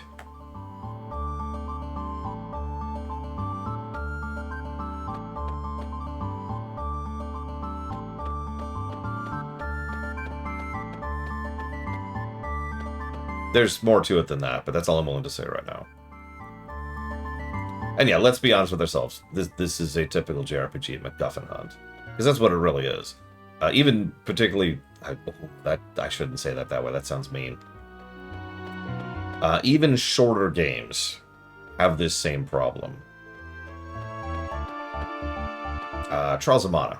There's a portion in Trials of Mana where it's just go fight the various bosses in the world. Like it's the same concept. FF9 almost had a sequence like this, until they cut it and we only ever go after Lich. I can't tell you. And yeah, Dragon Quest III did this. Dragon Quest IV did this. I don't know where to go. I legitimately don't know how to get through this zone. Too long, Kemek. What were we playing recently? Oh, that's right. We were playing Resident Evil 3. That's an enemy? That's an enemy. Okay, whatever. Die. We were playing Resident Evil 3R. That is a short game. Would you believe that that extremely short game still has a padding section?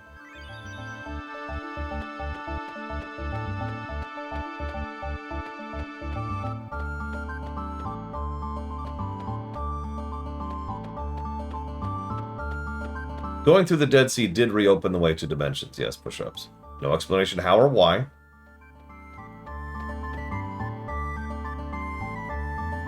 Yeah, no, that's the excuse for why we went there. Although I'm 90% certain nothing actually said that in the game. It was just something that we found out after we defeated Miguel. Like, they flat out said, hey, we can pass between dimensions now. Woo! What do I think of Snow White? I mean, it's a perfect example of a historically significant movie that's not very good.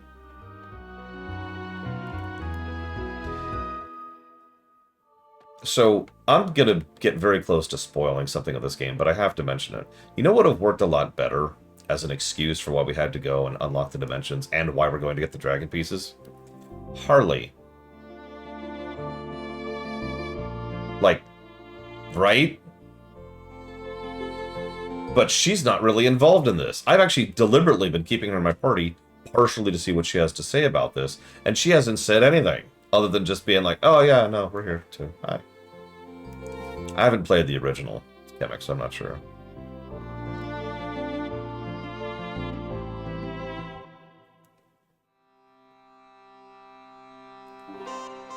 Alright, hang on. So we need to get Dragon Tears. Don't even remember why at this point.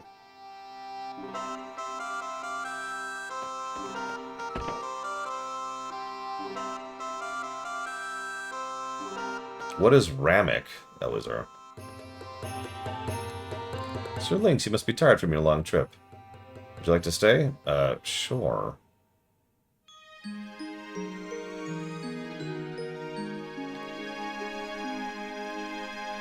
Oh, no. I don't think the Snow White remake has any actual historical significance. I'm pretty sure people will forget it even existed in about 2 years.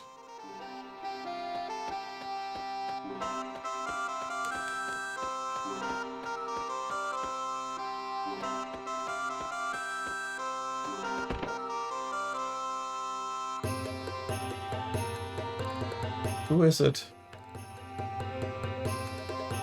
Just wait right there. I'll unlock it for you.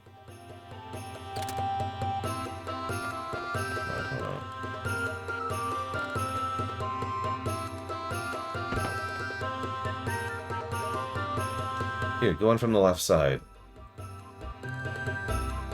I feel that I might have met you before. Sorry, I cannot remember. I wouldn't worry about it.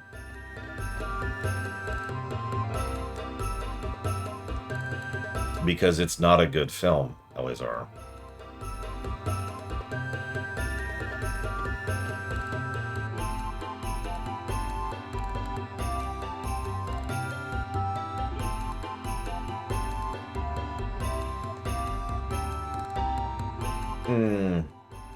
You want to know a good sign? Maybe good is the wrong word. An accurate sign of having issues with time and budget? When you have to redo the same dungeon multiple times. Anyways, we're about to do Viper Manor again. I believe this is technically our 3rd time.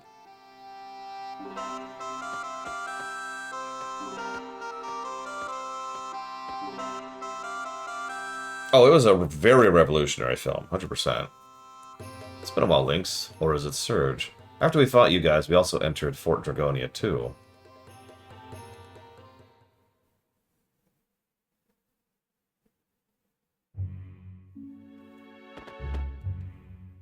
General!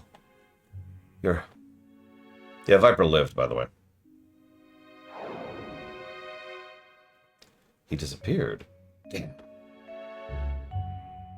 This is bad. This is very bad. Riddell. Don't just stand around. Help the General. I cannot believe this would happen to the General. He's such an evil man. What in Dragoon's name happened here? So, like, what are all these tiny shards? Not now. We have to stop the bleeding. Marcy, pick up the broken pieces.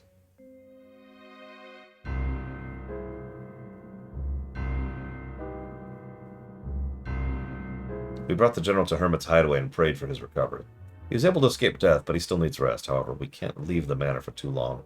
So we came back here, leaving Marcy behind to take care of him, only to find the poor military had taken control of Termina. Damn it, what a shame. We knew what was going on. The general talks in his sleep. Lynx is behind this, correct? That bastard, he's not going to get away with this. We've got some fault in all of this, but we got to do something about it. References, Noel. And you didn't put your sub towards anything, no. But first, we got to rescue Lady Riddell. She's being held captive at the manor. That's right, it's back to Viper Manor again. At least it's a good song. Hey, with your uniform, you could get in undetected, right? Let's join forces for the time being. One of us will remain here to collect info. Yeah, join me, Karsh. Karsh is the 4th best party member in the game. No, 5th, excuse me. No, they're not, PM Triox. The whole game is actually quite small. Which is weird. Yeah, Karsh is Glenn without the ability to equip the Einlancer, so he is very well statted. So we're gonna... Well, we're gonna live with it right now because we have to unequip Radius. Now, thank you, Bunny, for the sub. Always appreciate you. Thank you. Give me a moment. I will change up some jotting downs. 99, 94. And Noel's is going towards Breath of Fire 4, F7R1, and Xenosaga. Done. Okay.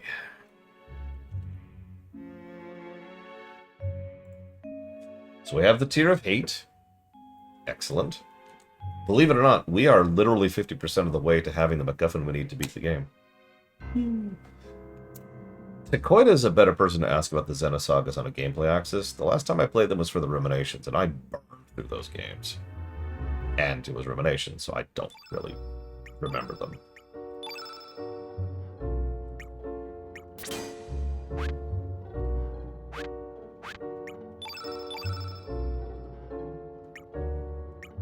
Let's give you some crap. Yeah, get out of here.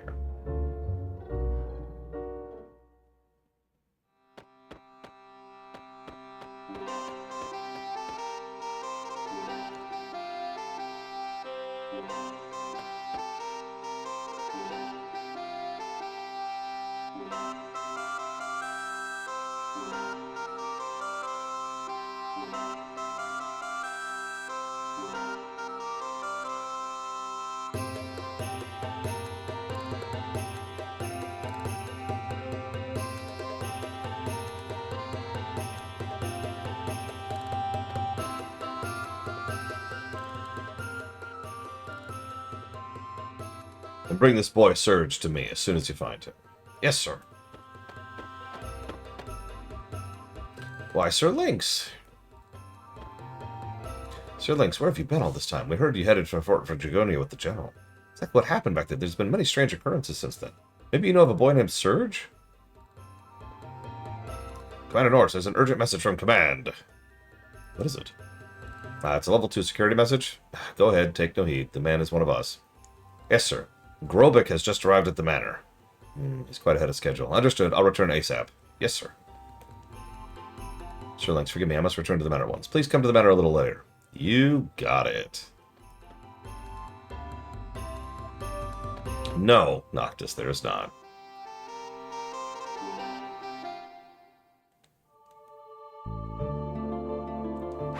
And I just hit the wrong button. I need to hit this button.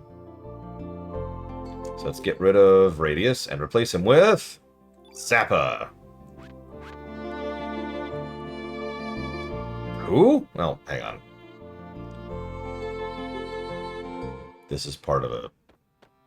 This is part of the Rainbow Shell thing. This way. I just forget how to get over here for some reason.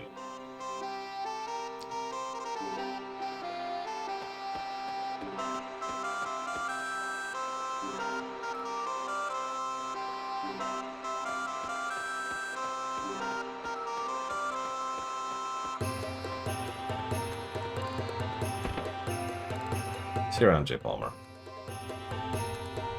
We have information this blacksmith makes weapons for the Dragoons. There's no use hiding it. We hereby order you to halt all operations and stand down the fire of that forge. Hey, do you understand that? Ah, stop it. That's too dangerous. A craftsman's workshop is a dangerous place for a layman. It's your own damn fault for coming near it. Besides, by what need do I have to listen to your order? I'll take no orders from ye. Be gone with ye, for I've work to finish. So you're not going to stop work no matter what? Don't make me tell you the same thing twice. I've got a short temper. If you ken what I said, then get yourself out. Very well. If that's your answer, I take it. I'll let you go this time, but do not think we will overlook this a second time. What? You have a gun, evil stormtrooper guy.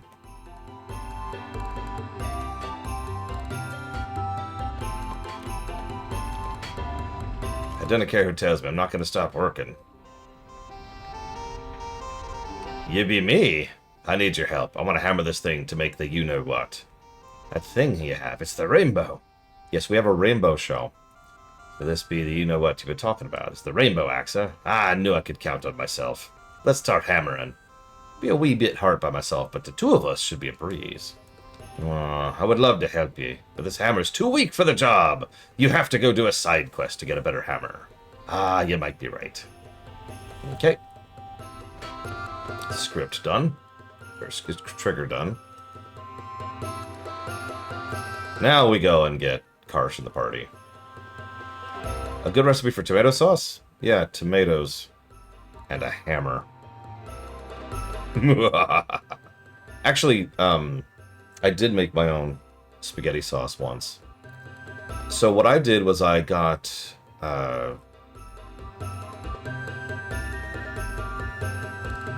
I got a can of tomato paste, and then I got several actual tomatoes, sliced out the stems, obviously, and cooked them in a skillet, specifically the tomatoes, until the tomatoes were basically falling apart, and then mixed the tomato paste in along with whatever seasoning you want to add. That's up to you at that point. I added a whole bunch of really spicy stuff, because I like spicy sauce. But you can add whatever you want to at that point. And then Shazam. Did I peel the tomatoes? Actually, I did not. But I did that on purpose. Garlic's a good pick. Garlic and spice. Alright, so where's Karsh? There he is. So welcome to my main party for a while. Bingo, Loner.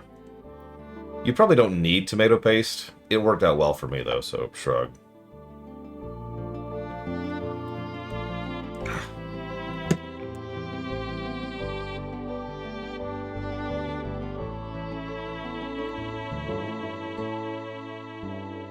I wouldn't add sugar, personally. You do want to add some salt. Again, it's whatever you want to make the flavor be. Sugar actually can act as a good magnifier for other stuff, too. Like, if you want to add some maple, or some honey or whatever, sugar might not be a bad thing to add on top of that. Don't add too much, though.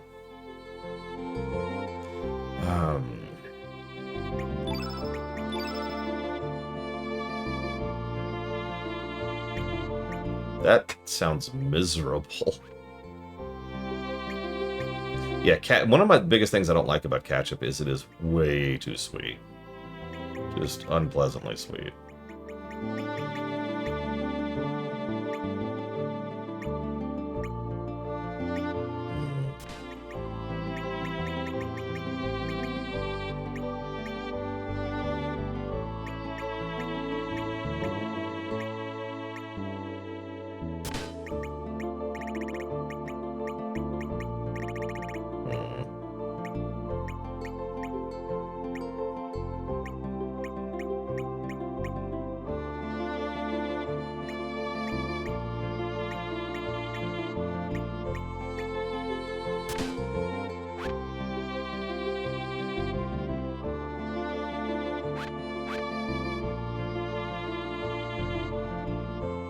My biggest problem with pasta is, at this point in my life, I need to have meat in it. I can't have spaghetti without meat.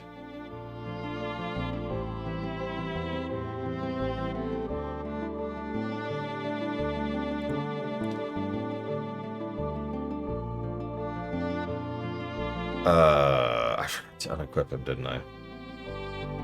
Did I? I guess we'll find out in a second. Suppose since we're going into a dungeon with bosses, I should go and equip his frickin' elements.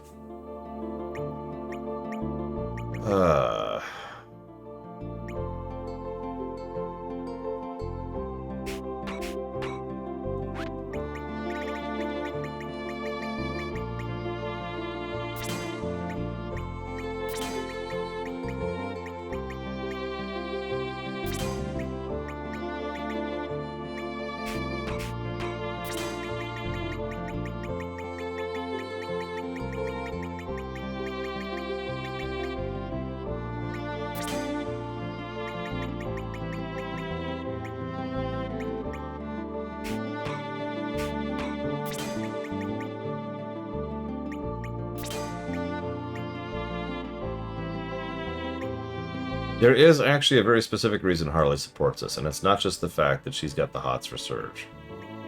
Although that is part of it.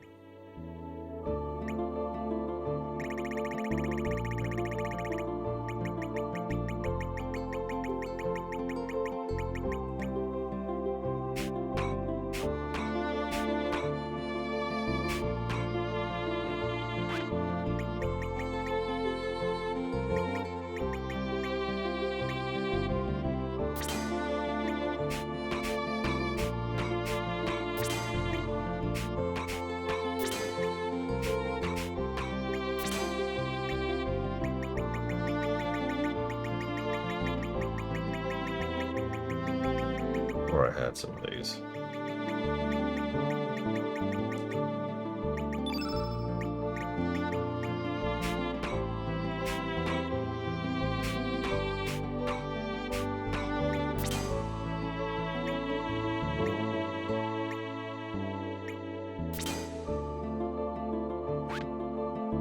Yes, we're not quite at Breath of Fire 2 levels, but yeah, a lot of people have the hots for Surge. And yes, Giga.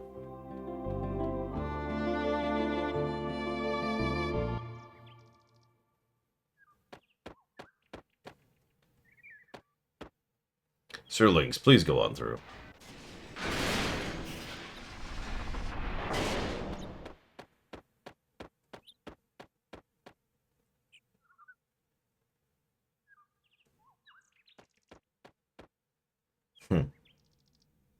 No comment, Blade-Devil. Actually, I don't, Giga. It's one of the reasons I dread streaming Beloved Classics. I just don't enjoy this process. Being stubborn, eh? I'm gonna ask you one more time. What happened at Fort Dragonia? Where is General Viper? Where's the Frozen Flame?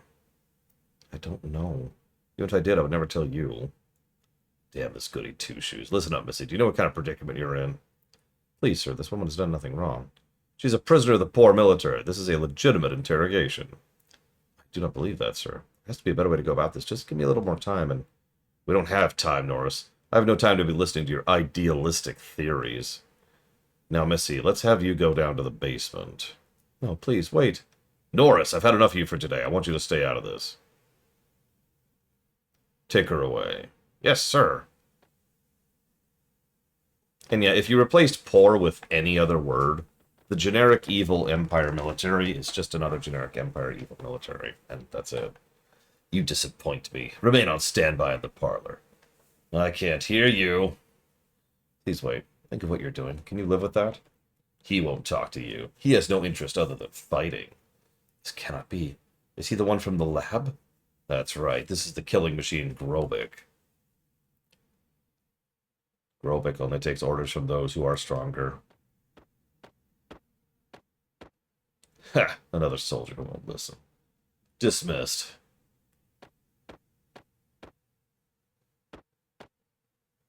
Cullen the cook. The hell one, of course.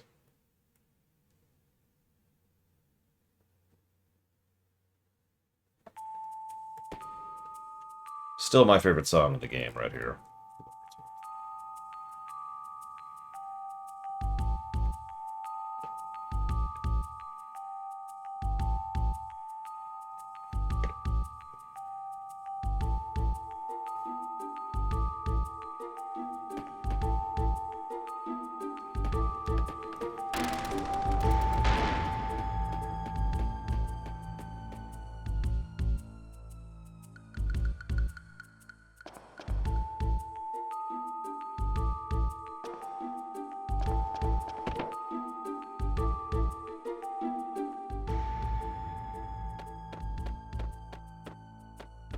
Yeah, as I say, I'm pretty sure I've seen that fanfic a few dozen times.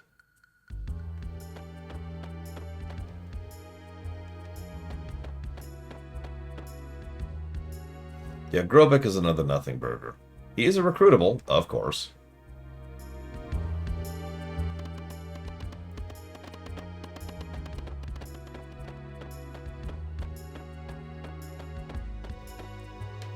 Commander Norris disguised himself as a dishwasher to conduct espionage. What's taking so long? Where's my food? That's the problem with El Nido people. They're too lazy. I don't feel bad for Orcha. He doesn't know he's being used. Lucia used to work in a lab in Por, but she lost her brother in a freak accident during his experiments. She wanted to get away from it all, so she made her way down to El Nido. Well, I haven't for like 20 years, Giga. What you making me cook the poor soldiers' food for? Humph.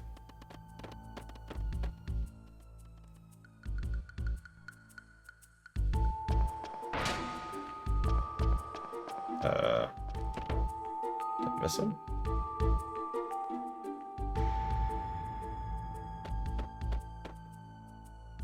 Norris is a little too soft. I wish he'd crack down on these El Nido hicks. Because we're evil military, which is the whole archetype. Try to wake him, but he won't budge. Well, he's useless anyways.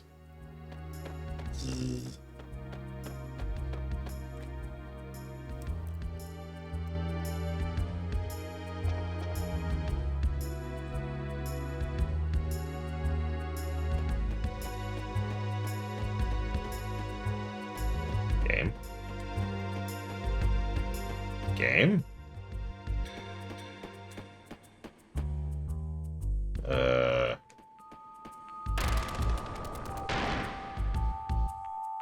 Yeah, no kidding. Push-ups.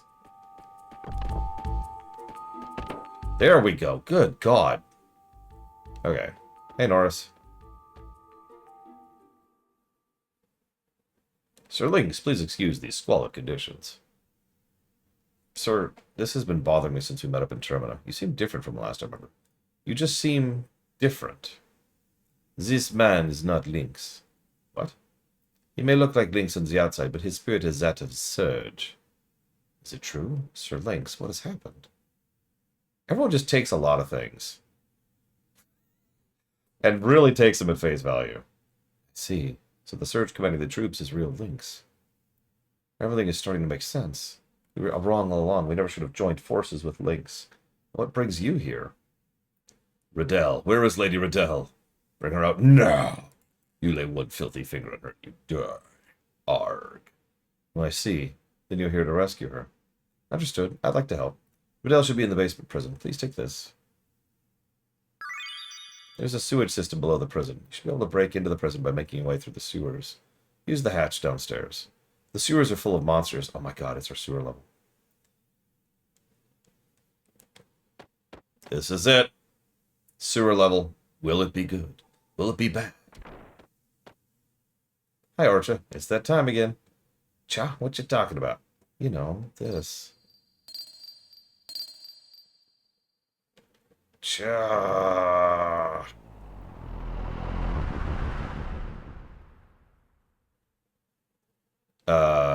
So this is hell, Orcha. Your guest is waiting in the basement. Acha, yes. Yep, some wonderful Manchurian stuff here.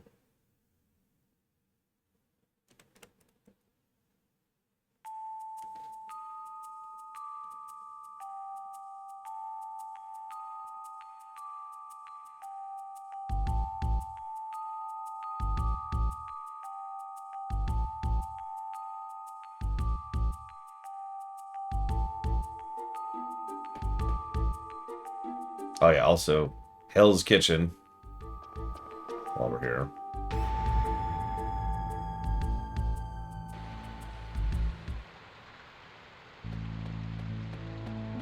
Oh hey, I could just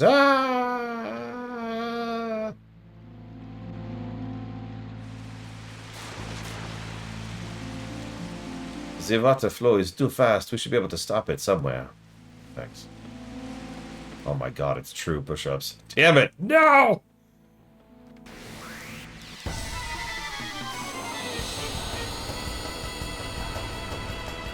Let's see. Non-evil military. Well, I'd say Starfleet, but, like, apparently they're not a military. Who knew?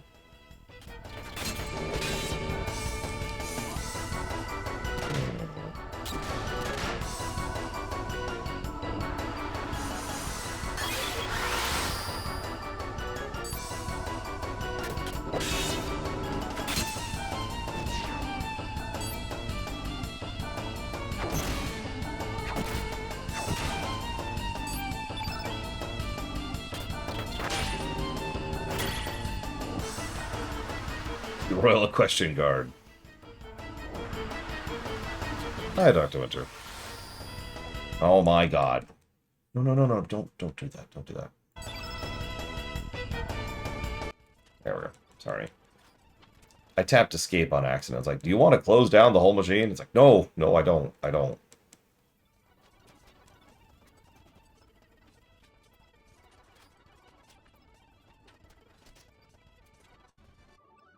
Wow, that took a long time, even on fast forward. Holy crap. Wow.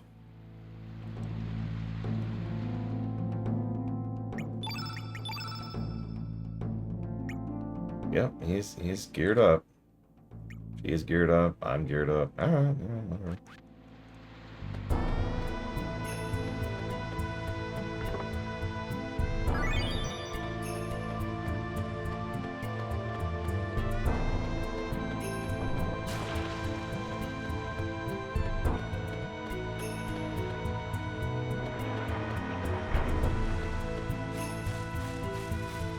I suppose the Republic would count. And yeah, the Army of the Light, I actually agree with that. And I suppose most of the Warcraft militaries aren't inherently evil.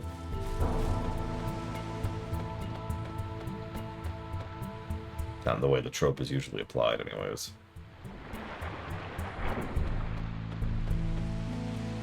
What's really funny, the more I play this, the more this game reminds me of FF8. Now, yes, I know. Literally, the developers of FF8 worked on this game. That's not what I mean, though. I never realized how many individual vibes are just similar between the two.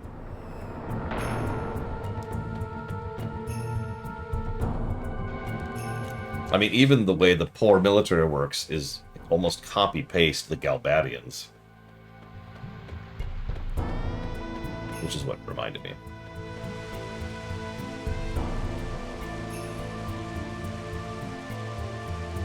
Can I? No, I cannot.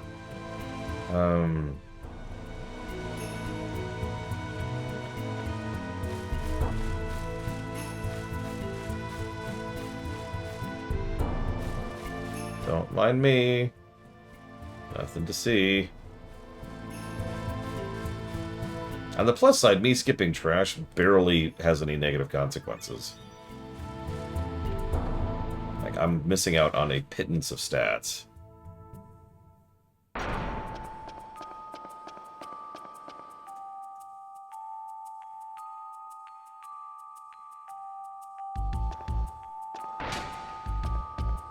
Yes, push-ups.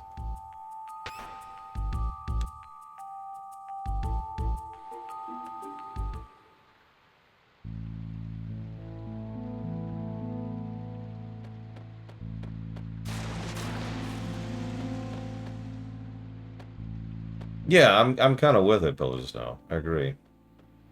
And since most trash is skippable, it's not a big deal. Like, there's only been a couple of dungeons where the trash is just right up in your face, screw you. Like the ghost ship. God, the ghost ship.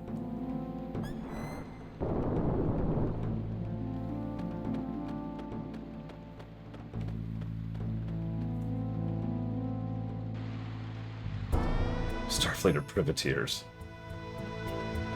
That's an interesting take on that.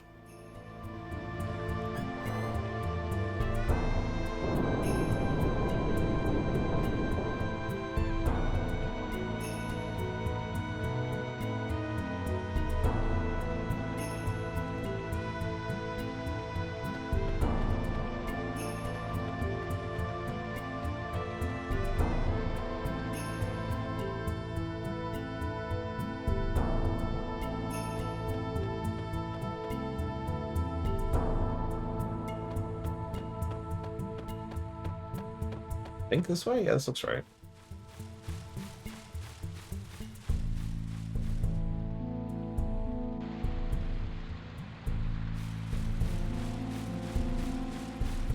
Oh.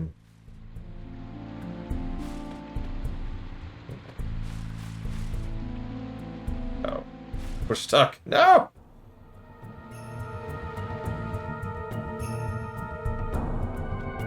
God damn it. Oh, they paralyze. No wonder this took so long last time.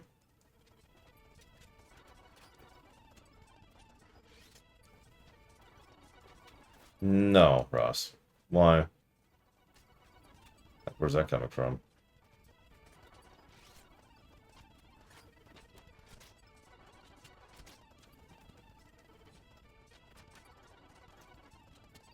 This is taking an extremely long time. Wow!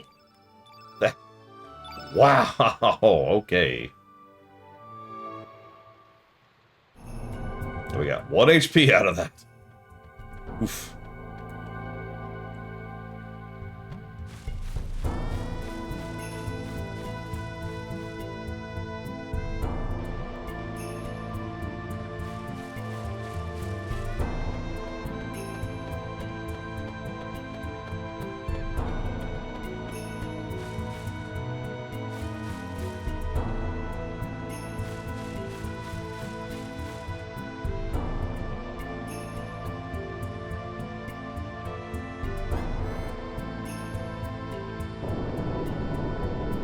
Wait. It's not quite that bad, Chemic, but some of the trash, yeah.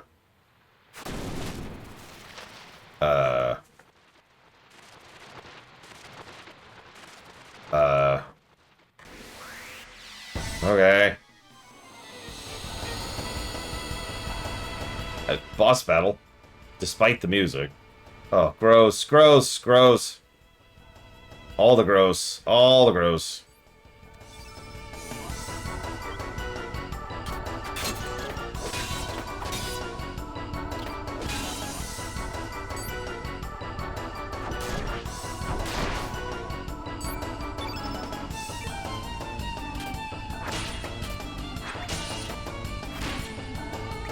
You like beetles, right? You don't like beetles?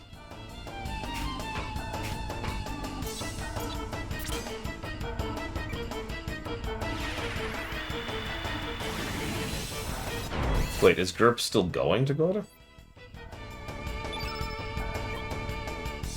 I hate beetles, but I've had to live with them for a long time.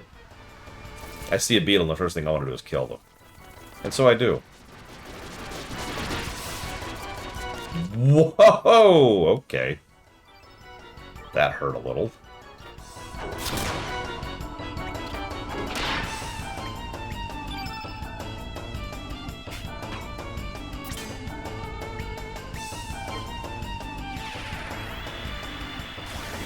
I don't know, this I'll agree with the roaches. Roaches are one of the worst.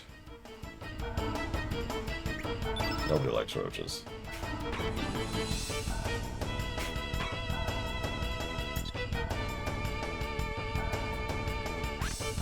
He killed a fly earlier, but for the most part, he just plays with the beetles, which is really irritating to me because I want him to kill them.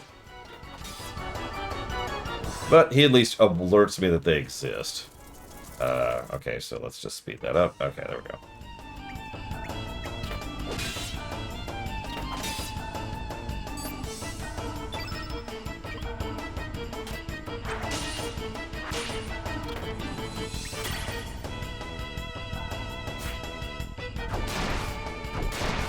Please don't die. I'm literally about to heal. Yeah, but this cat just loses them.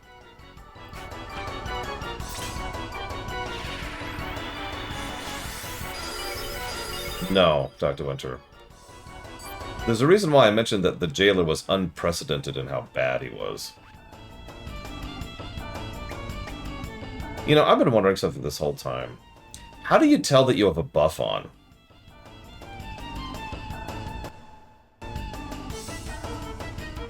For real. Like, What indicates that I'm buffed? Because I was just thinking to myself, shoot, I lost my turn order, so I'm not sure who's buffed right now. And I don't want to waste buffs, because I only got like 3 of them. So I don't actually know who's buffed at the moment. I think he's buffed, because I think that's more damage than he was doing, but I'm not even sure about that. It takes.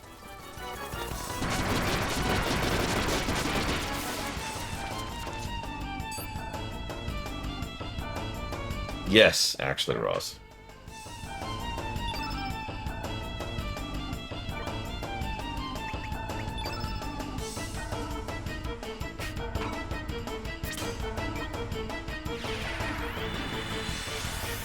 I don't think we'll ever surpass the Jailer. It is rare to have something exist that is so setting-destroying, franchise-destroying as the Jailer. I mean, it's no wonder that every single work since then has been going out of its way to emphasize that the Jailer doesn't even exist. I'm pretty sure I never buffed Harley, one way or the other.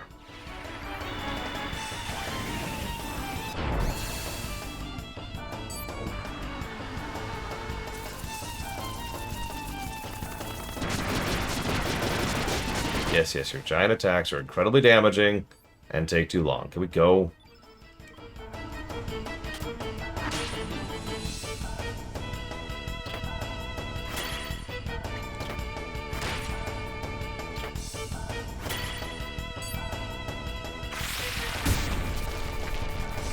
Thank you.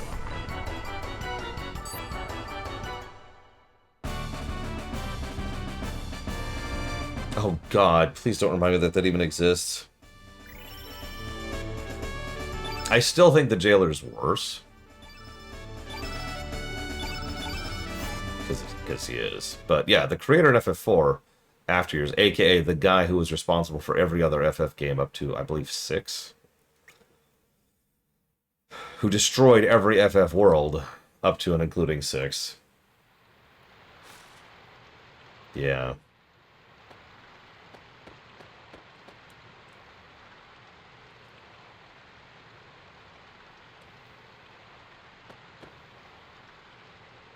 By the way, there's another boss battle in like 2 seconds here. Maybe like 5 seconds. Let's free Fargo first. What the hell am I doing here? I miss the smell of the sea. Arg, arg, arg. Something down below. Anybody's there?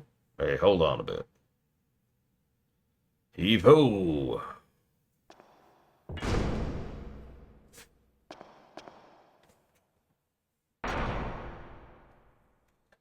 Shiver me timbers. Lynx!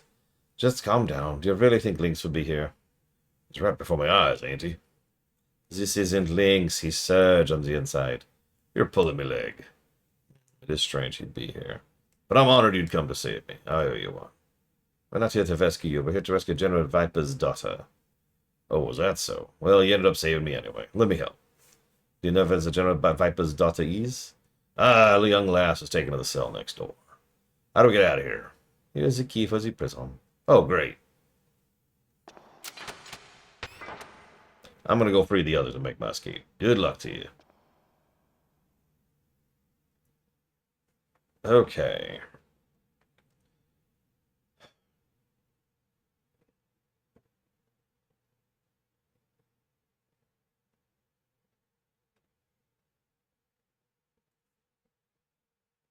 Good question, Bladefall. I'm not sure.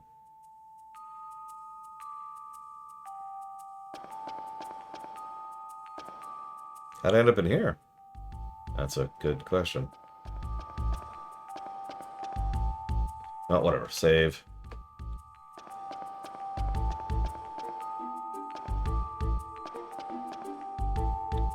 Didn't expect they'd come from behind me.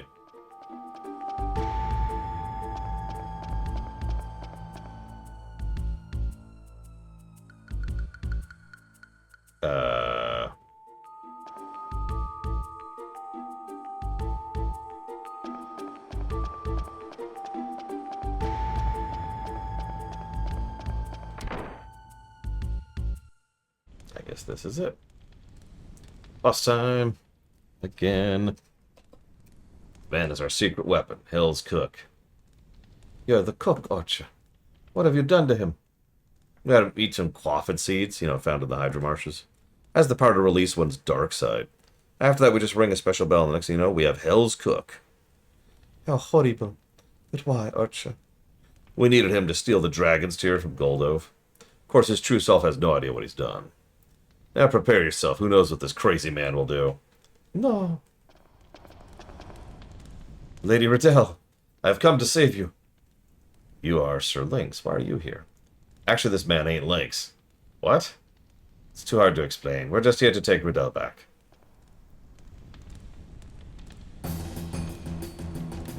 Anyways.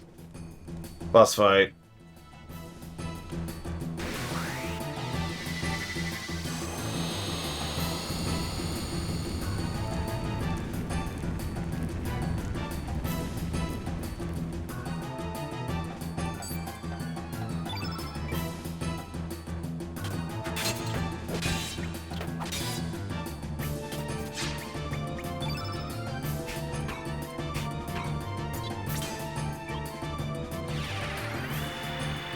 Listen, Blightable.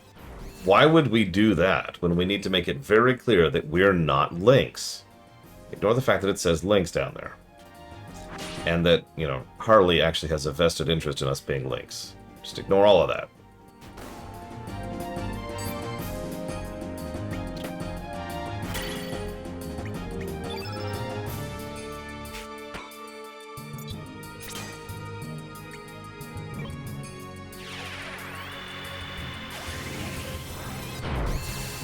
Any guesses what's going to happen immediately after we fight this boss? Well, I shouldn't say that. What's going to happen, like, a minute after we fight this boss? That's a better way to phrase that.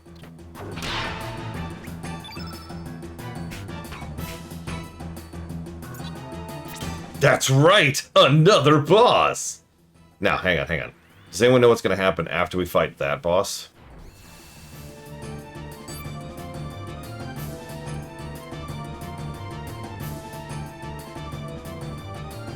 That's right!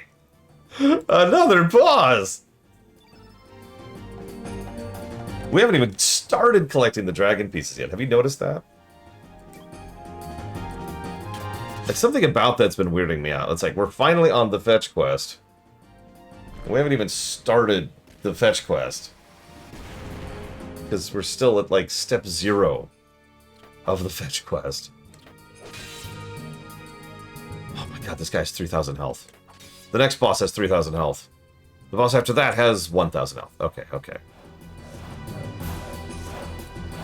Thank god. So we're going to be here a minute. Yeah, if anything pushes me to cheat, it's going to be how long and slow everything is. Which I guess would be the normal reason we cheat in video games, so I guess that's whatever.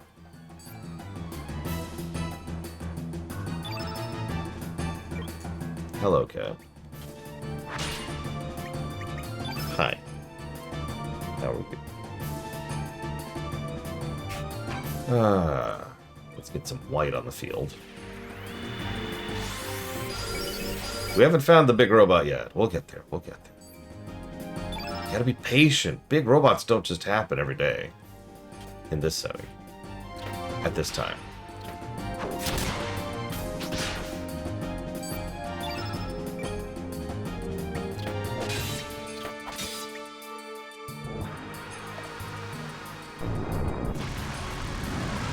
Oh, this true. This is not the, how do you say, the Lynx.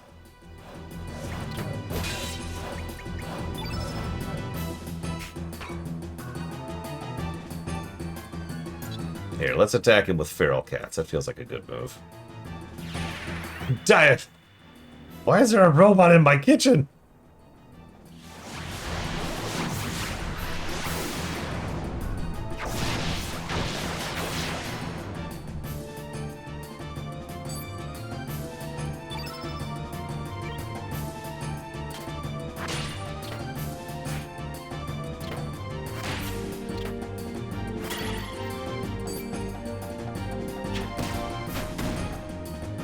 Ow.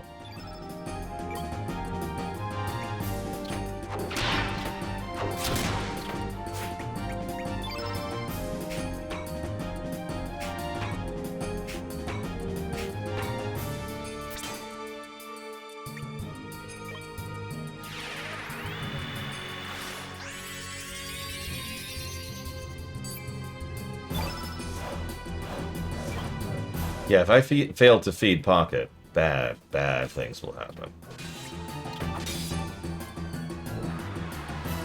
Spice of Life is the name of that attack.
Okay.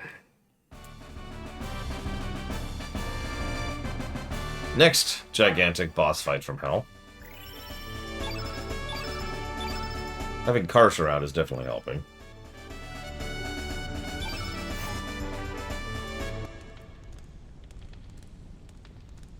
Sir Lynx has gone mad. I told you he's not Lynx. I have a feeling I've done something terrible. They saw my gloating as a weakness and used me. I need more discipline. I want to make it up to you. I want you to take me with you. I want to help. And then he joined the party. I will never, ever use you in the party.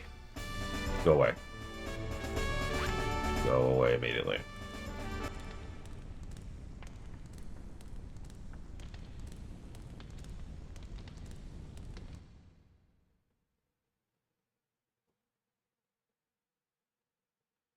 I will take it upon myself to make sure Riddell leaves the premises safely. Please distract the soldiers while we make our escape.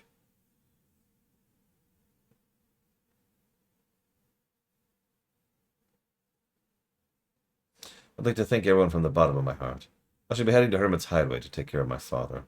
Please make sure to stop by when you get the chance. Don't worry about us. I'll make sure to wipe out all these poor buffoons. Thank you, Karsh. What do you plan to do after all this? I'll be returning here. Then why don't you join us? Thank you, I am honored. However, as a soldier of the poor military, I cannot abandon my country or my men. I'll be fine, thank you. Right. I wish you the best of luck. We must hurry. Goodbye. Okay.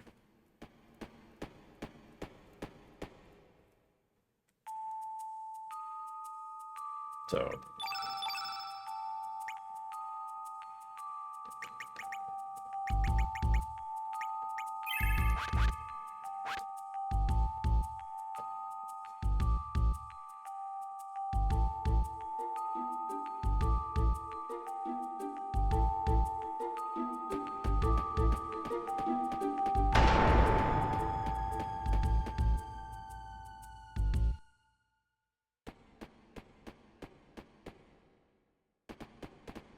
Oh no, it's a bunch of soldiers. Where might you be off to, Sir Lynx? I guess we can't talk away out of this fun. Seize them! Also, the Shinra military police, EMPs, it's another example of this thing. Yep, poor military, that's them. So we're just gonna fast forward through this. These guys are really not worth our time.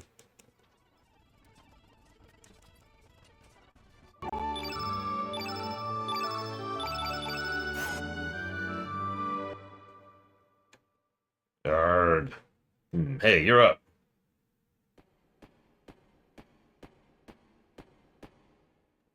You are strong, but Grobik is stronger.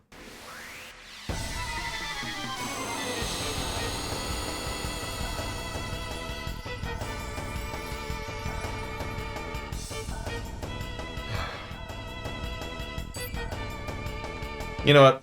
I'll be back. I'm gonna go grab lunch.